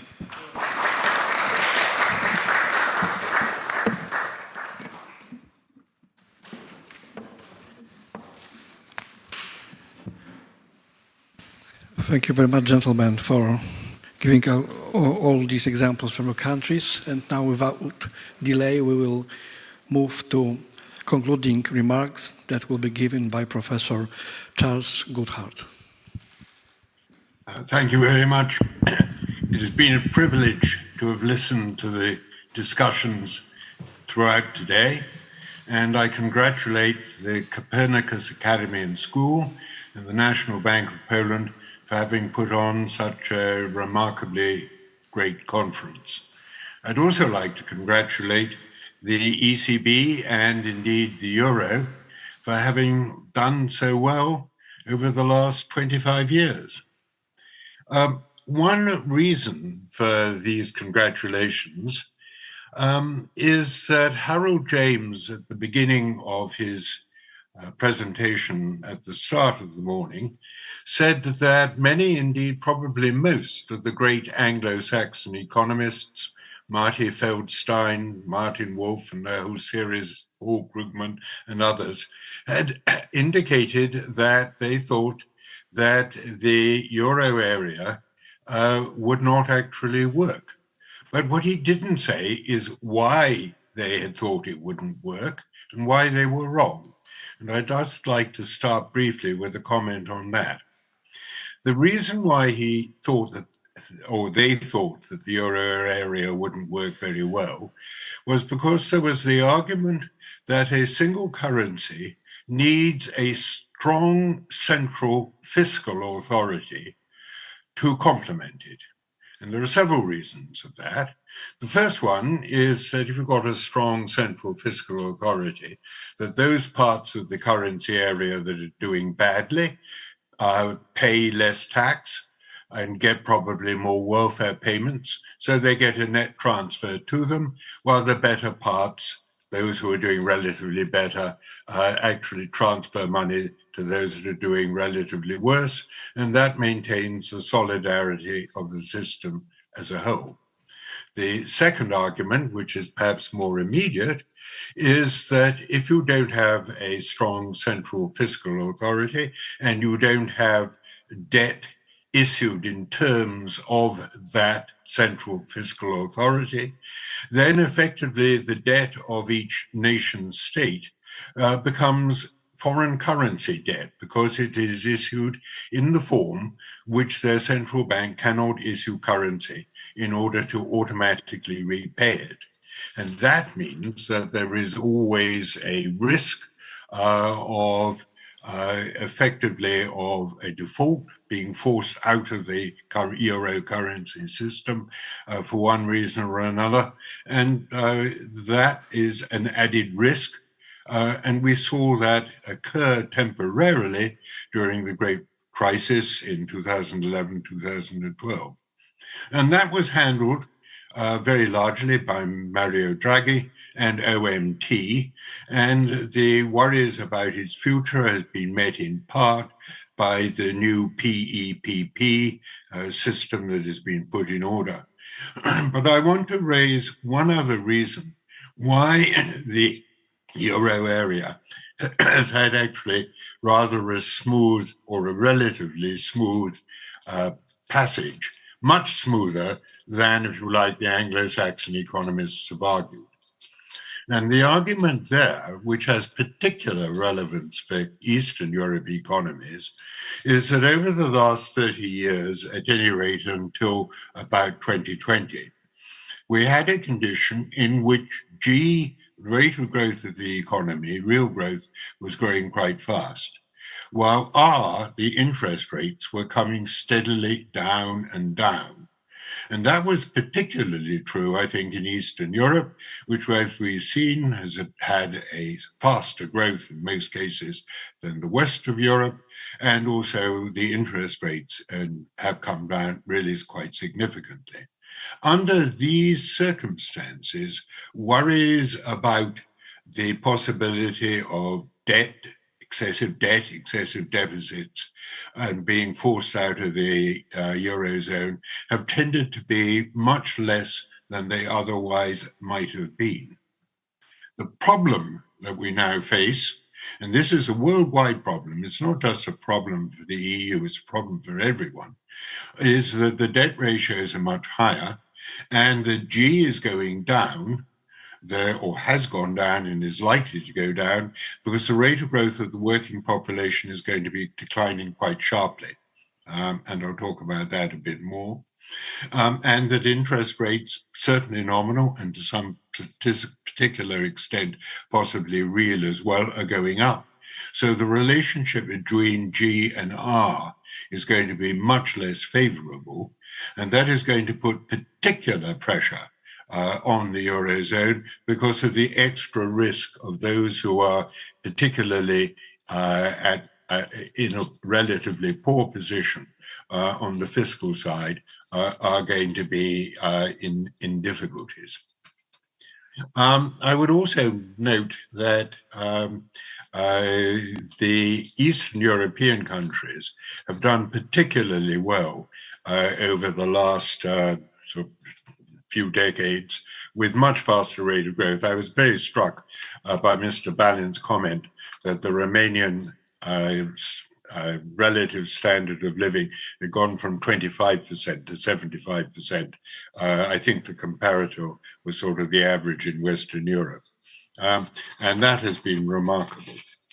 I'd like to turn now to the second session, where we had a very punchy argument by Paul de Grave about the need to have a two-tier system of remunerating bank reserves with the ECB.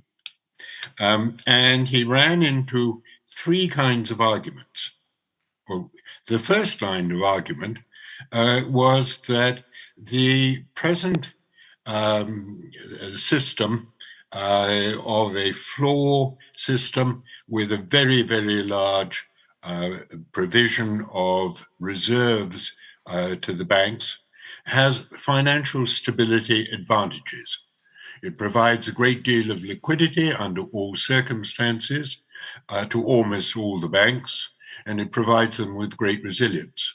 As Paul himself mentioned, a time when interest rates were rising is a time when banks normally make losses.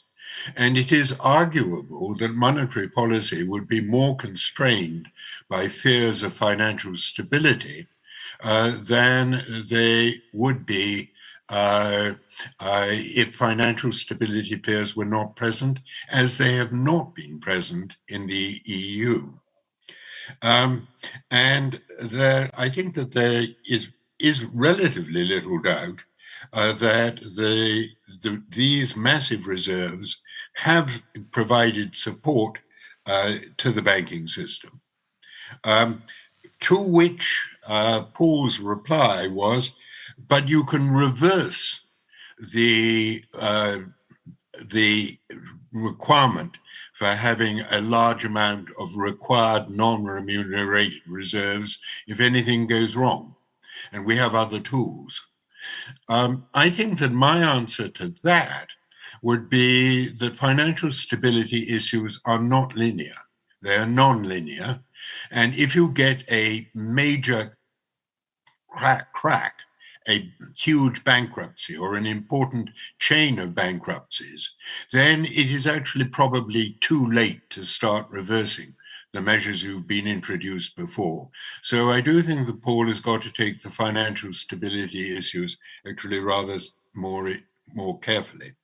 The second line of argument that he ran into, though it was not expressed quite in the way I'm going to express it now, which is that requiring banks to hold a significant volume of their assets in the form of non-remunerated reserves is in effect a tax. And if you're going to tax banks, there are two things that are going to happen. They're going to reduce the remuneration, intermediation that they're going to undertake. Financial intermediation will shift much more to non-bank financial intermediaries, and it will shift abroad.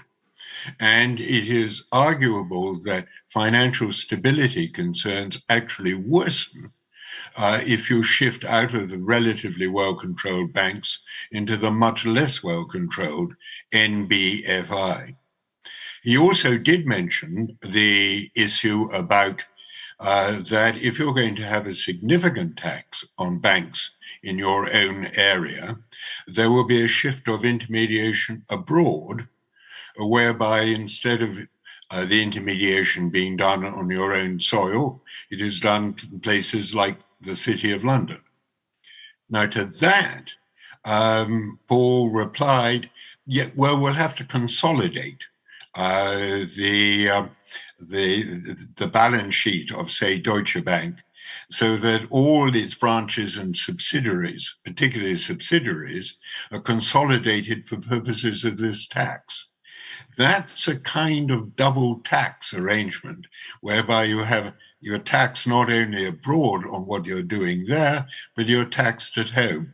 And I'm not quite sure quite how far you can take that in a world in which you don't have generalized exchange controls. The third argument that he ran into was that the monetary aggregates in general and credit control in particular are not growing very fast at the moment. Indeed, in many countries, the monetarists are screaming that the decline in monetary growth is now faster than it's virtually ever been, except in one point in the 1920s, and that what we face, according to what's happening on the monetary aggregates, is a major recession. And do you really want to make bank lending and bank expansion more difficult under those kinds of circumstances? To which Paul's argument was, well, the problem is that the bank's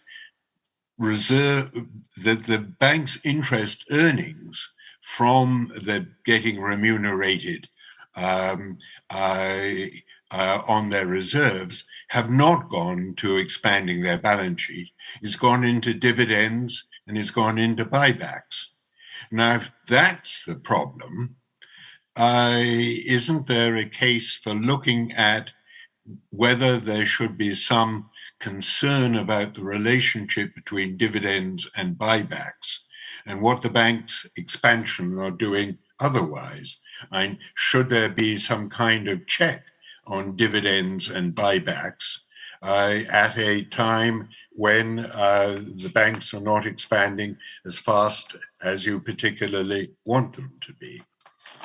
Though it was a very interesting and splendidly combative session, the first one after lunch. And now, finally, we've had the discussion about what Eastern Europe should do, whether the countries that have not joined or don't seem keen to join the euro area immediately, whether or not they should do so.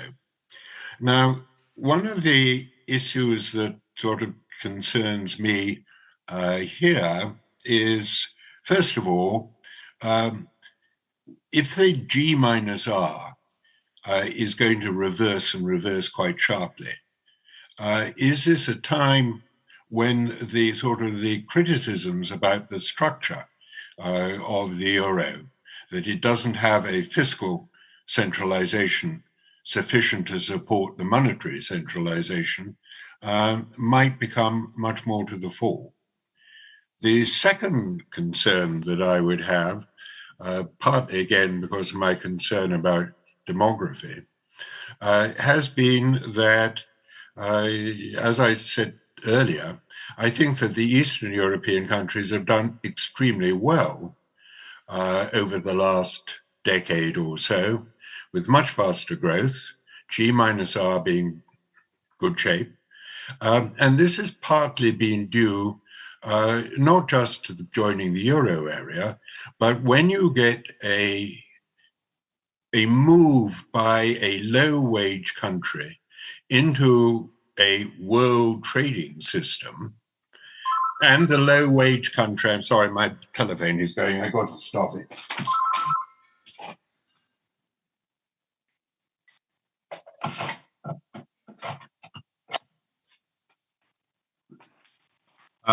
The low-wage country will have a capital inflow, and its productivity is likely to rise quite sharply. And its rate of growth is likely to be pretty good. And this has been the case.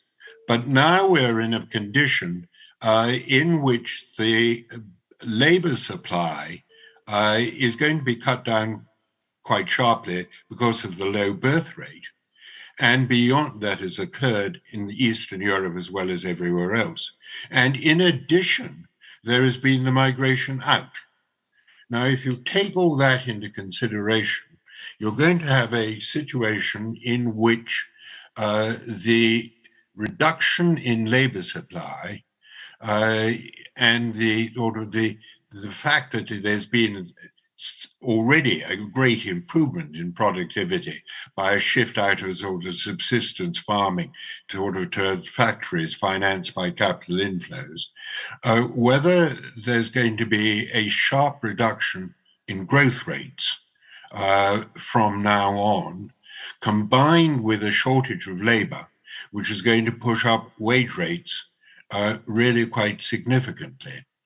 And in that case,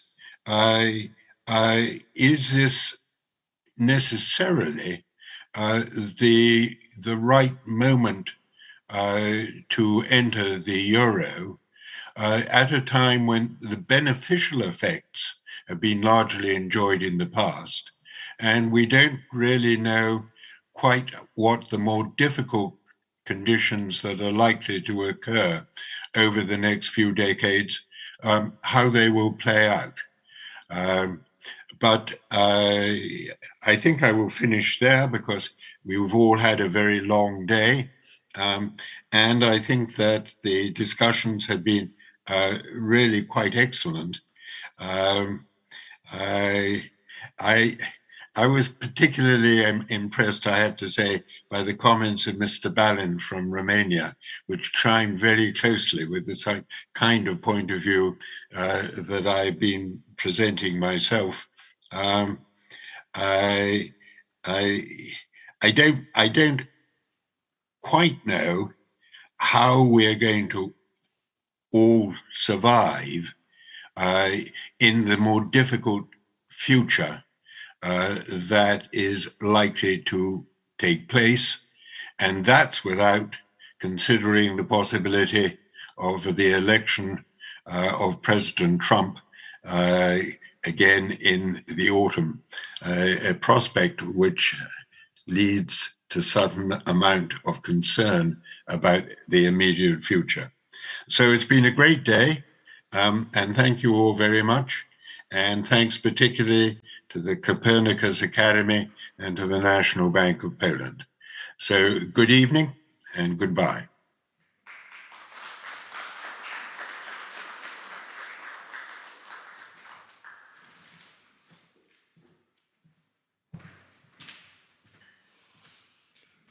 Thank you very much indeed, Professor Goodhart, for summing up and summarizing today's papers and presentations.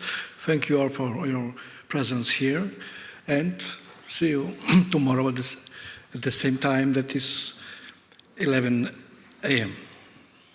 Thank you very much.